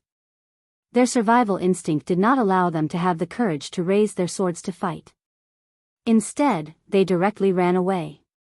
Initially, Cui Junshuo's original intention was to use these new recruits who had no combat power as cannon fodder. After all, since ancient times, attacking a city required the sacrifice of human lives. However, Cui Junshuo did not expect that once the battle went south, the first to collapse and flee would be these new recruits with weak willpower and low military literacy. And their collapse would not only disrupt their formation, it would also greatly affect the morale of the army. Do not flee. Those who flee before battle will be killed without mercy. The generals of the various battalions were all veterans. When they saw the situation, they drew their swords from their waists and cut down a few fleeing soldiers as they roared loudly. But this did not stop the soldiers in front from fleeing. This was because the black armored cavalry brought even greater fear to them. If they were asked to fight, they would rather die. This was not an army of the human world. In the blink of an eye. In the blink of an eye, the black armored cavalry had already charged into the midst of Jianghu Residence's army. Puff puff puff. When wolves entered a flock of sheep, their warhorses first sent countless soldiers flying. Then, with a swing of their swords, heads fell from the sky. To the black armored cavalry, no one was a match for them. It was like chopping vegetables. They only needed to charge forward, swing their swords, and reap the lives. Spare me. Don't kill me. I don't want to rebel. Run. Run. The soldiers in front of the troops turned around and desperately ran towards the city gate. They did not want to face this group of evil spirits. Jianghu Residence's army was instantly thrown into chaos. Black Armored Army? This is the Black Armored Army? Lu Rengui belonged to the 9th Battalion. His position was not very close to the front. When he saw the formation of the Black Armored Cavalry, he suddenly thought of something. His face was filled with disbelief. Old Feng. Tell our men to retreat in the chaos. Don't fight with the Black Armored Army. Lu Rengui pulled Feng Wu over and whispered. Yes. Old Feng replied and quickly went to pass down the order. Jianghu's commandant, Cui Quan, happened to be 30 feet away from the city gate. He sat on his warhorse and looked up. He could tell that the cavalry in front of him was the unparalleled Black Armored Army. He quickly exclaimed, Quick! Adjutant Wang, order all the soldiers to retreat immediately. Retreat into the city. Commandant, although these cavalrymen are fierce, there are at most 3,000 to 5,000 of them. We have more than 300,000 soldiers. What is there to be afraid of? Huang Cheng had never left Jianghu in his life. He did not know that they were facing the Black Armored Army. Therefore, he was very confused by Cui Quan's order. What do you know? They are the Black Armored Army. Retreat now. Cui Quan was not stupid. He knew that Li Shimin was able to defeat Wang Shicheng's army of 100,000 with his 3,500 Black Armored Army. Even though he had 300,000 soldiers with him now, they were just small fries. The strength of these 300,000 soldiers was far inferior to Wang Shicheng's army. How could they defeat the Black Armored Army? Therefore, after Cui Quan explained, he turned his horse around and galloped back into the city. Black Armored Army. They are the Black Armored Army. Huang Cheng's heart skipped a beat. Although he had never seen the Black Armored Army with his own eyes, how could he not have heard of them? At this moment, he was scared out of his wits. How would he dare to fight them? He quickly shouted at the messenger, Retreat, and took the lead to escape. Retreat! Retreat! The Zhe Residence's army outside the city gate changed from the rear to the front and ran into the city. Not good. The city gate is about to close. Brothers, quick! When they were about 4 to 5 feet away from the city gate, Lu Rengui saw 2 soldiers starting to push the gate open. He quickly shouted at his brothers. Bang! Bang! Bang! More than 200 men used all their strength and ran towards the city gate. At the last moment, they finally managed to rush into the city before the gate closed. The 1,000 soldiers who had not entered the city in time put down their weapons and knelt down to surrender when they saw that the city gate was closed. Chapter 13:23. As soon as they left the city gates, they were chased back. Cui Quan ran back to the provincial governor's manor and reported the situation outside the city to Pan Jinyue. Pan Jinyue, Cui Junshuo, Jing Shuwu, and Cui Wenji were drinking tea and discussing matters in the front hall of the provincial governor's manor. Although the 4 powers had formed an alliance, the follow-up plans still needed to be discussed. Hearing the shocking news, everyone in the front hall could not sit still. What? There are 3,000 black armored troops outside the city? How is that possible? Why would the black armored troops come to Jianghu? Could it be that Chang'an knows that we have mobilized? The old man next to Cui Junshuo, Jing Shuwu, the great-grandfather of the Jing family, exclaimed in surprise. Impossible. Absolutely impossible. Guangxing County has been sealed for more than a month. Not even a bird has flown out, let alone a person. How could Chang'an have received the news? Cui Junshuo's face was as white as a sheet of paper as he spoke with a trembling voice. Since Chang'an doesn't know that we have mobilized, why would Li Shimin send the black armored troops to Jianghu? Junshuo, when you persuaded our Jing family to join you, you promised me that we would be able to take down Luoyang before the imperial court could react. What about now? Jing Shuwu said with an unfriendly expression. Cui Junshuo was instantly speechless. Cui Wenji could not stand it anymore, so he said, all right. Since it has already happened, what's the point of arguing about it? Now that our three families are in the same boat, once we are caught by the imperial court, none of us will be spared. Instead of arguing here, why don't we think of a plan to retreat? Cui Junshuo nodded. He looked at Jing Shuwu and said, Wenji is right. Shuwu, it was indeed this old man who didn't consider this matter thoroughly. But the urgent matter at hand is that we should work together to defeat the enemy. Jing Shuwu said with a dissatisfied expression, work together to retreat? What can we use to retreat? The black armored troops' combat power is unparalleled. How can we defend against them with just those newly recruited soldiers? Even if we are lucky enough to win, we will definitely suffer heavy casualties. When the time comes, how can we attack Luoyang with these defeated soldiers? A trace of anger flashed across Cui Junshuo's eyes as she said, the urgent matter at hand is to solve the problem, not to blame each other. If the Cui family is defeated, your Jing family can forget about getting any benefits.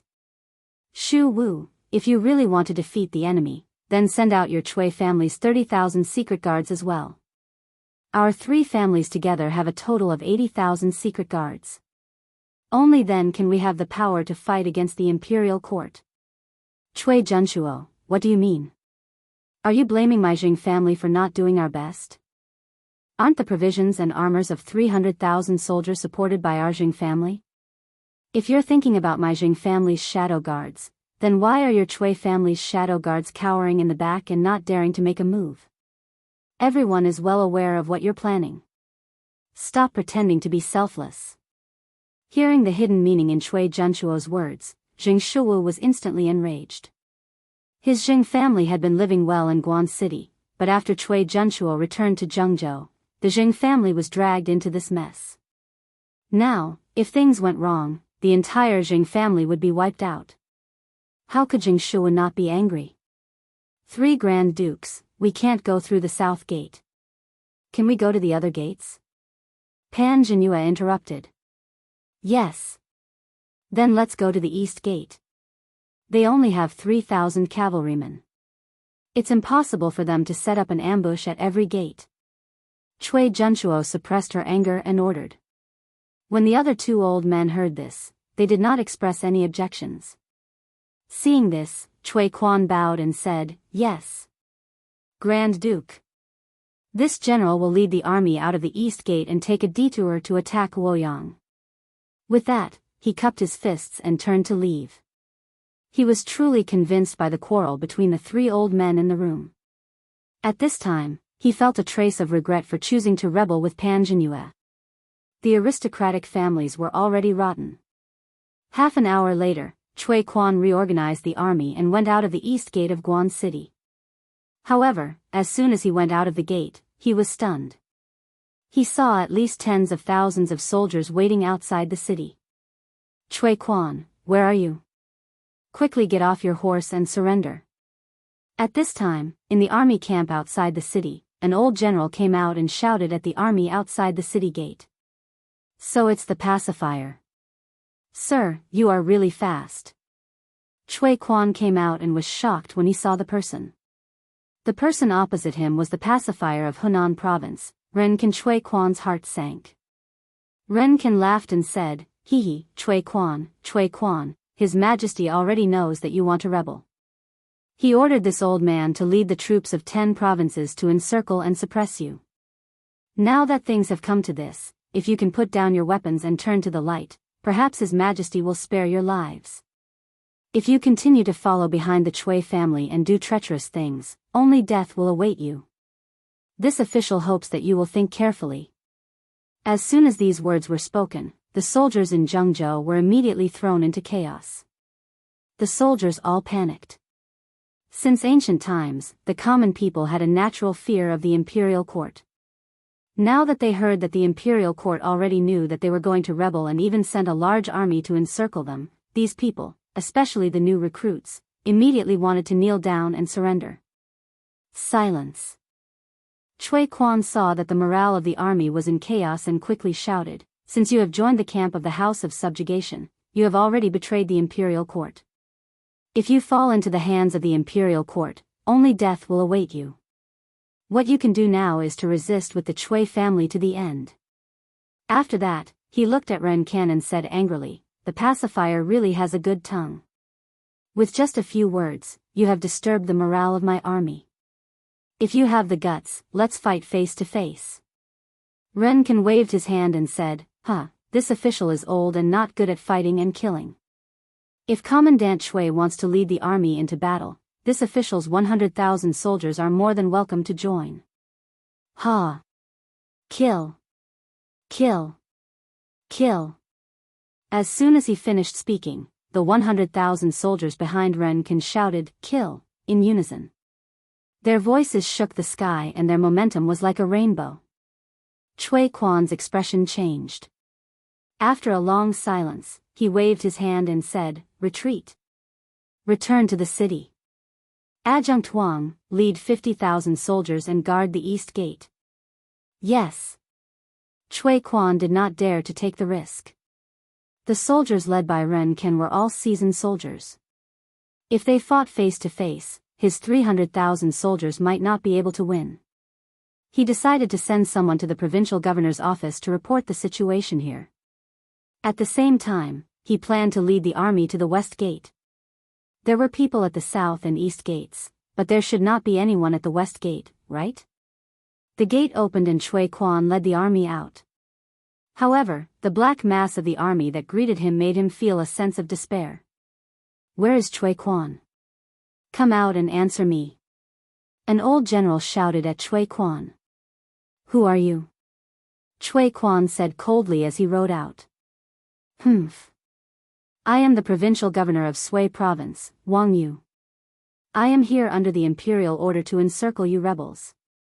Chui Quan, you are greatly favored by the emperor. You are the commandant of a province, but instead of serving the imperial court, you have joined the rebels. I advise you to abandon the darkness and join the light before it is too late to regret." Wang Yu shouted. "Wang Yu?" Chui Quan's heart sank. Sui province was not far from Jianghu, but it was definitely not close. It would take at least 4 to 5 days to rush the army. However, Wang Yu was able to lead the army here. This meant that the imperial court had long been on guard against the Chui family's rebellion. At this moment, Chui Quan's heart sank completely. Wang Yu, does your Wang family of Taiyuan really want to go against the three of us?" Chui Quan said unwillingly. He could not understand why the Wang family would be willing to be a dog of the imperial court when they were all from the same family. Wang Yu said indifferently, "Go against?" This official's honor and disgrace were all bestowed by His Majesty. "Since you want to rebel, you are going against me, Wang Yu. There's nothing to say." Chui Quan said in exasperation, "Do you really think that you can stop me with just your army of tens of thousands?" Then you can try, Commandant Chui." Wang Yui waved the sword in his hand and said with a murderous aura. Although he looked calm, he was actually panicking. He only had 20,000 some soldiers behind him. If they really fought, they were no match for Chui Quan's group. Chui Quan frowned, unable to understand where Wang Yu's confidence came from. He stretched out his hand and said, "All troops, attack. Every person killed will be rewarded with 5 strings of cash. Those who refuse to fight will be killed without mercy." Charge. Kill. At the eastern gate, Cui Quan had left 50,000 new soldiers behind to defend the city. Now, he had 250,000 soldiers under his command. Most of them were veterans, and their military training was quite good. The moment Cui Quan gave the order, the three armies charged at Wang Yu's army. Kill. The rebels might have the advantage in numbers, but our reinforcements will be here soon. Wang Yu braced himself and roared. The two armies quickly clashed. As the provincial governor of a province and the current head of the Wang family of Taiyuan, Wang Yu naturally would not personally charge into the fray. He was at the rear holding the fort. After seeing the situation on the battlefield, his face immediately darkened. In this situation, if reinforcements didn't arrive in half an hour, the 20,000-man army he brought with him would soon be wiped out. Bang! Bang! Bang! Provincial Governor Wang, I'm here to help you. Just as Wang Yu was feeling anxious, a cloud of dust suddenly rose from the south. Following that, a black mass of soldiers charged out of the dust. The old general in the lead roared. Provincial Governor Zhao. Wang Yu looked over and was instantly overjoyed. He hurriedly roared, the provincial governor of Biyao has led his army to reinforce us. All soldiers, listen up. Attack Guangqing County and capture the rebels. Kill.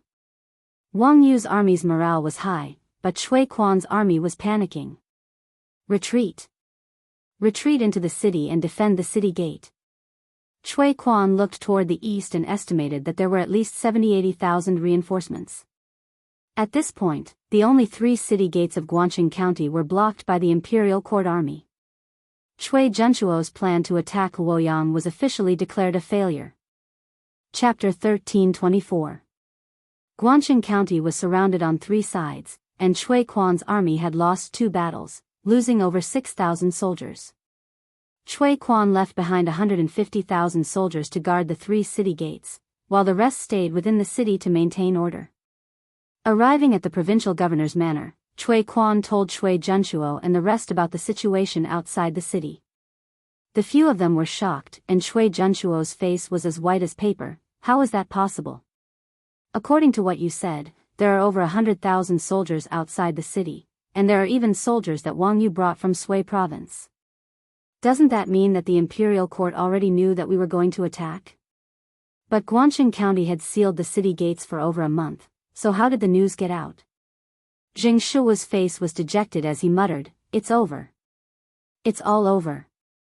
If I knew this would happen, I wouldn't have listened to your slanderous words. Now that Guangqing County is surrounded by the army, what should we do?" Cui Junchuo looked at Jing Shuo coldly and opened his mouth, but he did not say anything. At this time, he did not have the mood to argue. Cui Wenji was the oldest out of the 3, but because he took good care of himself, his body was the best. He stroked his beard and pondered for a moment before saying, "Now is not the time of life and death.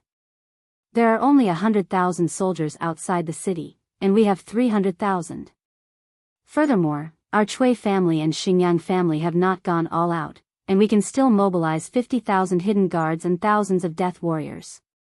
Furthermore, our consecrators have not made a move, and with their martial arts, they can fight against 100. When the time comes, we can attack from the inside and outside, and we can definitely kill our way out. But at that time, Li Shimin will definitely not let us go. But our families can go to the Turks or live in seclusion in Southeast Asia, and when the time is right, we can return to the Central Plains." Hearing that, Cui Junchuo and Jing Shuo's eyes lit up, and Jing Shuo hurriedly said, "Then in Brother Cui's opinion, what should we do now?" Cui Wenji muttered, "The 2 of us will send a messenger pigeon to mobilize the hidden guards outside, and let them rush to Zhengzhou as soon as possible. When the time comes, we will wait for the opportunity to make a move. During this time, we just need to be careful of the army outside the city. Our army might not be able to defeat them outside, but we can defend the city. With the city walls as our backing, the hundreds of thousands of soldiers outside won't be able to break into the city. Yes, yes, yes. Let's defend the city first. When the reinforcements arrive, we'll launch a pincer attack and kill our way out." Didn't they recruit a bunch of new soldiers? Let them guard the city gates. Even if the imperial court's army attacks the city, the casualties won't be our people. In the future, with the strength of our clans, where can't we dominate? Zheng Shuo nodded as he listened. Cui Junshuo also felt that it was reasonable. He turned to look at Pan Zhenyue and ordered, Zhenyue, send the new army to defend the city. The old soldiers will supervise from the side and enforce martial law in the city. Strictly forbid the citizens from gathering and causing trouble. Let all the retainers of the Chui residents come to the various commoners' square regularly to give lectures to pacify the citizens and encourage them to help us defend the city. Increase the patrols and prevent anyone from inciting the people to defect to the imperial court. Yes. Tai Gong. I'll make the arrangements right away. Pan Zhenyue cupped his hands and left with Cui Quan. Hey. Join the army. As expected, the army didn't attack Luoyang today.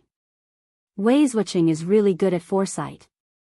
Tell me, how did he know that the black armored army and the pacifier would lead the army here today? Does Wei Zhuqing, that old man, know how to calculate? Guangqing County, East City Gate. Lu Rengui and his group were standing on top of the city walls to defend the city. Seeing that there were no outsiders around, Old Feng whispered excitedly. Lu Rengui faintly said, Miss Li, you must have used the telegraph to send a message to Cheng and that day. The black armored army's combat power is unparalleled, and their speed is astonishing. From Cheng and to Zhengzhou, they can reach there in less than 2 days. Minister Wei must have calculated the time in private.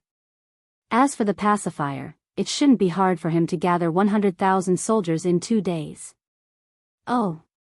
I thought Wei Zhuqing was an old immortal who could foresee things. Feng Wu scratched his head and muttered, sigh, join the army. I just heard that Cui Quan's army met Wang Yu, the provincial governor of Suizhou, and our provincial governor's army at the West City Gate. After a bloody battle, Cui Quan left behind 6,000 corpses and fled back into the city. Wang Yu?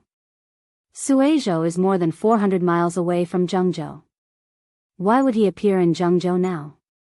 Lu Rengui was puzzled. After a moment of silence, he said, Guangqing County is surrounded by Guangqing County. The Cui family can either go out of the city and fight a bloody way out, or stay in the city and wait for the reinforcements of the Cui family of Bowling and the Jing family of Xinjiang. But in my opinion, the possibility of them choosing the latter is higher. So before their reinforcements arrive, we must find a way to get in touch with the army outside the city.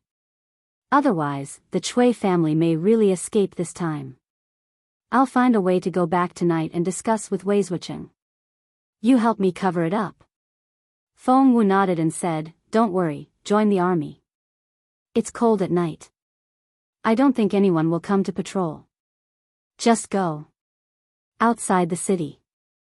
The black armored troops and the provincial government's army had already set up their tents and started cooking.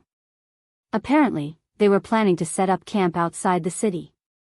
South of the city, in the central tent. General Duan, now that Guangqing County is surrounded by us from 3 sides, the rebels will not be able to escape even if they have wings. When do you plan to attack the city? Ren Kan also came to the central tent of the black armored troops. At this time, he looked at Duan Jishuan and asked. Even though he was a pacifying ambassador, he did not dare to be negligent in front of Duan Jishuan. Duan Jishuan was also involved in the Black Tortoise Gate incident. He was a real hero. Duan Jishuan picked up the teacup and took a sip. He then pondered for a moment and said, we only have 150,000 soldiers. Although we are not afraid of the Cui family's army in the open, if we want to attack the city with this small number of people, it is no different from wishful thinking. Moreover, the black armored troops are only good at fighting in the open. They are not good at attacking the city. So, let's just surround the city first. In 2 days, General Li's army will arrive. At that time, we will discuss attacking the city. That's the best. Ren Kan and Wang Yu both nodded. It was a moonless night. On the other hand, Guangqing County's Qing Tower was filled with torches. Although under normal circumstances, no one would attack the city at night, there were still many soldiers guarding the tower. Lu Rengui used the excuse of going to the toilet to sneak away. Along the way, he avoided the patrolling soldiers and finally came to the house in Wanning Lane. Is Lu Rengui back? At this time, Wei Zheng and the others were still awake. Wei Zheng asked softly when he heard some movement from the well. It's me. It's me. Lu Rengui answered and quickly walked over. At this time, a weak candlelight was lit in the tunnel. Lu Rengui looked at everyone excitedly and said, "Good news. Good news. In a few more days, you won't have to hide in this tunnel anymore." Li Yu's eyes lit up when she heard that. She asked, "Brother Lu, are the reinforcements here?" Girls love to be clean. Ever since she moved into this tunnel, she had not taken a bath for a few days. She was very uncomfortable. Moreover, the tunnel was not very ventilated. With so many people living here, the smell was naturally unpleasant. She had had enough of this place. Lu Rengui looked at little Yu with admiration and said, "Miss Li Yu is right. The reinforcements sent by the imperial court have arrived. 3,000 black armored troops, 130,000 soldiers from the Hunan province pacifier, and 20,000 soldiers from the provincial governor of Sui province, Wang Yu, have surrounded Guangqing County. When the army outside the city breaks into the city, you will be saved." "Ah. That's great. That's great. Finally, the army is here. We can finally see the light of day again." Little Yu cheered when she heard that. Wei Jing shook his head and said, "It's too early to say that. The army outside the city will not be able to break into the city. We have to wait for the reinforcements to arrive." "Reinforcements? How can Wei Zhuqing be so sure that there will be reinforcements?" Lu Rengui was puzzled. They had returned after sending the information to the imperial court at Songhua Temple. As for how the imperial court had arranged it, they had no idea. Wei Jing smiled and said, "Duan Jishuan's black armored troops are very mobile and fast. They are very suitable to be the vanguard. Since His Majesty has sent the black armored troops to be the vanguard, he will definitely send reinforcements. Let's wait." Wang Yu's appearance means that His Majesty has already taken precautions against the Chui family. In this battle, the armies sent by the imperial court cannot be underestimated. The Chui family cannot win. Wei Zhuqing is right. Lu Rengui nodded thoughtfully. Little Yu said, "Wei Zhuqing, since we have reinforcements behind us, do you think the Chui family will have reinforcements outside the city?" Wei Zheng's eyes darkened when he heard that. After a while, he looked at Lu Rengui and said, "You have to ask Lu Rengui this question." Lu Rengui quickly cupped his hands and said, "I think the Chui family will definitely have reinforcements." "Why do you say so?" "Wei Zhuqing, as far as I know, the 300,000 soldiers in the city, other than the young men recruited in the past few months, the rest are the state soldiers and the secret guards raised by the Chui family. The Chui family of Bowling and the Jing family of Xingyang did not send out a single soldier. Therefore, I guess that they must have some forces outside the city that they can mobilize. And today, they chose to guard the city instead of going out to fight. This confirms my guess." Lu Rengui cupped his hands and replied. The atmosphere in the tunnel became solemn again. Wei Jing stroked his beard and said in a deep voice, "Now, it depends on which side's reinforcements arrive first. If the Chui family's reinforcements arrive first, they will definitely go out to patrol the city. The situation will not be good if they are attacked from both sides." Chapter 13:25. Brother Lu, where are the reinforcements of the Jing family and the Chui family? Are they far from Guangqing? Inside the tunnel of Lu Rengui's rented house in Wanning Square. Little Yu asked after listening to Wei Zheng's analysis. Lu Rengui shook his head and said, "I don't know. Logically speaking, the Chui family's army should be in Dingzhou, and the Jing family's army should be in Guangqing. But since they decided to betray the imperial court with the Chui family of Qinghe, they must have set up an ambush in a county adjacent to Zhengzhou. We just don't know which county they are in." Yi Fashion frowned and said, according to the time, the imperial court's army will need at least 2 more days to reach Guan City. As for the Zheng and Shui families' reinforcements, if Brother Lu's analysis is correct and they are hiding in a county near Jianghu, then their reinforcements will definitely reach Guan City first. Then what should we do? Little Yu was anxious. Lu Rengui suddenly asked, I wonder if the imperial court will bring along a telegraph machine with them when they send reinforcements? Little Yu's eyes lit up and said, we'll know if we try. The army must be closer to us than we are to Chang'an. Maybe we can send a message without going to Songhua Pagoda. That's right. Then Miss Li Yu, try using the telegraph machine. No. Using the telegraph machine underground will be very difficult to send messages. We should at least go to the surface. Li Yu shook her head. Lu Rengui thought for a while and said, the Chui family and the government are busy dealing with the army outside the city. They shouldn't be able to send people to patrol the houses. Also, Su Fengjing of Wanning Square knows that we have joined the army, so there must be no one in the house.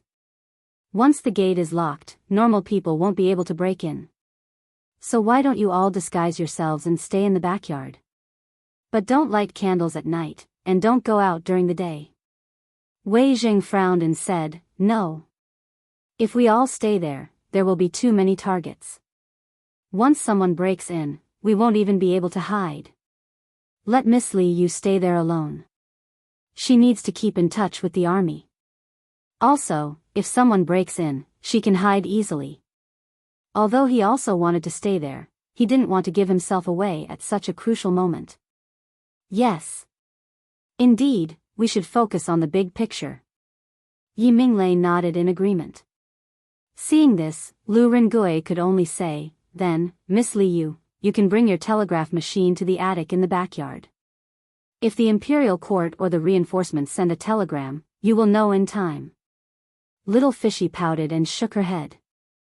No, no, no. I'm alone. I'm not even allowed to light up at night. How would I dare to stay? Why don't you let Auntie Yi stay with me?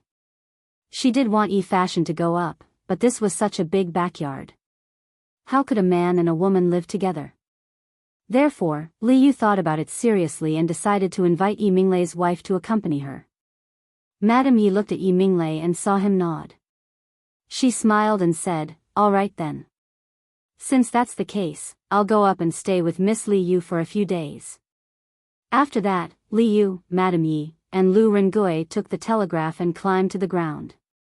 Then, the 3 of them walked towards the backyard. Beep beep beep. 15 minutes later, in the attic in the backyard, there was a soft beep sound. In the house, Li Yu used the weak candlelight to control the telegraph machine to send out a message. In order to prevent the candlelight from leaking out, she was surrounded by a screen. All right. I've sent it out. Let's see if anyone can receive and reply to me. After a while, Li Yu clapped her hands and said. Lu Rengui nodded and said, then we'll wait. Li Yu took the opportunity to ask, Brother Lu, how are you doing in the military camp? Did anyone from the higher-ups make things difficult for you? Lu Rengui shook his head and smiled. No. The lieutenant in our camp is a drunkard. I promised him 2 jars of immortal drunken wine. He treats me like a brother. Why would he make things difficult for me? Immortal drunken wine? Where can we get immortal drunken wine at this time? If I was in Chang'an, I could get some for Brother Lu. But now, I'm in charge of the city. Little Fishy frowned and said in a dilemma. Lu Rengui smiled. It's fine. I guess that lieutenant won't have the fortune to drink a sip of immortal drunken wine in his life. Hundreds of miles away, on an empty field, there were countless tents of various sizes. The campfire in the camp was brightly lit. There were also groups of soldiers patrolling the camp. Beep. Beep. Beep. Did Little Fishy send a message? Meng Wenhao reacted immediately. He quickly took out a pen and paper and laid on the ground to record. After a while, the beep stopped. Iron Egg asked curiously, Wenhao, what did the message say? To prevent more people from knowing about the telegraph machine, he, Meng Wenhao, and Pang Feiji stayed in a tent alone. At this time, Meng Wenhao had already translated the code. He looked up and said, "Nothing. This is just a test code sent by Little Fishy. She's not sure if I can receive her message. Wenhao, you should reply quickly." Iron Egg said hurriedly. "Okay." Meng Wenhao nodded and pressed the handle of the telegraph machine to reply the message. Beep. Beep. Beep. On the other side, Little Fishy was chatting with Lu Rengui about the battle during the day. Suddenly, the telegraph machine rang. "It's here." "There's a reply."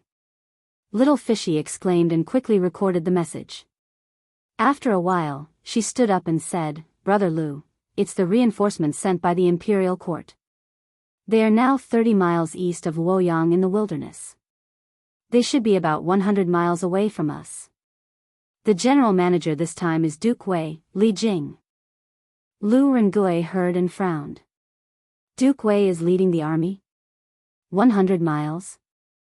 If that's the case, it's hard to say who will be the first to arrive. How about this, Miss Li Yu, you send the situation of Guangqing County and the deployment of the troops. The decision will be up to General Manager Li." "Okay. Okay." Li Yu thought for a while and started to send the message. She had a preliminary understanding of the situation in Guangqing County from the conversation with Lu Rengui. Outside Luoyang, Tang Army Camp. This time, there was a very long beep beep beep beep. Meng Wenhao's hands were almost sore from recording the code. After a full 15 minutes, the telegraph machine finally stopped beeping. Next was the translation. Fortunately, Meng Wenhao had already memorized the code book, so the translation didn't take much time. "Wenhao, how is it? How's the situation in Guangqing County?" Iron Egg saw Meng Wenhao's work and quickly came over to ask. Meng Wenhao frowned. "It's a long story, and the military situation is urgent. Let's meet General Manager Li together and report to him as soon as possible." "Okay." After a while, Iron Egg and Meng Wenhao came to the command tent. After reporting, they met Li Jing. Qin Xiong, Qing Yao Jin, and Niu Jinda were also in the tent. They were probably having a meeting. "Greetings, General Manager Li and the generals." Iron Egg and Meng Wenhao bowed. Li Jing nodded and said, "There's no need to be polite. Meng Wenhao, I heard that you have urgent military matters to discuss with me?" "Yes. General Manager Li, this is the information that was just sent from Guangqing County." Meng Wenhao took out the translated message and raised it above his head as he replied. "Oh. Let me take a look." Li Jing's expression changed as he walked down and took the message from Meng Wenhao. The other 3 old generals in the tent also cast their gazes on Li Jing. "Medicine Master, what is written on it? Why are you looking at it for so long?" A moment later, Qing Yao Jin asked impatiently. Li Jing passed the message to Qing Yao Jin and said, "The Chui family in Guangqing County has gathered 300,000 troops and is preparing to attack Luoyang. Luckily, the Black Armored Army, Ren Kan, and Wang Yu's 150,000 troops arrived in time and killed the rebels back into the city. However, according to the Bian Province Army hidden in the city, the Chui family of Bowling and the Zheng family of Xinjiang definitely have reinforcements outside the city. If we don't want the Chui family to escape, then we have to reach Guangqing before the reinforcements arrive." Qin Xiong stroked his beard and said, "Since that's the case, then let's march through the night." Li Jing thought for a moment and looked at Iron Egg and Meng Wenhao. "Iron Egg, you and Wenhao go up to the Celestial Lamp and send information to Guangqing. Say that we will definitely reach Guangqing before dark tomorrow. Then send a message to Cheng and inform His Majesty about the situation here. Also say that we plan to change the route of the army and merge the 3 armies into one to head straight for Guangqing." Li Er had told him before he left that although he would not interfere with his battle plans, he hoped that he could send the situation of the battlefield to the imperial court regularly. The 2 fellows quickly cupped their fists and said, "Yes, General Manager." Li Jing looked at the 3 generals in the tent and said, "Jijia, Shubao, Jinda, we originally planned to split into 3 groups to enter Jianghu tomorrow. However, the situation is urgent and the Chui family is hiding in Guanqing waiting for reinforcements. We have to merge our forces and move out immediately. We have to rush to Guanqing before the reinforcements of the Chui and Jing families arrive. This time, we will surround them and attack the reinforcements. We will wipe out all the hidden powers of these 3 families. Good. Then I, old Cheng, will go clean up the army and set off immediately. Cheng Yao Jin was instantly energized and hollered loudly. Speaking of which, his horse Lance was already thirsty and could not take this chance to see some blood. Qin Xiong and Niu Jinda also cupped their fists and left. Half an hour later, all the tents were kept and the 60,000 troops were gathered. Then, they all held torches and started their rapid march. They traveled through the night and night to head straight for Guanqing. Chapter 1326. Late at night, the entire Chang'an city was asleep, but the Taiji palace was still brightly lit.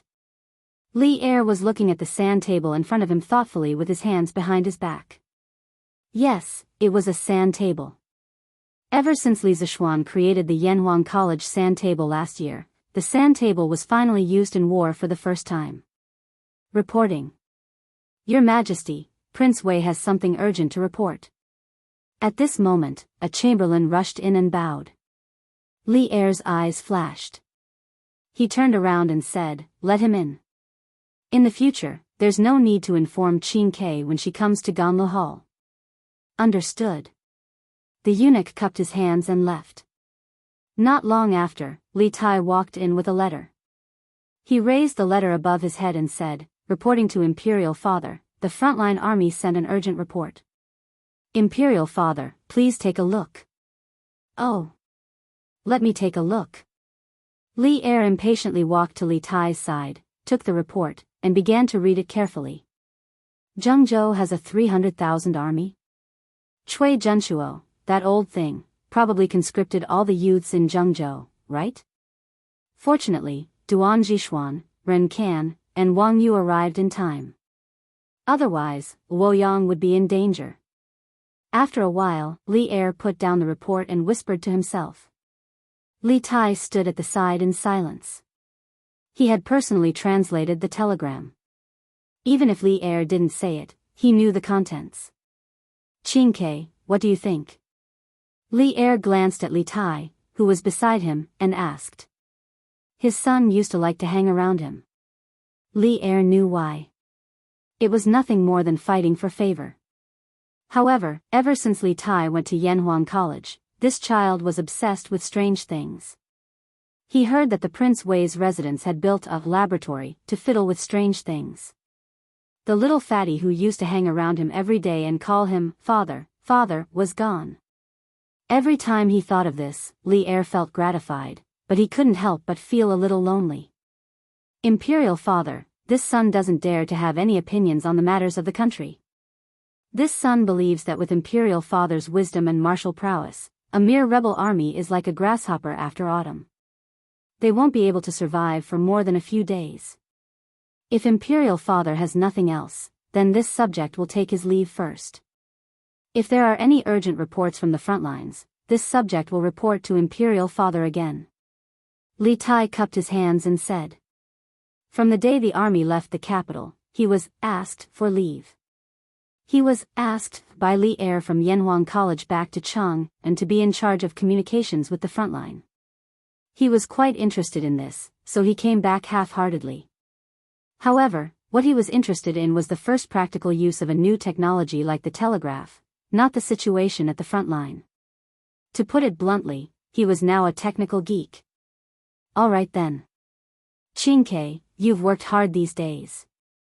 Li Er saw that Li Tai's mind was not here, so he could only helplessly say. "This son is not tired. Father, please rest early. This son will take his leave." Li Tai cupped his hands and took his leave. The 3 armies combined into one army, besieging the enemy and attacking reinforcements. The medicine master's actions are very much to my liking. I'd like to see how much power is hidden behind the 3 of you. After Li Tai left, Li Er lowered his head to look at the intelligence on the table and muttered to himself. Back then, he had indeed noticed the Chui family's disloyalty and had secretly made preparations. The reason why he did not nip the rebellion in the bud was mainly because he wanted to see how much power the Chui family had hidden in the dark, or how many people were willing to rebel with the Chui family. He wanted to cast a long line to catch a big fish. He wanted to take this opportunity to wipe out all the remnants of the aristocratic families in one fell swoop.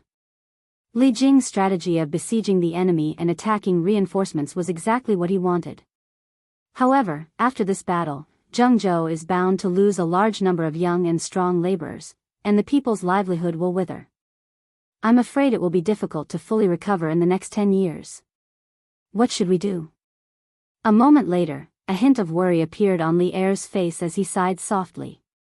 Reporting to the general, the head chief has ordered the Black Armored Army and 150,000 provincial government troops to strictly guard the city and guard against the reinforcements from the Jing family and the Chui family from Bowling.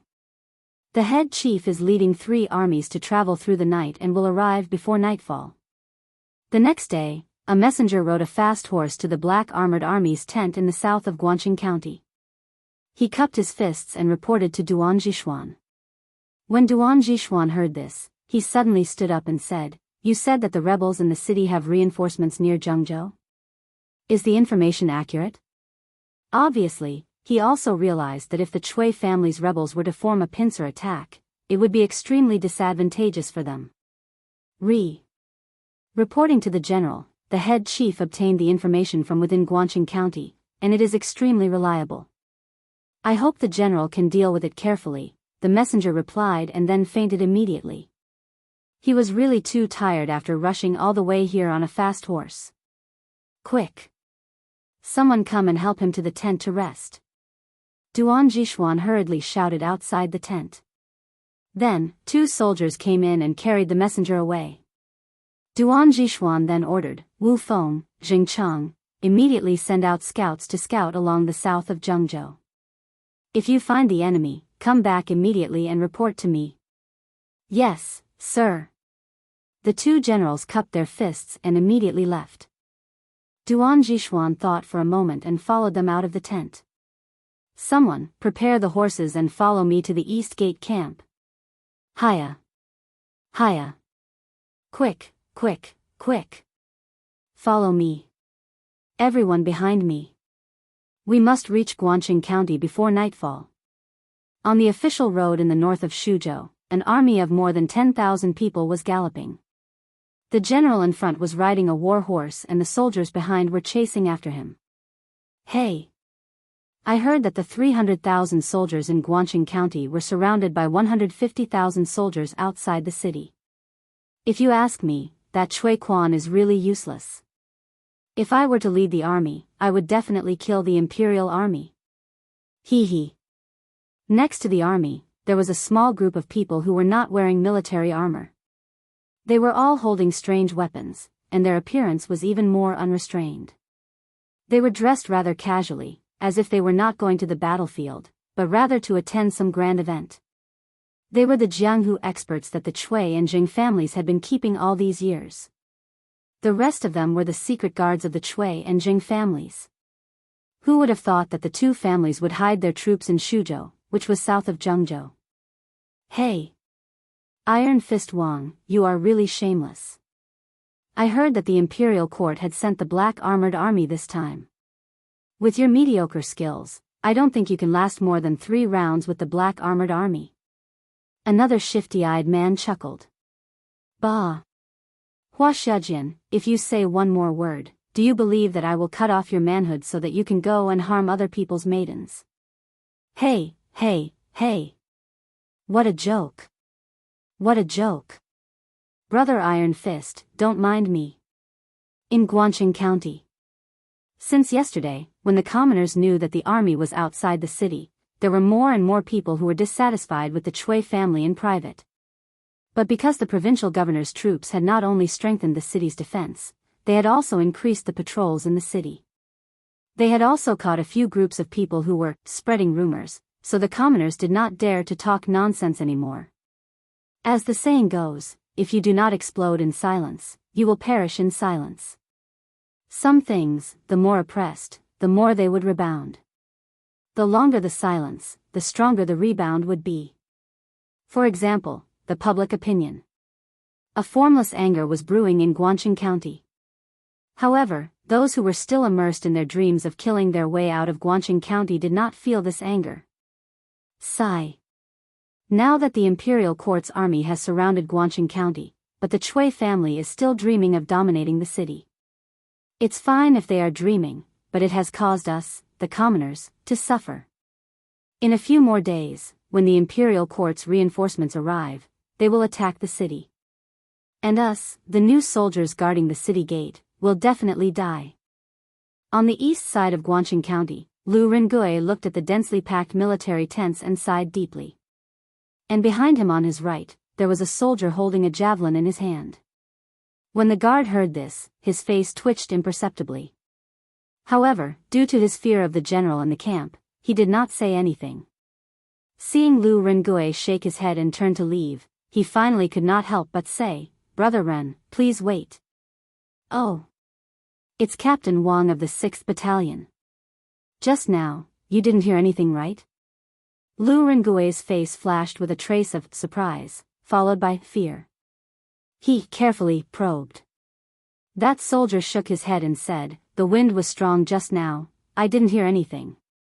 Lu Rengui heaved a sigh of relief and said, "Oh. That's good. That's good." Captain Wang, why did you call me?" Actually, he had purposely said those words in front of this person. And this Captain Wang's background, he had already investigated clearly. His name was Wang Lang, the son of the Wang family village outside the city. A month ago, he was captured and used some unknown method to become the captain of the 9th Battalion's 6th Battalion. He was also quite popular among his subordinates. More importantly, the Wang family village outside the city had been bullied by the Chui family for many years. This was also the main reason why Lu Rengui dared to say those taboo words in front of Wang Lang. Come. Brother Ren, let's talk here." Wang Lang carefully pulled Lu Rengui to the corner of the city wall and asked softly, "Brother Ren, let's not beat around the bush. Just now you said that there will be reinforcements from the imperial court, and when the reinforcements arrive, they will attack the city, is that true?" You don't have to worry, I will never tell anyone what you said to me, I, Wang Lang, swear to the heavens." Lu Rengui originally wanted to, humbly decline a few more words to prevent this kid from getting suspicious, but after hearing Wang Lang's honesty, he simply said, "Brother Wang, since you said so, then I won't hide it from you. What I said just now was actually accidentally heard from our adjunct Wang. He also said that when the imperial court's army attacks the city, he will send us, the new soldiers, to our deaths." After a quarter of an hour, Lu Rengui returned to his position and continued to stand guard. "How is it? Joining the army? Is it done?" Old Feng asked sneakily. "Hey. Is there a need to ask? This should be the 12th one, right? It's almost enough." Chapter 1327. Right now, the public opinion of Guangxing County was like a ticking time bomb. What Lu Rengui was doing right now was to collect these ticking time bombs and wait for a specific time to detonate them all at the same time, blowing up a crack in this impregnable city. Many things looked impenetrable from the outside, but from the inside, they might be easily broken. Reporting to the Grand General, the scouts at the front discovered a large number of troops and a group of unidentified Jianghu people at the junction of Zhengzhou and Shuzhou. "They are rushing towards us." At 5 past noon, a soldier rushed in from the Black Armored Army's tent in the south of the city and reported to Duan Jishuan. "Oh." At this time, 50,000 unidentified troops suddenly appeared. They must be the reinforcements of the Chui and Jin families. As for those Jianghu people, they might be the retainers of these two families in recent years. Did you see how many of them there are? How long will it take to reach Guangxing County? Duan Jishuan's expression changed as he stood up. Replying to the Grand General, the other party has about 50,000 people. According to their marching speed, they will reach Guangxing County around 5. Then when will the Grand General Manager and the rest arrive? Duan Jishuan's expression changed slightly as he thought about it and asked again. According to the latest intelligence, the Grand General Manager's army is more than 30 miles away from Guangqing County. They will probably reach Guangqing County around 5, but the soldier suddenly became hesitant at the end. Duan Jishuan frowned and said, "But what?" "But the Grand General Manager's army travels day and night. As far as I know, they only rested for less than 4 hours last night." The soldier cupped his fist and said. His meaning was obvious. He wanted to tell Duan Jishuan that even if the army led by Li Jing arrived, their combat power would probably be less than 10%. After all, they didn't really rest for a day and a night. Duan Jishuan's brows furrowed deeply. After pondering for a moment, he ordered, "Wu Feng, Jing Chang, the two of you go to the east and west camps respectively. Ask Ren Kan and Wang Yu to take 20,000 men each and go with me to stop the reinforcements of the Chui and Jing families. Then, Grand General, if the rebels in the city take the opportunity to escape from the south gate, what should we do?" The general to the left of Duan Jishuan cupped his fist and said, "I will only bring 1,000 black armored troops with me. The remaining 2,000 will be led by the two of you. If the Chui family intends to escape from the south city gate, the 60,000 elites that you brought along with the head chief will be able to defeat them easily." Duan Jishuan said coldly.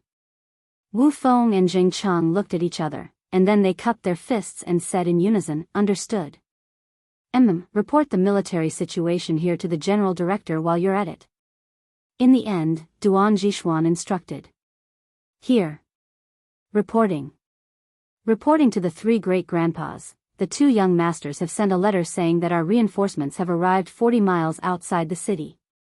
In another 4 hours, we will reach the south of the city. Guangqing County, Provincial Governor's Office." A soldier carrying a piece of paper hurriedly ran in and bowed. The reinforcements of the Chui and Jing families this time were personally led by Chui Wenji and Jing Shuo's eldest grandsons, Chui Shen and Zheng Huijie. The troops carried carrier pigeons so that they could send messages into the city at any time. This message was, of course, directed in one direction. Chui Shen and Zheng Huijie could use carrier pigeons to send messages into the city, but Chui Wenji and Jing Shuo could not use carrier pigeons to send messages to Chui Shen and the rest. This was because the army was constantly on the move, and carrier pigeons would only return to the home in their memories. Compared to that, the superiority of telegraphic messages was obvious. Good. Good. When Shen and the rest arrive with their reinforcements, we will fight our way out from the south city gate. With a pincer attack, I don't believe that we can't fight our way out." Chui Wenji got up and laughed. Chui Junchuo hesitated and said, "Brother Wenji, the army has been on the move for a whole day. Why don't we let them rest for a night and fight again tomorrow?" Chui Wenji nodded and said, "Junchuo is right. Look at my brain, I'm probably old and confused. Once I get excited, I forget everything. The army is fatigued from the journey and should indeed rest for a night. In that case, we will attack again tomorrow. It's just that, how are we going to spread the news?" When he said that, Chui Junchuo, Chui Wenji, and Jing Shuo were all in a dilemma. Previously, they had sealed the city so that Wei Zheng and Lu Rengui could not spread the news even if they wanted to. It was only after Li Yu came to manage the city that the situation changed. Now, Guangqing County was surrounded by the imperial court's army. Chui Junchuo and the rest finally experienced Wei Zheng and Lu Rengui's situation. For now, we can only wait for Huijie and the rest to send another message and act according to their plan. If they choose to fight tonight, then we will go out of the city and fight. If they choose to rest for a night, then we will wait until tomorrow to lead the troops out of the city." After a long silence, Jing Shuo said helplessly, "That's the only way." Reporting. Reporting to the chief steward, General Duan sent an urgent report. In the wilderness 30 miles west of Guangqing County, a huge army was advancing quickly. Suddenly, a knight in black armor came toward them. Li Jing quickly ordered the army to stop. The knight quickly got off his horse and cupped his fists. "Read it." Li Jing said in a low voice.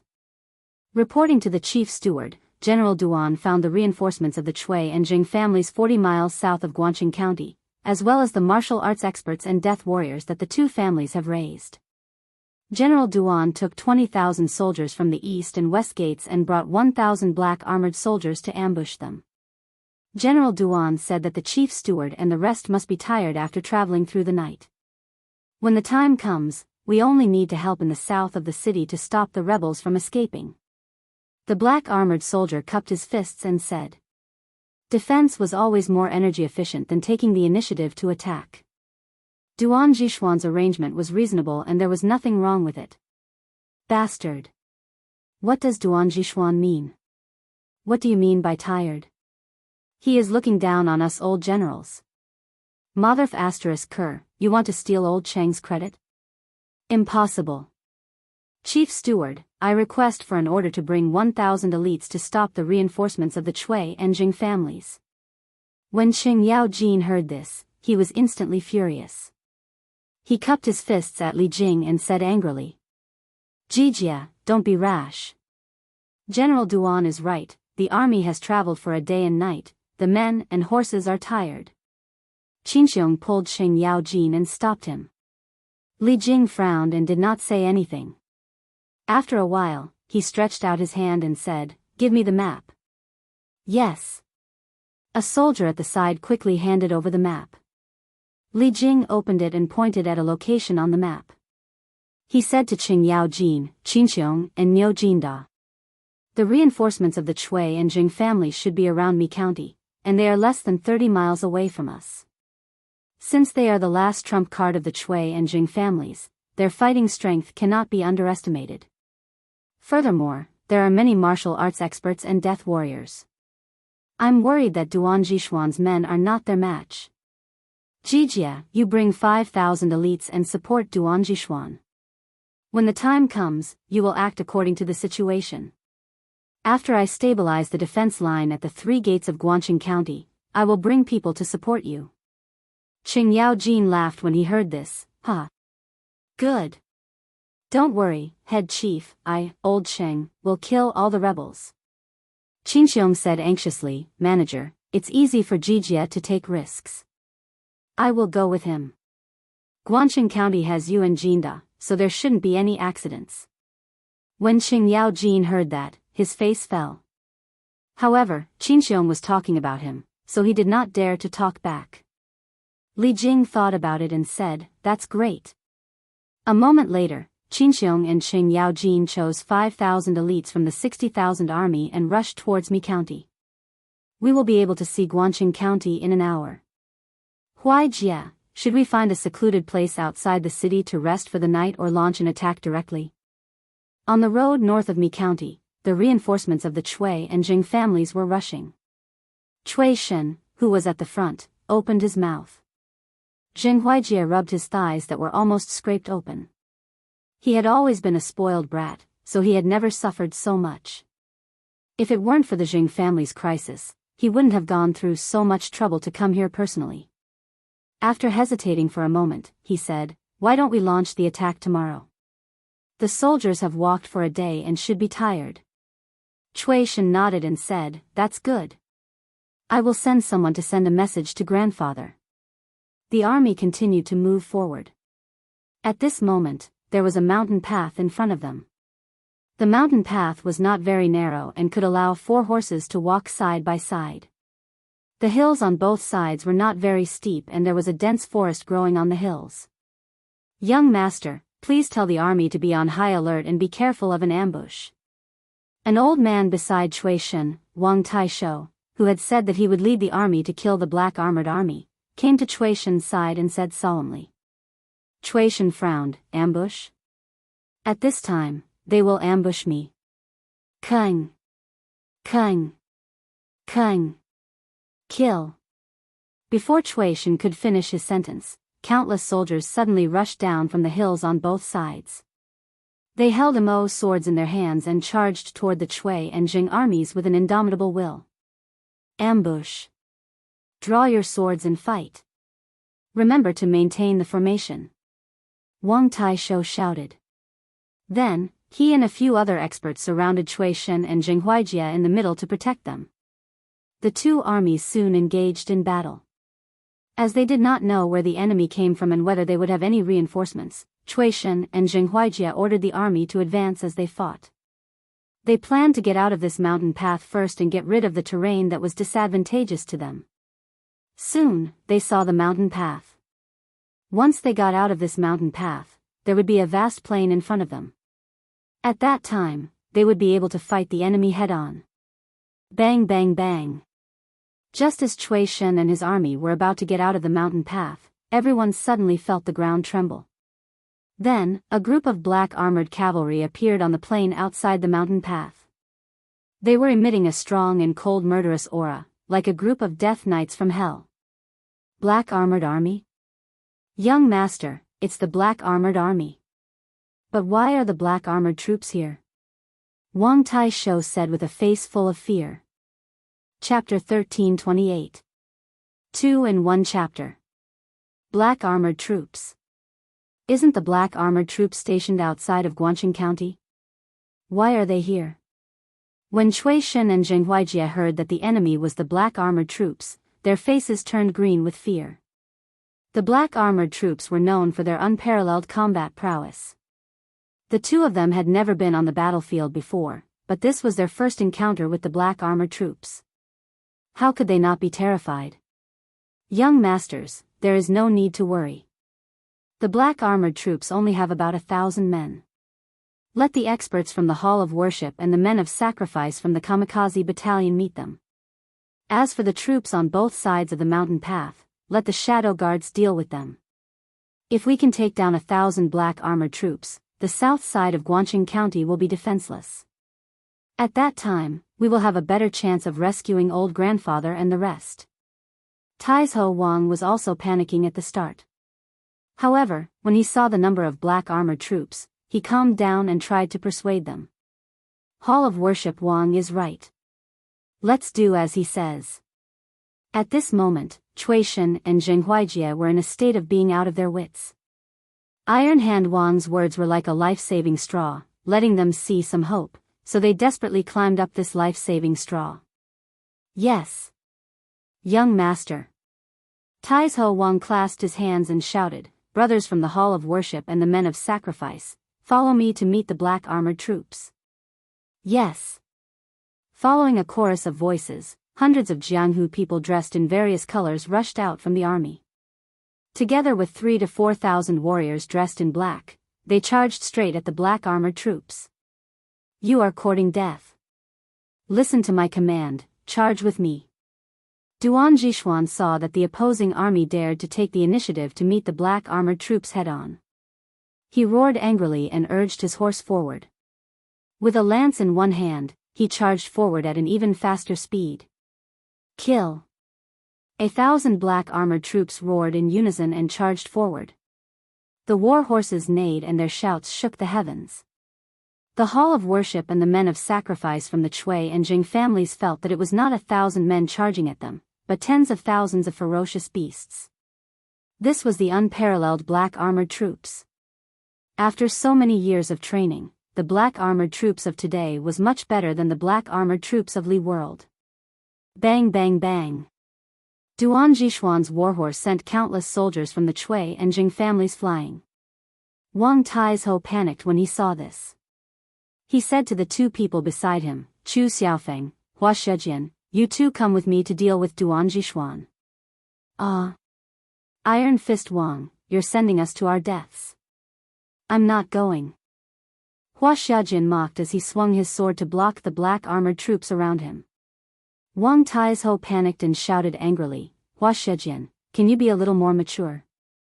With us 3 great grandmasters working together, would we still be afraid of a single Duan Jishuan? If we don't capture him first, our formation will be disrupted by him alone. At that time, no one will be able to survive. Humph. All right then. Hua Xiajian's expression changed. Moments later, he sent a flying kick towards one of the black armored troops who was about to attack him. He then turned his head towards Wang Taizhou and snorted angrily. Humph. Duan Jishuan, your opponents are the three of us. Just as Duan Jishuan was killing as if he was invincible, suddenly, 3 masters wielding swords and sabers came flying towards him. 3 martial Dao Grand Masters. The Chui and Jing families are really generous. Duan Jishuan frowned. He felt that this was going to be tricky. He had only just entered the martial Dao Grandmaster realm a few years ago. He could fight and kill enemies, but in a one-on-one fight, he was definitely no match for these 3 Grandmasters. However, with the enemy before him, even if he could not win, he had to fight. Duan Jishuan slapped his horse's back and soared into the sky, dodging the fatal blows from 2 Grandmasters. Then, he used his lance to stab the 3rd Grandmaster, Wang Tiesho's chest. His speed was as fast as lightning, and so was the situation on the battlefield. Previously, it was 3 against 1, but in the blink of an eye, one of the 3 was about to be killed. Duan Jishuan had been on the battlefield for many years. Unlike these Jianghu ruffians, he paid the most attention to killing efficiency.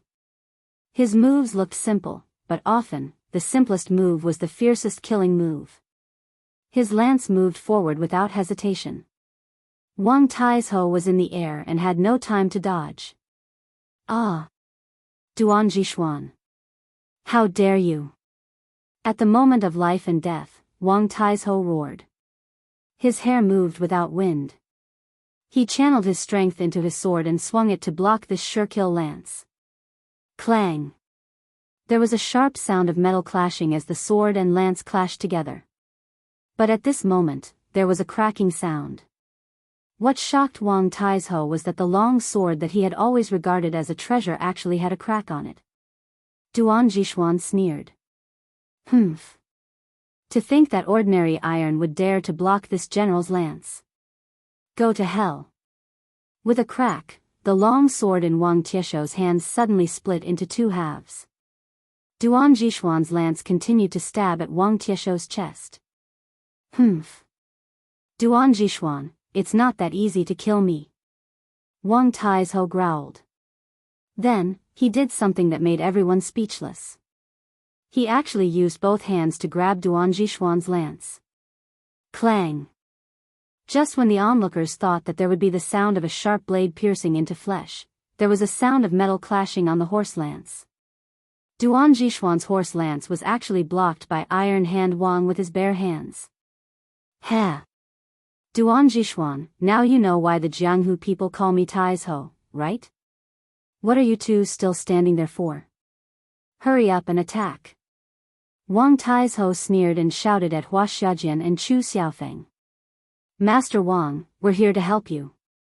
As long as we kill Duan Jishuan today, the 3 of us will be famous all over the world. Haha. Chu Xiaofeng laughed and slashed with his sword.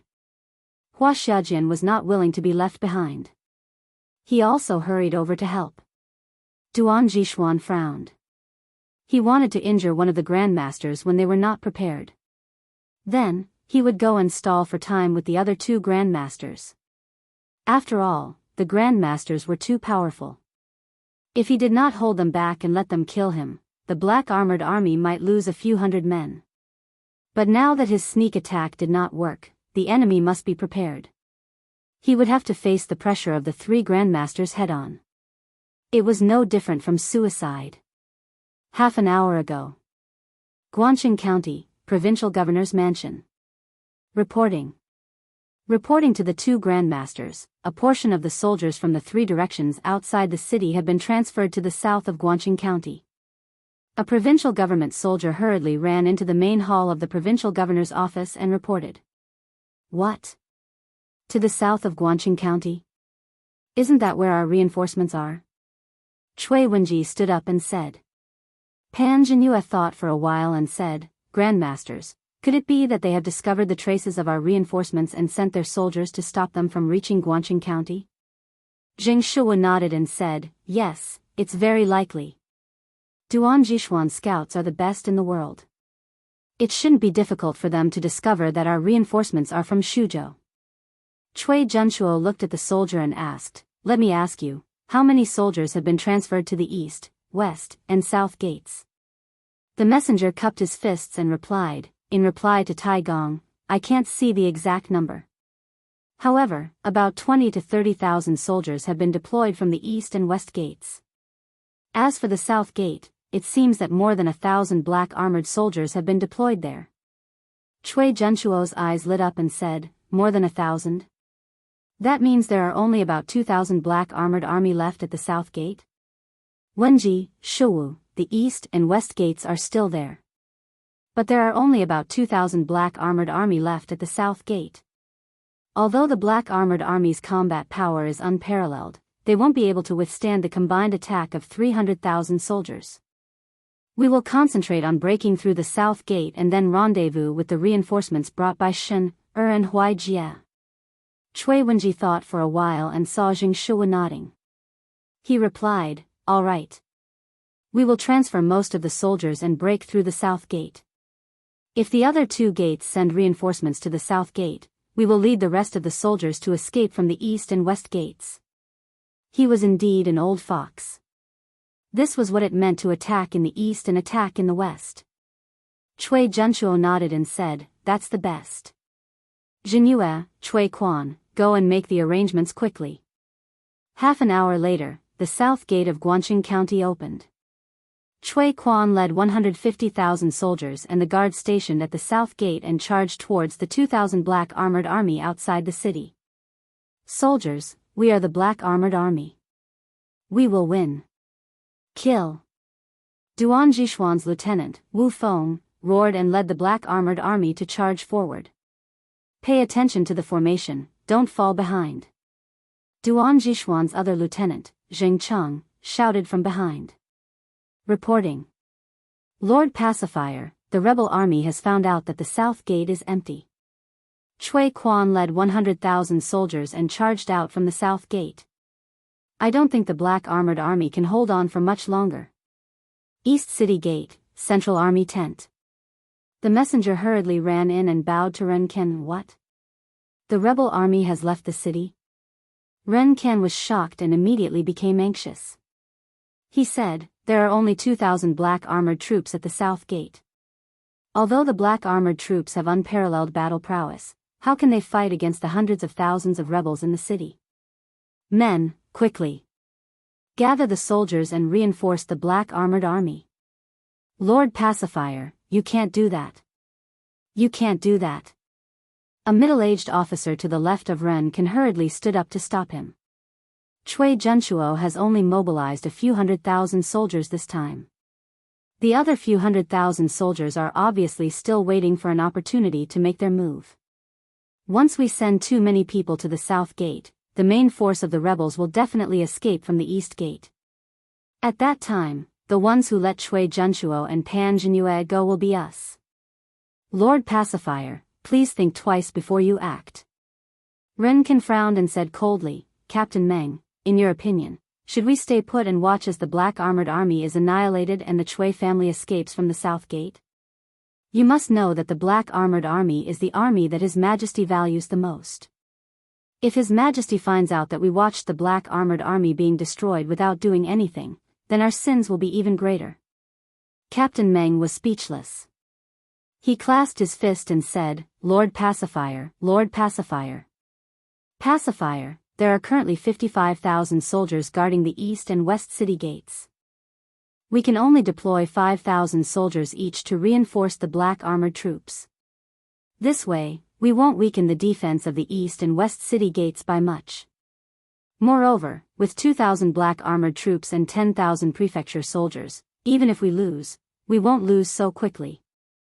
Now, we just have to see if Butler Lee's army can arrive before the 2,000 black armored army is completely defeated. Other than that, we have no other choice. Ren Can's brows furrowed. He lowered his head and fell into deep thought. After a while, he raised his head and said, Captain Meng, immediately take 5,000 elite soldiers and go to the south gate to support the black armored troops. Also, send someone to the west gate to inform Wang Yu. Yes, Lord. The middle-aged general replied loudly and left the tent. At the south gate, the two armies were engaged in a fierce battle. The black armored army lived up to their reputation as the heavy armored cavalry. Even in the face of hundreds of thousands of enemy soldiers, they were not completely defeated. The 2,000 black armored army formed a long snake formation. With their strong charging force and armor, they charged through the rebel army several times. Cui Quan's army of hundreds of thousands had already lost at least 20,000 soldiers. Most of them were killed by the fully armored horses. However, the black armored army had also paid a heavy price. After a few charges, they had lost more than 300 soldiers. This made Wu Feng and Jing Chang's hearts ache. Those who were able to join the black armored army were all elite soldiers who could fight against 100 soldiers. Set up your formation and surround the black armored army. Cui Quan roared, and the remaining 100,000 soldiers, under the command of their respective captains, formed an encirclement and surrounded the black armored troops. Without an open space, the black armored army could not charge forward. They were like caged beasts. Kill! From all directions, the rebel soldiers wielded long spears and charged towards the black armored troops. Without their advantage in speed, the black armored army could only raise their swords to defend themselves. But as the saying goes, 2 fists are no match for 4 hands. Under such a dense encirclement, many of the black armored army were dismounted. Bang! Bang! Bang! Kill!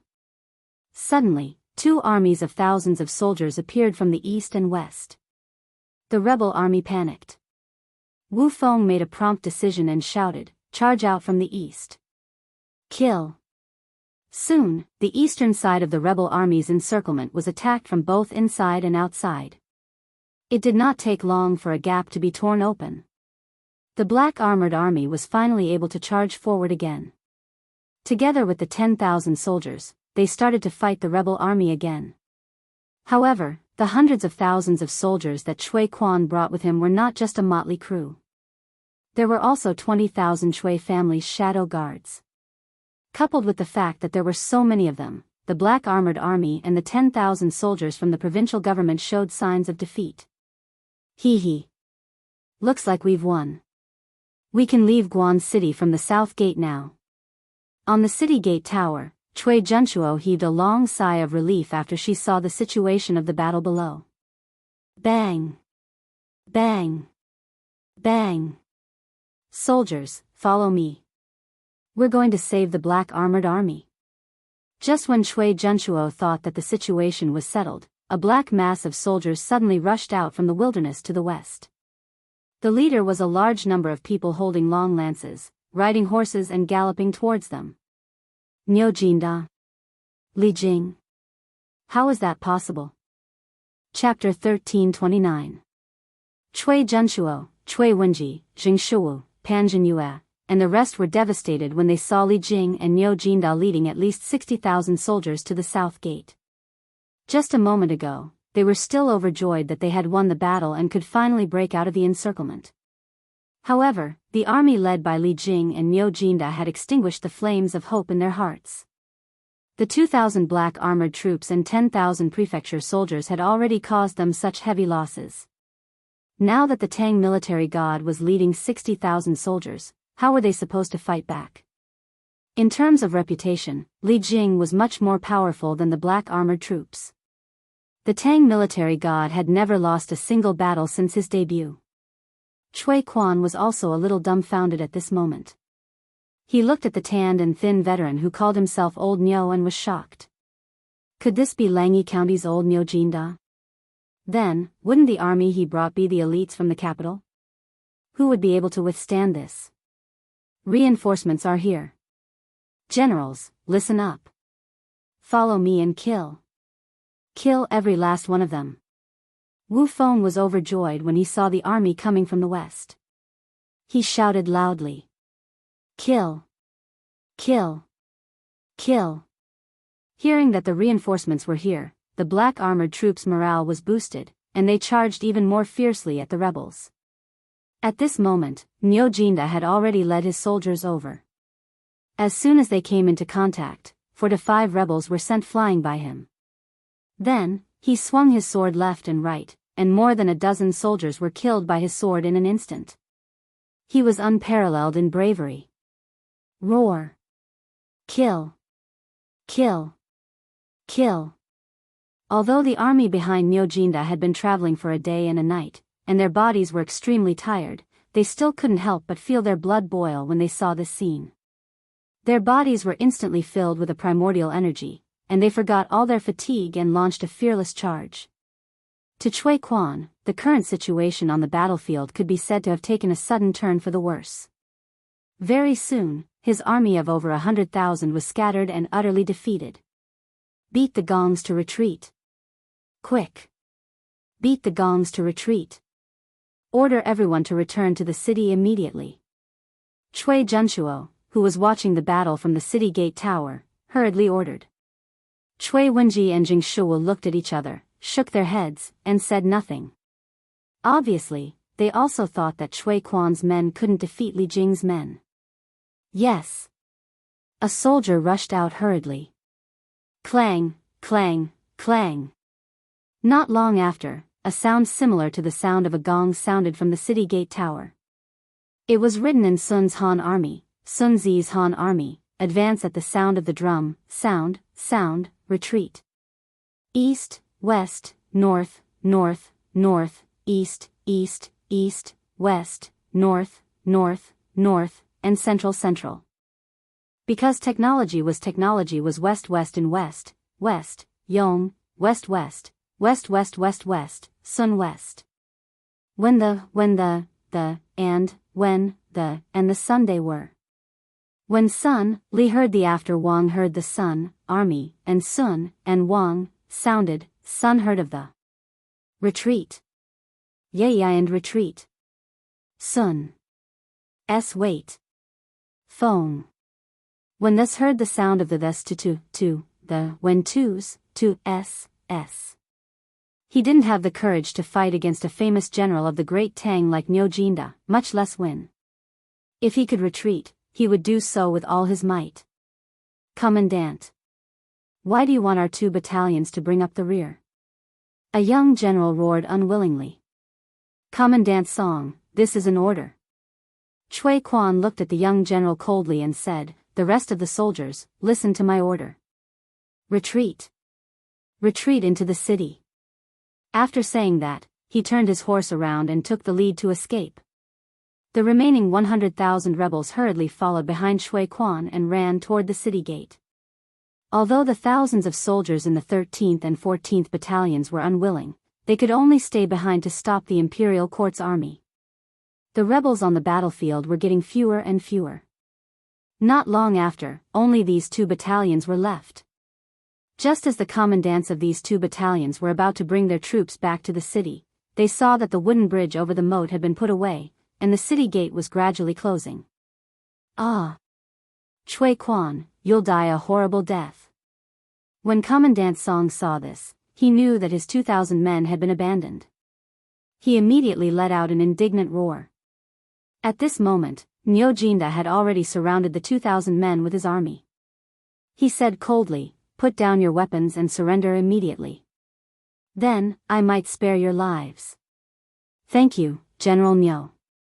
We surrender. We surrender. Hearing this, the rebels put down their weapons without hesitation. Since Cui Quan was using them as cannon fodder, what was there to hesitate about? Take them away. Nyojinda waved his hand, and the soldiers took the captives away.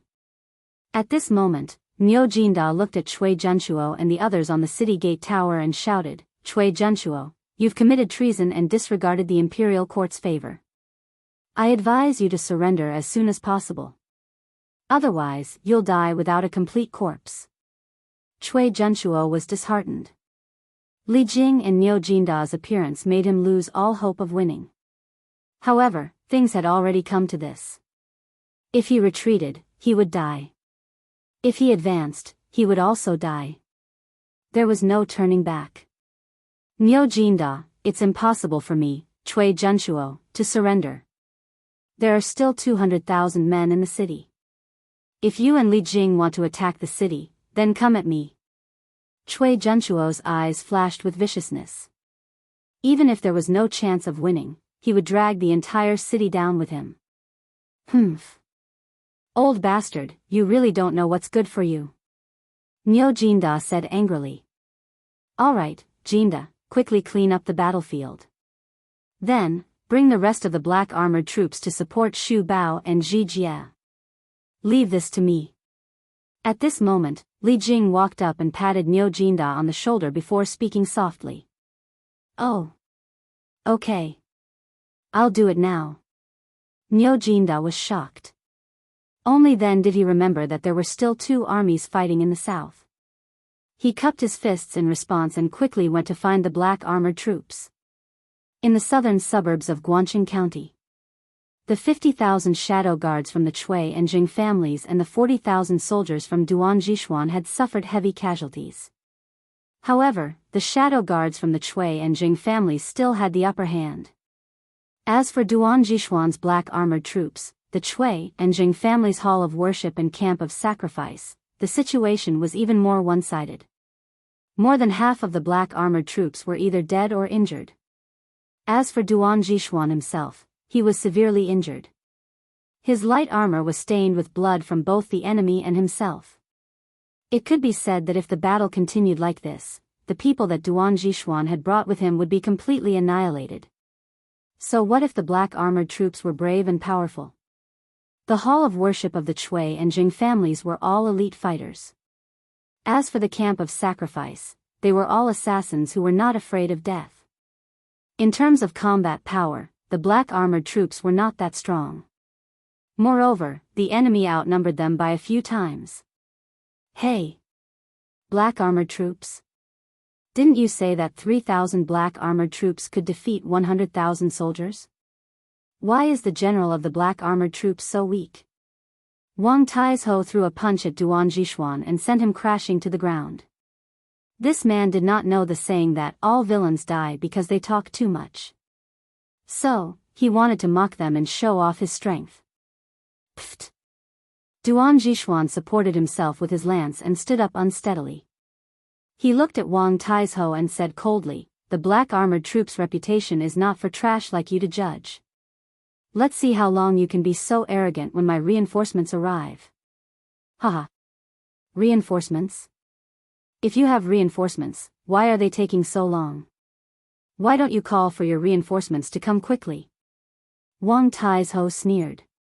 In this battle, although it was 3 evolved Jing masters against 1, all 3 of them were injured. At this time, he had a stomach full of anger.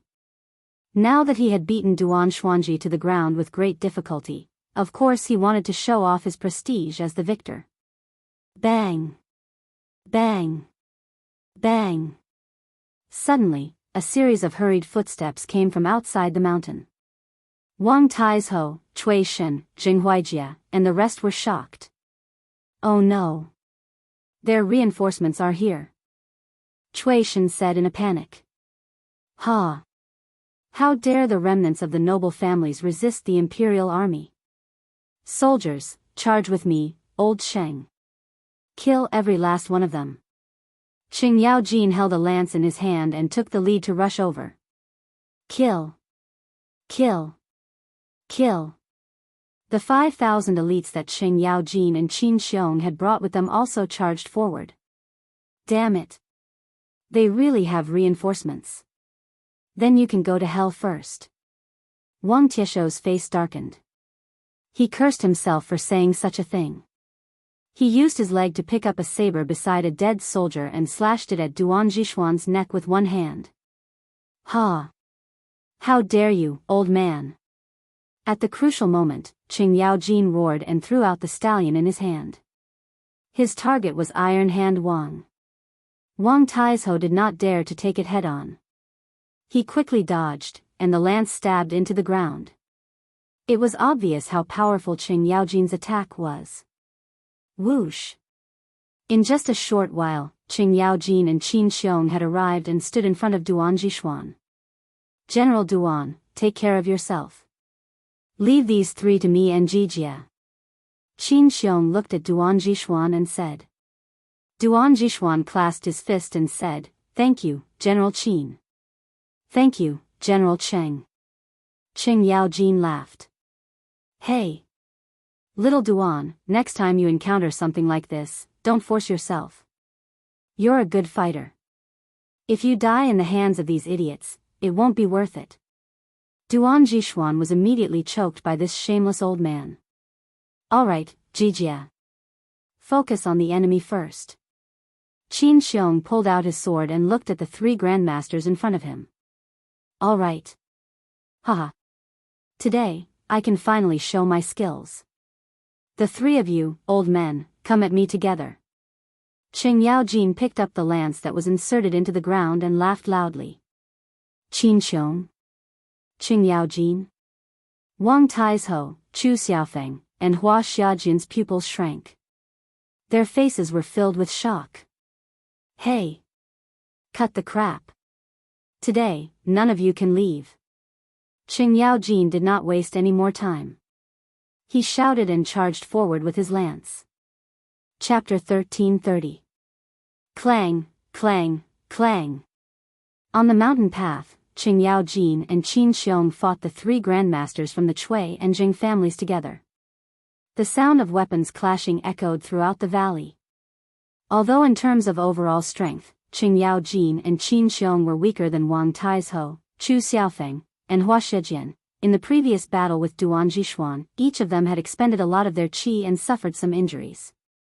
Although those injuries were not fatal, they were unable to maintain their peak condition. It was because of these reasons that Qing Yaojin and Qin Xiong could fight the three grandmasters without losing. On the other side, with the addition of the 5,000 elites brought by Qing Yaojin, the shadow guards of the Chui and Jing families were gradually losing. The scales of victory were slowly tilting towards the imperial court. The sun was setting in the west, and the sky was gradually turning dark. Of the three grandmasters from the Chui and Jing families, one was dead and two were injured. Chu Xiaofeng was dead, and only Wang Taizhou and Hua Xiajian were left struggling to hold on. The two of them could not hold on for much longer. On the other hand, less than 10,000 of the Chui family's 50,000 shadow guards were left. All of them were injured, and the battle was coming to an end. Cui Shen and Zheng Huijie were watching from the side. They were anxious, but there was nothing they could do. Huijie, our shadow guards can't hold on for much longer. Why don't we run?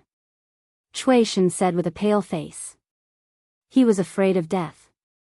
He had not lived long enough. Gulp. Zheng Huijie swallowed and hesitated. Okay. Let's run now and hide in the forest on both sides of the mountain path. Even if they find out that we have escaped, it won't be easy for them to find us. After that, the two young masters of the aristocratic families led a few guards and began to sneak toward the side of the mountain.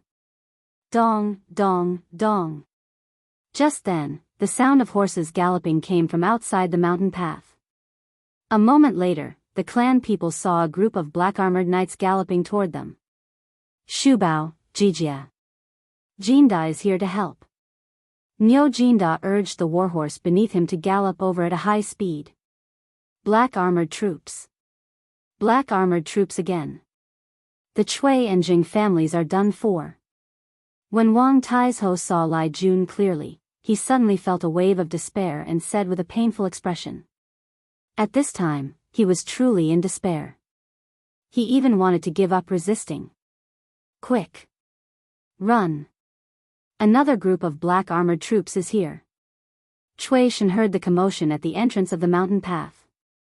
When he took a closer look, he was scared out of his wits. He hurriedly urged Zheng Huijie and the guards around him to speed up. Jinda!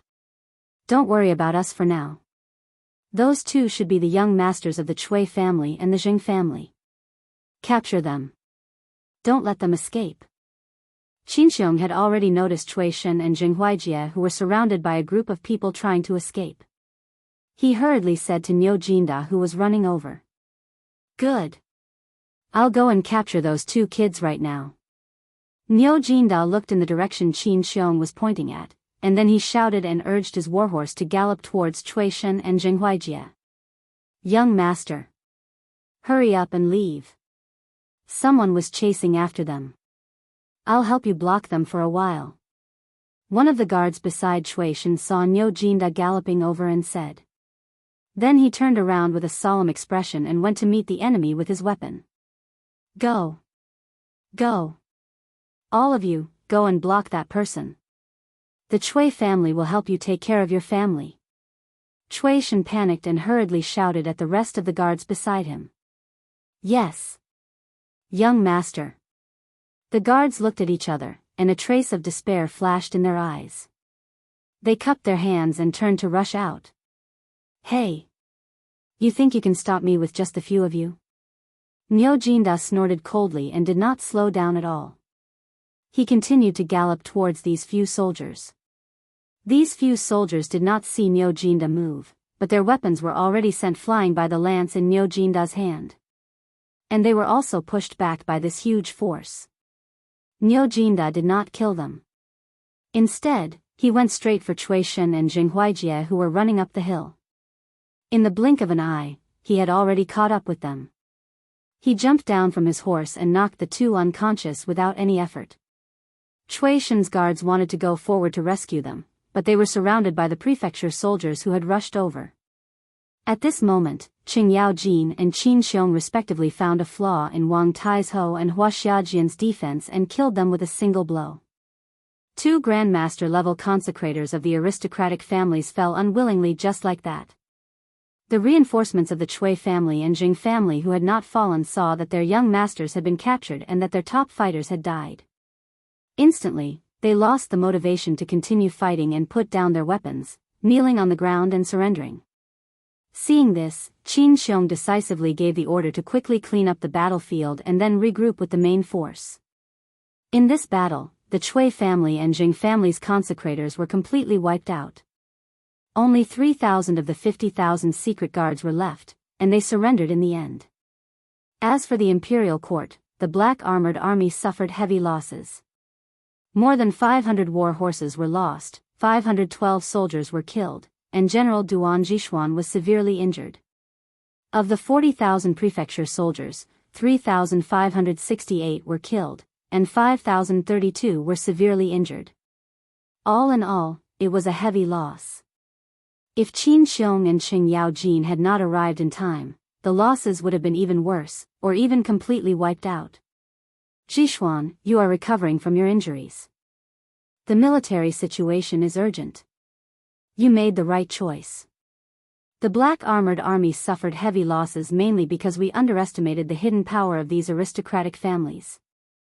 After returning to the central tent in the south of Guangqing County, Qin Xiong reported the situation to Li Jing.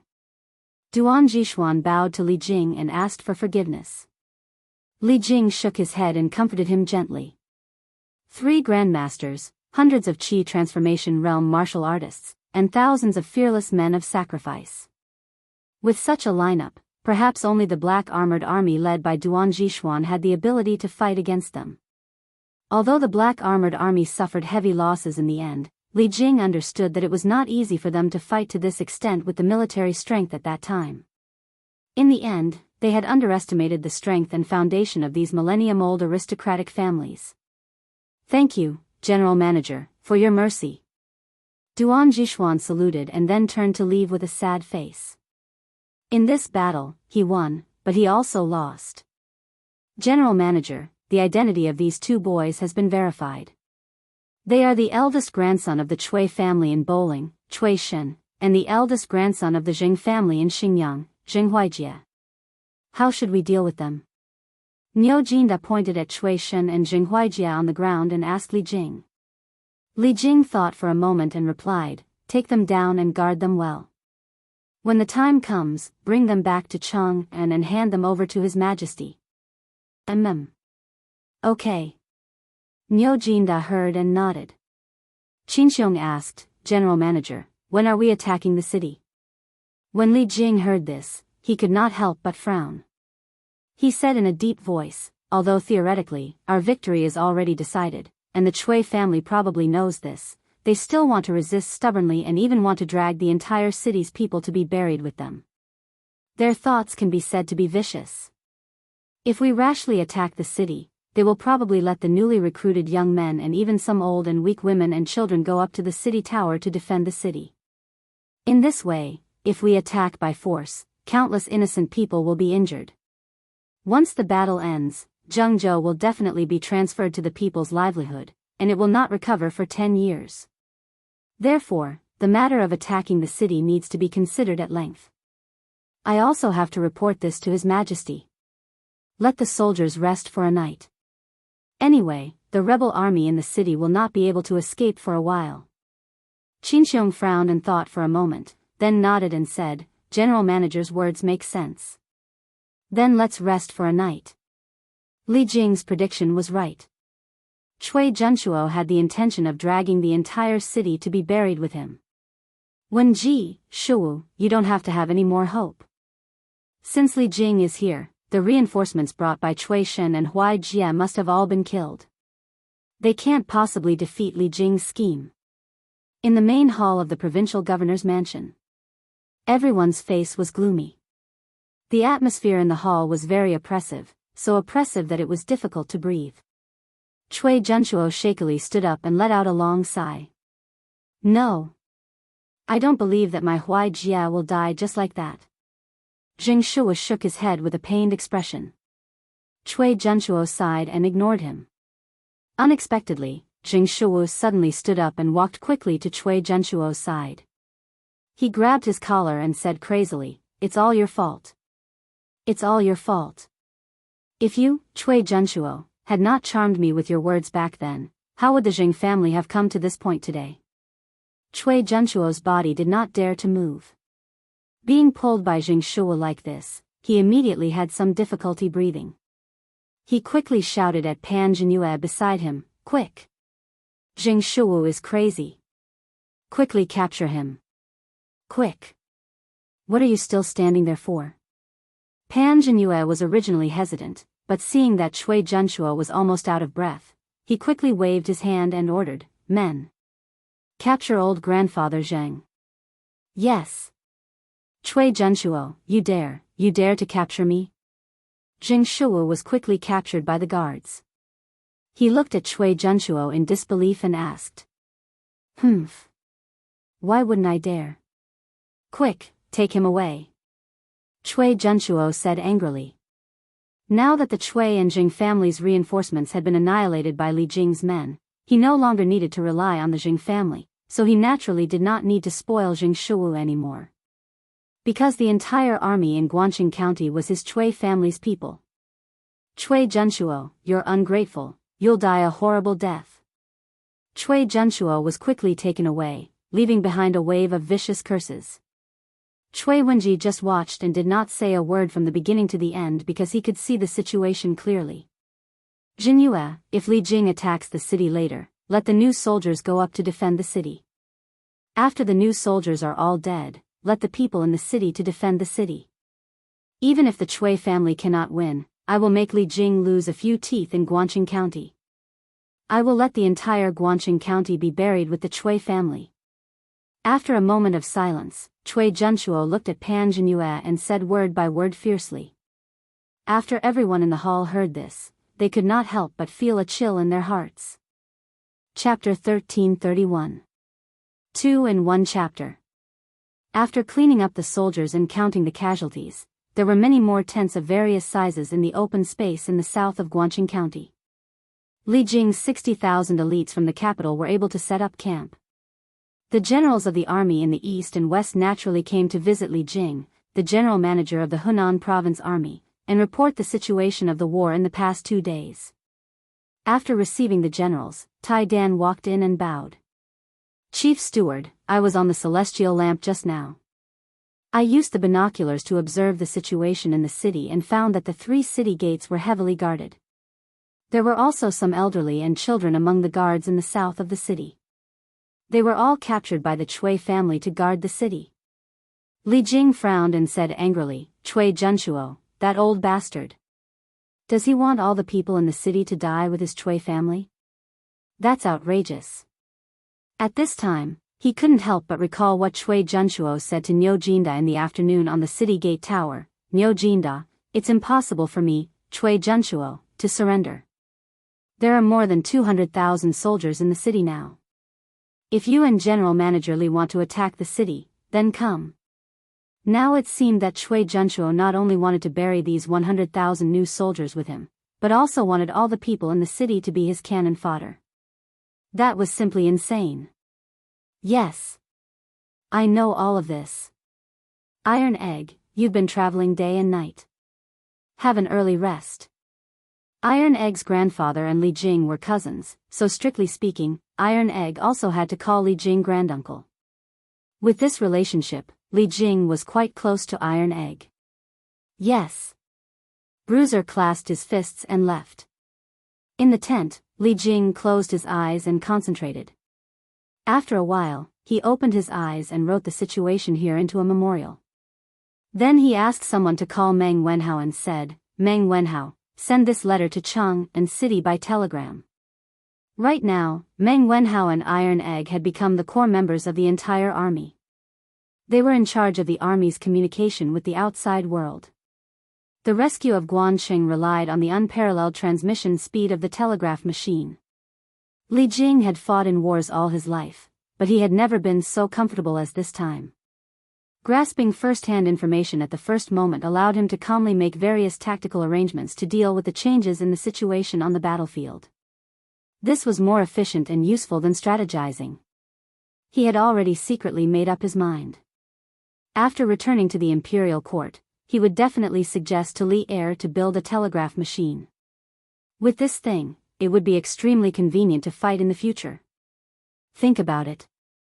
If an army had a telegraph machine in every camp, it could send their location and the deployment of the enemy's forces to the central tent in a timely manner. Then, he would be able to receive the news as soon as possible, formulate a strategy, and send the battle orders to the front line. Li Jing felt that it was impossible to lose such a war. Information was crucial to the direction of the war. Yes. Chief Steward. Meng Wenhao clasped his fists and was about to turn and leave when Li Jing called out to him again. Wenhao, contact little Yu, and ask her how the situation in the city is. Yes. Beep. Beep. Beep. A series of long codes were sent to Cheng and City. Little fatty Li Tai was busy recording the codes. He was extremely busy. Similar to him, there was another person busy collecting the codes outside Cheng and City. It was Li Zishuan from Yunshan residence. Since the day the army set off, Li Zishuan had handed over the 2 remaining telegraph machines. He had made a few more telegraph machines. Because he knew all the codes and passwords used by the imperial court, Li Zishuan had also received a copy of all the telegrams that Meng Wenhao sent to the imperial court.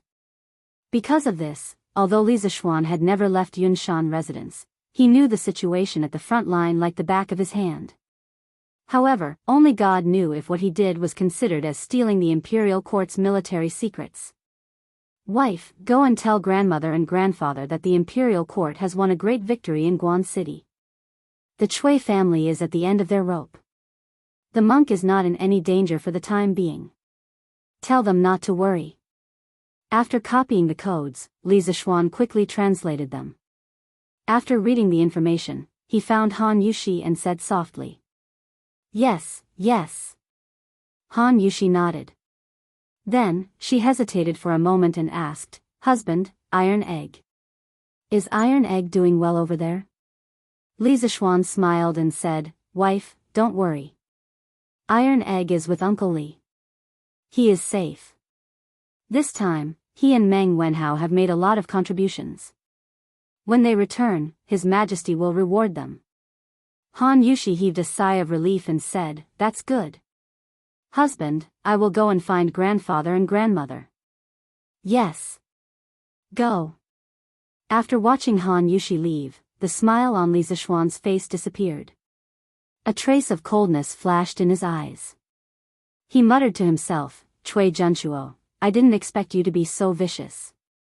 You know that you will lose, but you still use the lives of hundreds of thousands of young people in Jianghu to buy time for yourself. It's a pity that this time, it may not be as you wish. Imperial Palace. Li Tai sent the information he received to Li Er. After reading it, Li Er frowned and said coldly, What a vicious old man from the Cui family. The thing that worried him the most had happened. When he first learned that the Chui family had 300,000 soldiers, he was worried that after this battle, Jianghu would lose a large number of young people and their livelihood would wither. Now, he didn't expect that the Chui family would be even more vicious. They even wanted the old, weak, women, and children in the city to help defend the city. After taking 2 deep breaths, Li Er suppressed the anger in his heart. He looked at Li Tai and said, "Qingke, send a telegram to inform Li Jing. Ask him to send 2 groups of troops directly to Xinjiang and Bowling. Capture all the clansmen of the Jing family in Xinjiang and the Chui family in Bowling. The collateral descendants will be directly exiled to Cheongzhou, and the direct descendants will be escorted back to Chang'an. In addition, let him handle all the military affairs in the county as he sees fit. Under the premise of eliminating the rebels, try to reduce the casualties of the people in the city as much as possible."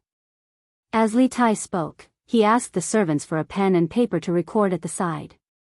In the end, Li Tai cupped his hands and said, "Yes, sir.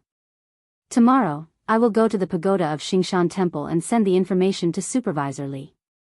Xingshan Temple was built during the Sui dynasty and was the largest Buddhist temple in Chang'an. Although it wasn't as tall as Songhua Temple, it was still one of the taller buildings in Chang'an. In any case, it was already late at night and there was no need to rush to send out the information. Li Er nodded and said, "Good. Then, Qingke, go back and rest early. Your son will take his leave." Li Tai cupped his hands and left, while Li Er sat on the dragon bed and fell into deep thought. Although the outcome of the Battle of Jianghu was already decided, Cui Junshuo's final counterattack made old Li very uncomfortable. "Your Majesty, Li Junxian requests an audience." After an unknown period of time, an attendant walked in and carefully reported. "Oh. Let him in." Li Er came back to his senses and hurriedly said. A moment later, Li Junxian walked in and was about to bow when Li Er waved his hand and said, "There's no need to be so courteous. Why have you come to find us so late at night?" Li Junxian cupped his fists and said, "Replying to your Majesty, ever since the army went south to Jianghu, a total of 42 officials have tried to send pigeons to inform the Chui family and Jing family, but the letters have all been intercepted by the cavalry. This subordinate has come today to ask your Majesty, how should we deal with these officials?" Li Er's face darkened and he expressionlessly said, "Do you have a list? Let us take a look." Li Junxian took out a piece of paper from his bosom and handed it over. "Your Majesty, please take a look. Chui Liang, Chui Qing, Jing Shangguang, bastards. A bunch of bastards. They eat from the emperor, but instead of sharing the emperor's burdens, they colluded with the enemy and betrayed the country. These people have gone too far. Tonight, arrest all of them and hand them over to the Supreme Court, Ministry of Justice, and censorate for public trial." Looking at the familiar names on the paper, the anger in Li Er's heart grew stronger and stronger. Finally, he slammed the dragon table and exploded. Li Junxian's spirit was shaken and he solemnly said, "This general obeys the decree." Li Er's casual words set off a storm of blood in Chang'an City. At night, the doors of dozens of houses were opened by the cavalry department. The owners of 42 mansions were arrested almost at the same time. The screams, pleas, and shouts woke up many people who were sleeping soundly. However, no one dared to go out and check what was going on. Because at this time, there were only 2 possibilities for such a huge commotion. One was that they were attacked by bandits, and the other was that the imperial court was arresting criminals. Regardless of the situation, it was not something that ordinary people could afford to offend. Most of the officials who heard the news were unable to continue sleeping. Everyone had a premonition that something big was about to happen in Chang'an City. Guangqing County, East Gate. A group of new soldiers were still guarding the city walls. "Brother Ren, do you have time?" "Brother, I have some matters to discuss with you." At this moment, Lu Rengui was leaning against the city wall and dozing off. Speaking of which, this fellow wasn't afraid of falling off the wall in his sleep. At this moment, someone patted him on the shoulder and said, Who? "Oh, so it's Brother Wang Lang. Do you need something from me?" Lu Rengui woke up from his sleep and saw that the person who had come was the captain of the 6th platoon, Wang Lang, whom he had wanted to join a few days ago. He immediately perked up and greeted him. Wang Lang nodded and whispered, "Brother Ren, can we talk in private?" Seeing his mysterious expression, Lu Rengui's eyes turned. There was no reason for him to refuse. Of course. Brother Wang Lang, follow this one." A few moments later, Lu Rengui led Wang Lang to a corner of the city wall. This place was rather remote, and under normal circumstances, no one would come here. "Brother Wang Lang, what do you need?" "Speak." Lu Rengui asked as he leaned against the wall. Wang Lang looked around and whispered, "Brother Ren, don't you think that Provincial Governor Pan and Commandant Shui are getting more and more overboard?" Lu Rengui asked, curiously, "Brother Wang Lang, what do you mean?" Wang Lang said with a face full of resentment, "Brother Ren, don't you know about the battle in the south of the city today? At first, Commandant Shui's army did have the upper hand, but later on, Duke Wei Lijing and Duke Niu Jinda of Langyi County led an army of 50 to 60,000. Commandant Shui was so scared that he fled in panic. It's fine if he fled, but he actually had the brothers of the 13th and 14th Battalions stay behind to cover his retreat. After the army retreated back to the city, he ordered his men to close the city gates. And the several thousand brothers of the 13th and 14th Battalions were all locked outside the city gates. Do you think Shui Quan is still human? In my opinion, he thinks that the 13th and 14th Battalions are all new recruits like us, so he doesn't care about us. What's even worse is that according to what I know, Shui Quan's men have started to capture some old, weak, women, and children to guard the south gate. Because of today's battle, more than half of the new recruits guarding the south gate were killed or injured. He's short of manpower. This guy is really a beast. In my opinion, if the army outside the city attacks later on, us new recruits will definitely be the first to die. If we're all dead, Shui Quan will definitely capture the citizens in the city and put them on the city walls. Bah! This son of a bitch is really a good for nothing. Hey! Brother Wang Lang, keep your voice down. If someone hears you, then we'll be in big trouble. Lu Rengui was overjoyed when he heard this, but he tried to persuade him out of good intentions. After talking for a long time, Wang Lang's heart was already burning with anger. He wanted to smash the pot to smithereens. So what if they hear me? At worst, I'll die. If this continues, I'll die sooner or later. Although my family doesn't live in the city, I have many relatives in the city. If Shui Quan captures my relatives and puts them on the city walls to guard the city one day, how do you think I should face them? How much do they hate me? Lu Rengui looked at him sympathetically and said, "Brother Wang Lang, calm down first. Being angry won't solve the problem. Actually, Shui Quan is just a lackey of the Shui family. The reason why he did so is because the Shui family ordered him to do so. The Shui family is now able to cover the sky with one hand in Guangqing County. Although they can't defeat the army outside the city, but dealing with the citizens below is still easy." Wang Lang said angrily, When I was young, my father told me to study hard. If I can become a hanger-on of the Shui family in the future, then I'll bring glory to my ancestors. Now it seems that I'm lucky that I didn't study hard at that time. Otherwise, if I rely on the Shui family, such a dirty place, I might as well cut my own throat. When Lu Rengui heard this, he didn't know whether to laugh or cry. He thought to himself, the Shui family is dirty. Is that the reason why you didn't study hard?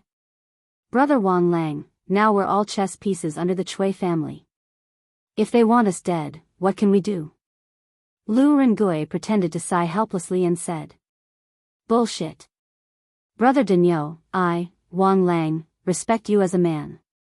Today, I'll tell you something from the bottom of my heart. If you want to report me after hearing it, then I'll accept it. We're going to die anyway. Instead of dying in the hands of the Imperial Army without knowing why, and ending up with the title of traitor, making our descendants unable to raise their heads, why don't we rebel against the Shui family together? Even if we die, will die like a real man. How about it? Brother Dinyo, do you dare to rebel with me? Chapter 1332. Shoo. Brother Wang Lang, lower your voice. Even if you want to rebel against the Chui family, you don't have to be so loud. On the East Gate Tower of Guangxing County, Lu Rengui had a thought and secretly thought that the time was ripe. He first calmed Wang Lang's emotions and then whispered, Brother Wang Lang, I won't hide it from you.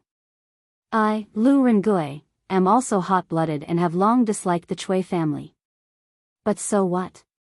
The Chui family is powerful and they have countless soldiers under their command. With just the two of us, I'm afraid we can't even get close to Chui Quan, Pan Jinyue, Chui Junchuo, and the others. We will be killed immediately. Wang Lang's face lit up. He quickly said, Brother Dainyu, who said it's just the two of us?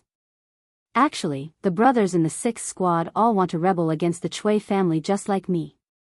There are many people like us in other camps. As long as there is a hero who can take the lead, Wang Lang can guarantee that there will be thousands of brothers who will be willing to follow him to destroy the Chui family. Lu Rengui was shocked and said, Oh? Brother Wang Lang, are you serious? Of course. Brother Dainyu, you can ask around in other brigades and you will know. Brother Wang Lang, how many people on your side are willing to rebel against the Chui family? Lu Rengui suddenly asked tentatively.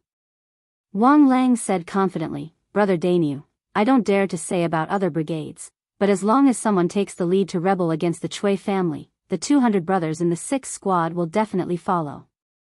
According to the military system of the Tang dynasty, there were 5 brigades under each battalion. Each brigade led 3 groups. Each group led 5 10-man leaders and each group led 10 men. In other words, a brigade was only allowed to have 150 soldiers, and a battalion had 750 soldiers. But the Chui family had recruited too many new soldiers this time, and there were not many officers who could lead soldiers. So, every battalion and every brigade was overstaffed. For example, the 9th Battalion had 9 brigades, and each brigade had 200 soldiers. Lu Rengui laughed and said, Good. Brother Wang Lang, since you trust me so much, then I'll tell you the truth today. Actually, I've always been planning to rebel against the Chui family because I can't just watch my subordinates die with that old fart Chui Junchuo. I have a plan that can topple the Chui family. Before this, I have contacted the other recruits. Including you, there are a total of 8 teams on our side. I want to wait until there are more people before activating this plan. At that time, we will have the opportunity to completely push the Chui family into the abyss. Wang Lang was excited when he heard this. He said, That's great. That's great. I, Wang Lang, did not misjudge you. Brother Dainyu, what's your plan? Can you tell me about it? Lu Rengui shook his head and said, Brother Wang Lang, it's not that I don't trust you. It's just that we don't have enough manpower. When there are more people, Dainyu will tell you everything. Then, we will send the Chui family to hell. Wang Lang nodded and said, Good. Brother Dainyu, don't worry. I have 2 good friends who are brigades in other battalions. They are also farmers outside the city like me. They have long disliked the Chui family. I will help you contact them. They will definitely be willing to rebel against the Chui family with us. Lu Rengui said happily, That's great. Brother Wang Lang, after you convince them, let me know. With these 2 brigades, we should have enough people. When we get together, I will tell you the plan. We can definitely overthrow the Chui family in one fell swoop. Brother Dainyu, then it's settled. As for my 2 friends, I promise to convince them before noon tomorrow. I will bring them to meet you. Good. The next day, Chang and City, Imperial Palace. Under Taiji Palace, hundreds of officials were in the morning court. What was different from the past was that there were many officials who came to the morning court with an uneasy heart. This was because they had received news early in the morning that 42 officials had been sent to prison last night. They were from all departments, ranging from the 3rd-ranked officials to the 9th-ranked officials. Since the establishment of the Tang Empire, there had never been a situation where more than 40 officials were arrested at the same time. This meant that there would be a huge earthquake in the Tang Empire's officialdom. However, only those who had a guilty conscience would feel guilty. In the early Tang dynasty, there were many people in the imperial court who did not have a guilty conscience. Thus, Xiao Yu was speaking frankly in the main hall, reporting to Li Er the expenditure of the imperial court's treasury in the first 3 months of this year. In general, compared to last year, the expenditure of the treasury has increased slightly in the first 3 months of this year. The reason is that His Majesty has rebuilt Shanyu and built the Yellow River Forest Belt. However, these expenses are completely within the range of the imperial court's ability to bear. Li Er listened to Xiao Yu's Tang Empire Treasury report expressionlessly. It was as if the arrest of a large number of officials yesterday had nothing to do with him. After waiting for a long time, Xiao Yu finally finished. Li Er saw that no one came forward to report, so he said, "Last night, I received news that Li Jing and Duan Jishuan defeated the rebel army in Jianghu. The Chui clan of Bowling and the Zheng clan of Xingyang had hidden 50,000 secret guards, hundreds of Jianghu experts, and 3,000 men of sacrifice. They fought with Duan Jishuan's black armor army in the wilderness. In the end, except for a few who surrendered, the rest were all annihilated. Li Jing led the 3 armies and fought with the 150,000 soldiers of the Chui clan outside Guangqing County at dusk yesterday. He killed 45,000 soldiers and forced the Chui clan's army into the city. Now, Chui Junchuo is like a turtle in a jar. He can't make any waves anymore." The officials were slightly shocked in their hearts. Firstly, they were surprised that the Chui clan of Qinghe that was said to possess an army of 300,000 was actually so weak. Secondly, most of the officials were unable to figure out why Li Er was able to receive news of victory last night when it was clearly yesterday afternoon. How did he send the news? Even a messenger pigeon would not be so fast. However, core officials like Zhang Sun Wuji and Fang Xianling knew that when Li Jing led the army to Zhengzhou, he brought along a telegraph. Therefore, they definitely wouldn't have such doubts. "Congratulations, Your Majesty." Although they were confused, they still had to congratulate Li Er for winning the battle. Does our Emperor Li Er not care about his face? The civil and military officials cupped their hands and said in unison. However, Li Er's face did not have a trace of joy from winning the battle. He just kept a cold face and did not say a word. This made the officials feel very strange. "Humph. Congratulate? You should indeed congratulate us, because over the past few days, we have discovered 42 officials who have colluded with the enemy and betrayed their country. They are eating the salary given by the imperial court, but they are doing the shady business of colluding with the enemy and betraying their country. If not for Baiqi intercepting their carrier pigeons flying to Zhengzhou, you would have heard the grievous news of Luoyang being surrounded and about to be captured." Li Er suddenly slammed the table and shouted angrily. The entire hall was echoing with his angry roar.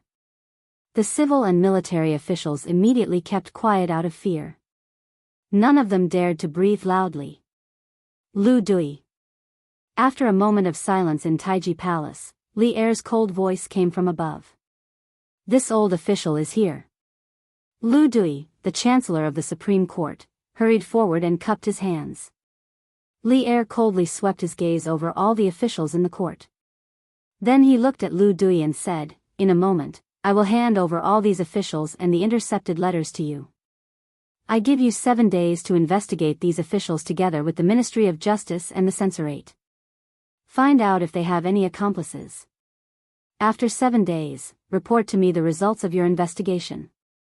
At that time, those who should be killed will be killed and those who should be exiled will be exiled."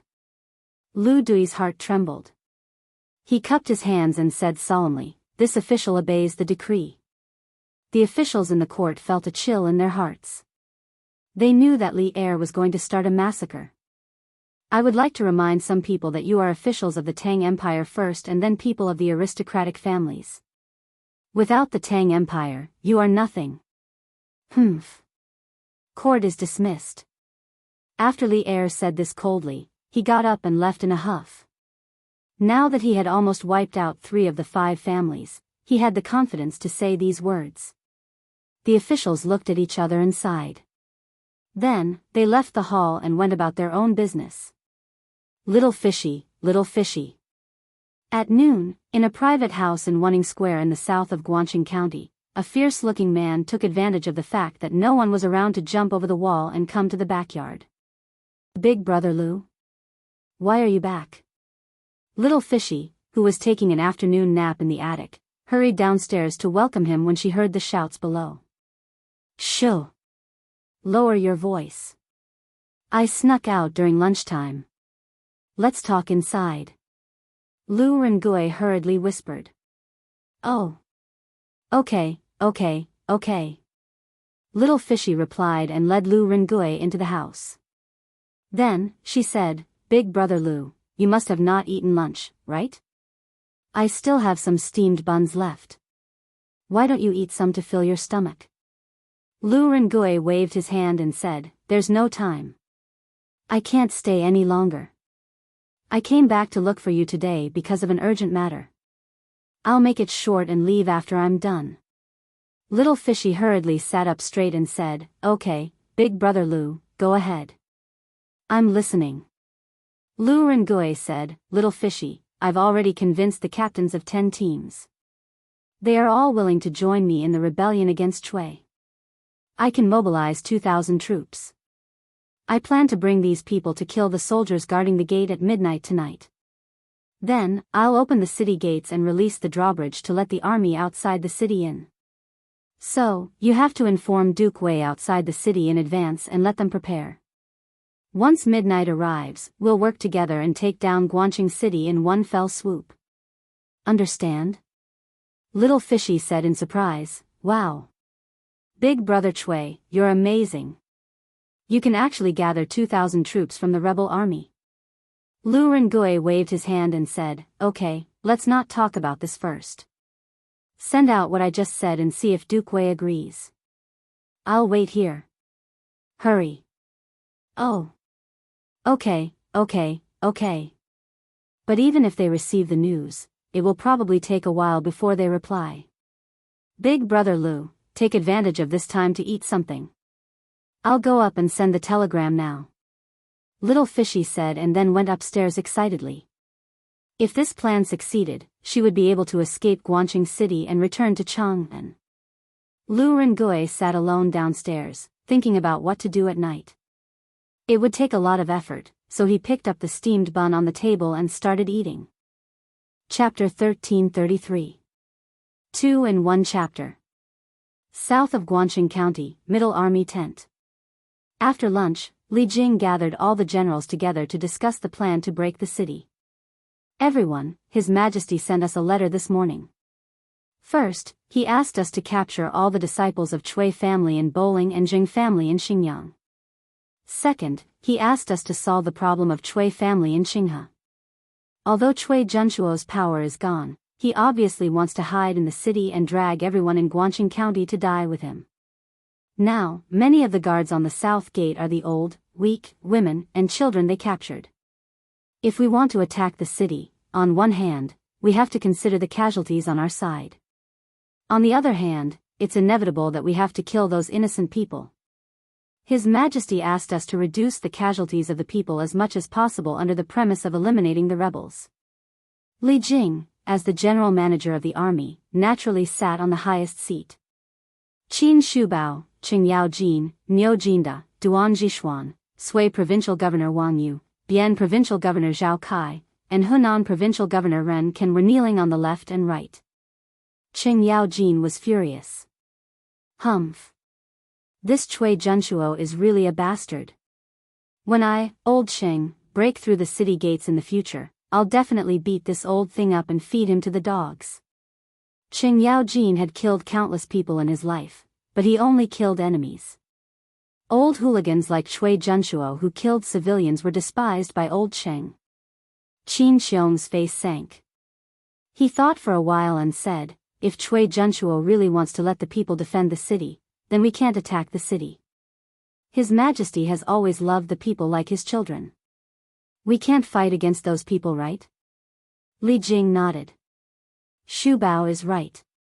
That's why I gathered everyone here today to discuss how to attack the city. First of all, you need to mobilize 20,000 soldiers from other provinces as soon as possible and divide them into two groups. One group will go to Bowling and the other group will go to Xinjiang. You must capture all the people of Chui family in Bowling and Jing family in Xinjiang before the news of the victory in Guangqing County spread out. Although Ren Ken was a pacification ambassador, Li Jing was the general manager of the marching army and had Li Er's emperor's sword. All the officials in Hunan province should be under his control.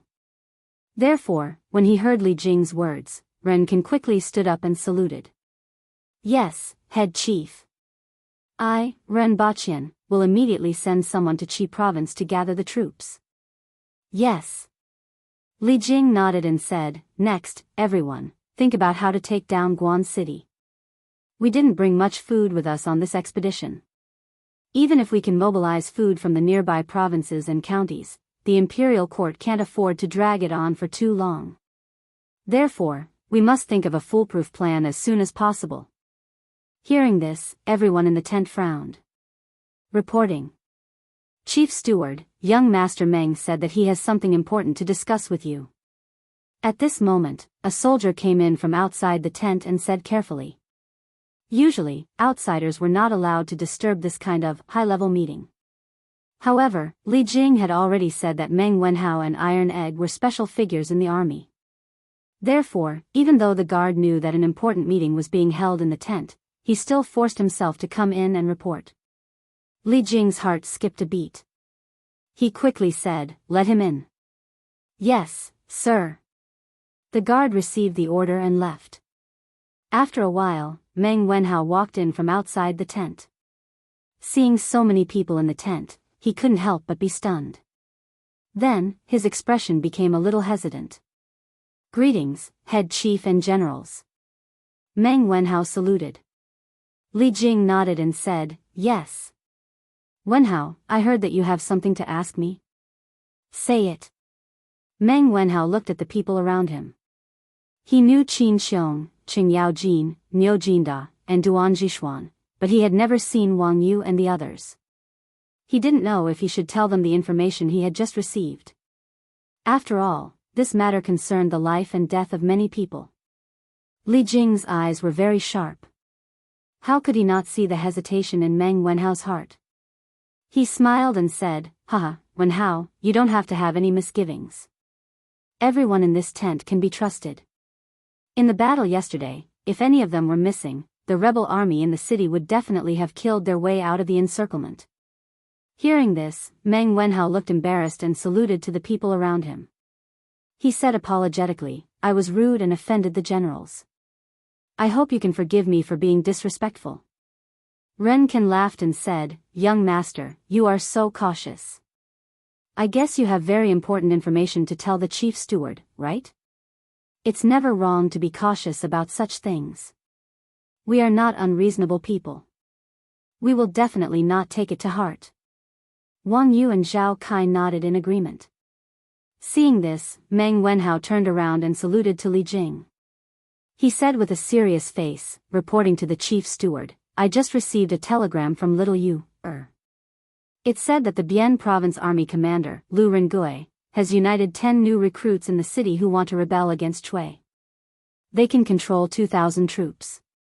Lu Rengui plans to bring these new recruits to kill the soldiers at the city gate at midnight tonight. He plans to open the city gate, lower the drawbridge, and lead the army in from outside the city.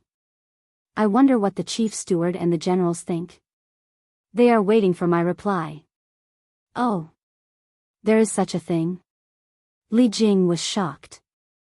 They were now worried about how to break through the city gate with the least casualties. In the end, someone sent a pillow to them while they were dozing off. If someone cooperated to open the city gate, then all the problems would be solved. They would not lose too many soldiers, nor would they hurt too many innocent people. Do the generals think that Lu Rengui's plan is feasible? Li Jing looked at everyone and asked in a deep voice. Everyone looked at each other. Qin Xiong stood up and said, "Guangqing County is the governing area of Jianghu. The city is strong. If we attack from the front, there will be heavy casualties.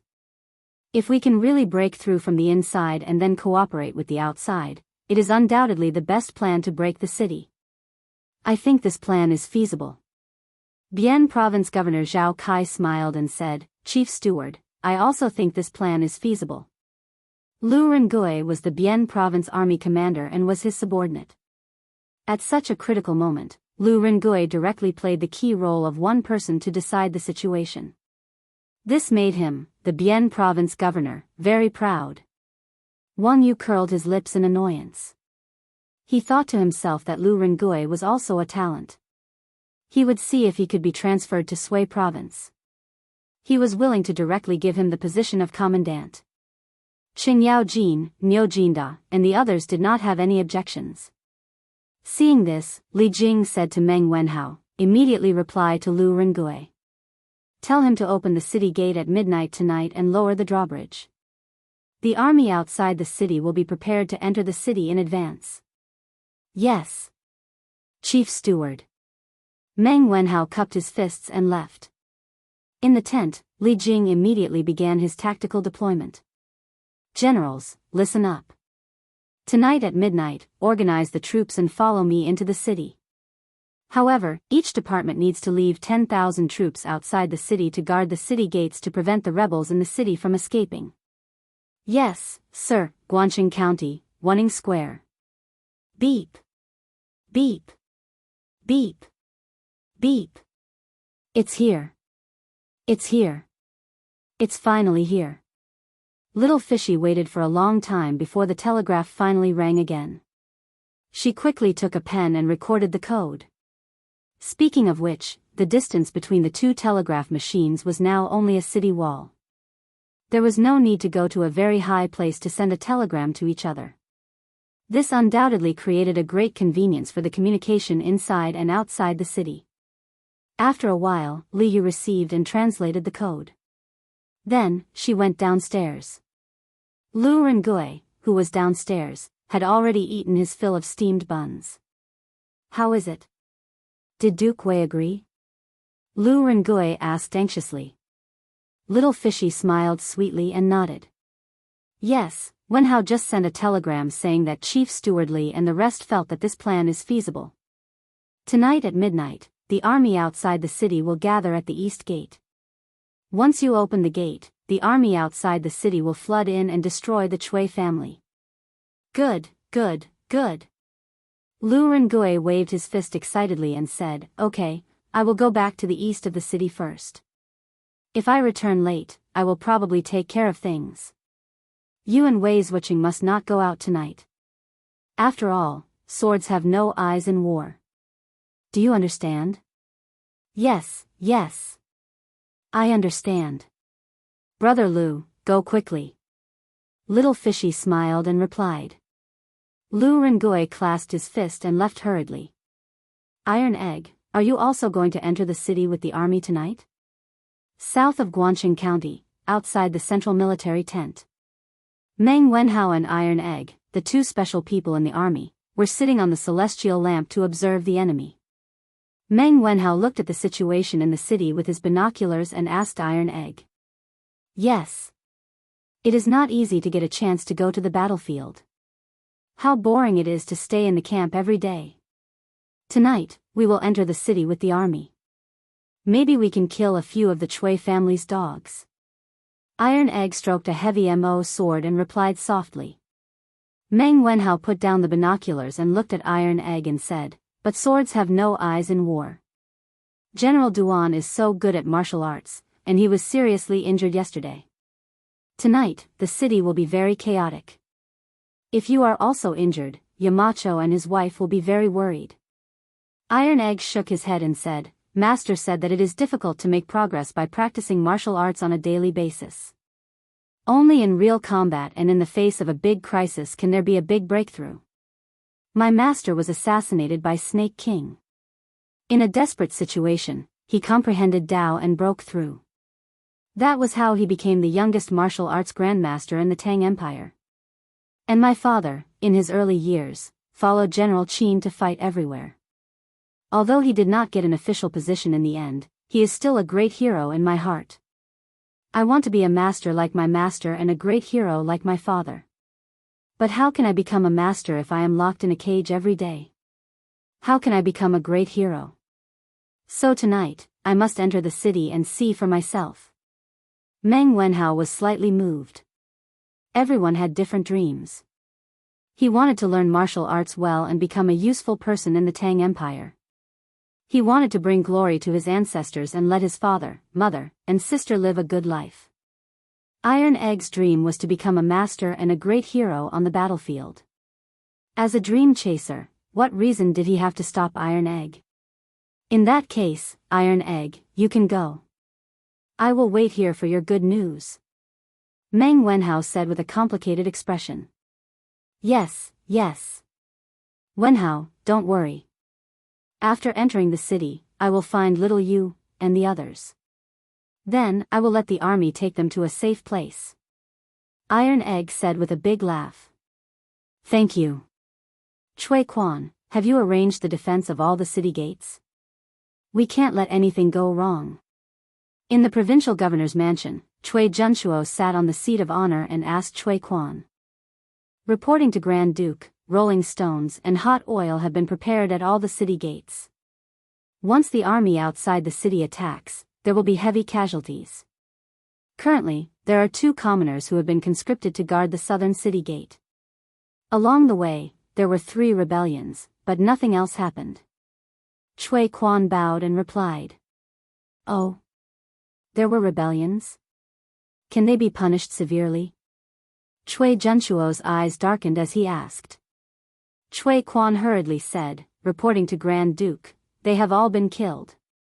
After the rest of the commoners saw what happened to them, no one dared to cause trouble anymore. Yes. Then they should all be killed. These rebellions should be taught a lesson. Otherwise, it will be difficult to manage them. Cui Junshuo nodded. Then, his eyes darkened as he said, in the new army, there must be many people who are dissatisfied with our Cui clan. Therefore, you should also send some veterans to watch the city gates and prevent them from slacking off or secretly opening the city gates. Cui Quan nodded and said, don't worry, Grand Duke. There will always be veterans watching around the new soldiers. Nothing will go wrong. In fact, many people are still loyal to the Cui clan. Yes. That's good. That's good. Let's see how long Li Jing can drag this out. After a long time, won't he have to withdraw his troops? Cui Junshuo was completely relieved when he heard this. However, he didn't know that the current Cui clan was no longer the 5 surnames and 7 sects that everyone looked up to in the past. Especially the recent actions of the Cui clan had already made many commoners hate them. A just cause enjoys more support while an unjust cause finds little support. The Cui clan was about to pay the price for their recent unjust actions. As night fell, Guangxing County was lit up with thousands of lights. However, in these thousands of lights, there was no warm atmosphere like in the past. Because now, Guangxing County was no different from a huge cage. Everyone was a prisoner inside. No one knew how long they could live. Although they were fine today, who knows if they would be captured to guard the city walls tomorrow. Brother Wang Lang, is everything ready? Lu Rengui found an opportunity to find Wang Lang, the captain of the 6th squad, and asked in a low voice. Brother Dainu, don't worry, everything is ready. And tonight, the one who will be on duty in front of the city gates is our adjunct Wang. He will bring his personal guards. Wang Lang replied in a low voice. Lu Rengui frowned and said, personal guards? It is said that in this personal guards, everyone is good. At night, we have to be careful. We can't let anything go wrong. Understood. Understood. The city gate was quiet again. However, as the saying goes, the tree wants to be quiet, but the wind won't stop. Sometimes, behind the quiet, there was a bigger storm brewing. At 6:00 in the evening, a black shadow quietly sneaked into the tower where Adjunct Wang was temporarily staying. Chapter 1334. Huff. Huff. East of Guangxing County, in one of the corner towers of the city gate tower, Zhengzhou's Shichong House's military officer, Huang Cheng, was sleeping soundly on a bed. Although it was his turn to supervise the new army tonight, it was already the middle of the night. How could he not sleep? Besides, in Huang Cheng's opinion, these new recruits were all very timid and could not cause any trouble at all. Therefore, he slept very soundly and peacefully. Tisk. Tisk. A black shadow floated by and a cold light flashed. The two soldiers who were dozing off in front of the turret didn't even have time to cry out before they collapsed on the ground. Blood flowed out of their necks like a stream. The black shadow landed in front of the door, then took out a blade and extended it to the gap in the middle of the door. Ta, ta ta. After a while, the lock behind the door was opened. The black shadow carefully pushed the door open and entered. Looking at the person who was sleeping like a dead pig on the bed, he quickly unsheathed the blade, and a cold light flashed. The head was separated from the body. The black shadow did not stop and immediately flew out. How is it? How is it? Brother Daniel? The black shadow came to a corner of the city gate tower, and Wang Lang quickly went forward to ask. It turned out that the black shadow was Lu Rengui. Huang Cheng is dead. Now that his personal guards are leaderless, we can start the operation now. Lu Rengui smiled and replied. That's great. Then I'll let the brothers start the operation now. Wang Lang said excitedly. Inform the brothers in the other teams to gather immediately and get rid of the personal guards. Let's end this quickly. After a while, all the soldiers on the city gate tower gathered. First, they killed a dozen of Huang Cheng's personal guards on the city gate tower. Then, under Lu Rengui's lead, 2,000 people went down the city gate tower and went straight to the personal guards at the city gate. Who is it? Stop. Which battalion are you from? Why are you not guarding the city up there? Why are you coming down? A soldier at the city gate hurriedly shouted when he saw Lu Rengui leading a large group of people over in an aggressive manner. Hearing the commotion, more than 100 soldiers behind him also became alert. Brother, Adjunct Huang asked me to come down and ask you to go up. He has something to tell you in person. Lu Rengui said as he led his men closer to the city gate. The soldier asked doubtfully, Sir Adjunct? Why is he looking for us? Besides, why would I let you guys come down? Before the soldier could finish his words, Lu Rengui had already pulled out his saber and pounced towards him. Kill! Lu Rengui's speed was as fast as lightning. Under his sudden attack, the soldier had no time to dodge and his throat was instantly slit. After standing still, Lu Rengui let out a low roar. Behind him, more than 2,000 recruits all wielded Mo swords and slashed at Huang Cheng's personal guards. It's a rebellion. Someone is going to rebel. Someone from the personal guards immediately shouted. At the east gate, they were not the only group of personal guards. There were also 5,000 veteran soldiers stationed there. Quick! Let's end this quickly. Lu Rengui growled and took the lead to rush into the guards. Captain, wait for me. Feng Wu was so anxious that he almost called out Lu Rengui's real identity. Fortunately, he changed his words in time. After that, he also rushed forward with his Mo sword. He had to protect Lu Rengui's safety. The two groups of people quickly clashed. Lu Rengui's side had more than 10 times the number of people on the other side. Although the soldiers of the personal guards were generally more skilled, it was still difficult for 2 fists to fight against 4 hands. After a short while, the personal guards of nearly 200 people were left standing. Of course, Lu Rengui's side also paid a heavy price. There were more than 300 casualties, which was almost double the number of the enemy. The gap between the recruits and Huang Cheng's personal guards was immediately apparent. I know you. You're Ren Dainyu of the 5th Battalion. How dare you rebel against the Chui family? Aren't you afraid of being cut into pieces? A soldier pointed at Lu Rengui and shouted unwillingly. Humph. Even if I die, I won't be a lackey of the Chui family and harm the people. Kill. Kill them all. There's not much time left. At this critical moment, Lu Rengui did not waste his breath. He took the lead and rushed towards the soldier. Bang! Bang! Bang! At this moment, there was a rush of footsteps from afar. Lu Rengui's face changed and said, "Quick! Just a little faster. Their reinforcements are here. Kill!" As soon as he finished his words, the recruits rushed towards the remaining 20 personal guards and launched the last round of attacks. After a few seconds, all of Huang Cheng's personal guards were killed. Lu Rengui quickly said, "Feng Wu, quick! You take a few people to open the city gate and lower the drawbridge. The rest of you, follow me to stop the rebels." Yes. In the battle just now, Lu Rengui had used his outstanding martial arts skills to conquer the majority of the recruits. At this moment, when they heard his orders, no one objected. Although they knew that with just these recruits, they would definitely not be able to defeat the 5,000 veterans, but they still followed Lu Rengui without hesitation and turned around to face the incoming veterans. "How dare you? Who dares to open the city gates and rebel against their superiors? Attack! Arrest them all." Sure enough, it was the 5,000 veteran soldiers who were stationed at the east side of the city. Lu Rengui took a deep breath.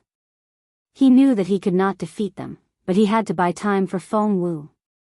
He rolled his eyes and glanced at the torches on the city wall not far away. Many recruits were peeking at them.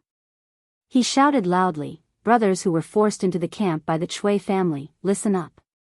The Chui family not only wants us to help them to defend the city, but they also want the old, weak, women and children to defend the city. Don't you have any relatives or friends in the city? After we die on the city wall, the Chui family will bring your relatives and friends to defend the city for them. If you are still a man, stand out and fight against the Chui family with me. You will die anyway. Do you want to die standing and be remembered forever? Or do you want to die kneeling and be remembered as a disgrace to your descendants? Come. Come. Fight against the Chui family. Fight against the Chui family. Fight against the Chui family." Lu Rengui's words struck a chord in the hearts of all the recruits. As soon as he said this, the 1,000 or so recruits beside him immediately roared in unison. "Fight against the Chui family. Fight against the Chui family." Very quickly, the recruits who were watching from the city gate tower also started to shout. They had long been dissatisfied with the recent actions of the Chui family. However, they didn't dare to resist as they didn't have anyone to lead them. Now that someone had raised their arms and shouted, what was there to hesitate about? Even if they had to die, they would rather die standing and be remembered forever. Dong dong dong. There was a series of footsteps on the city wall.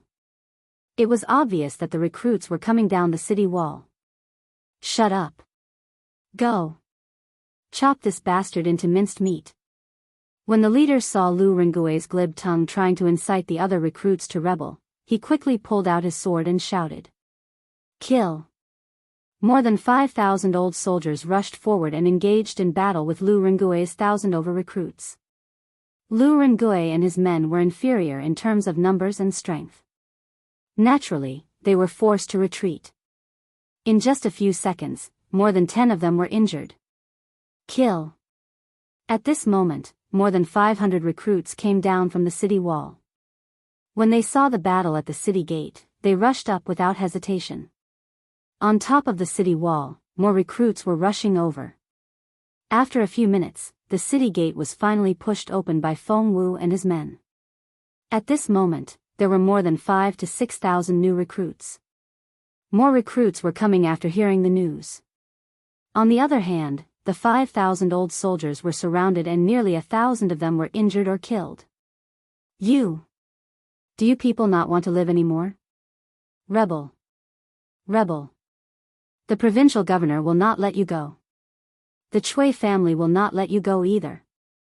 The old soldier shouted angrily when he saw the city gate being opened. Humph! This is called the righteous get more help while the unjust get little help.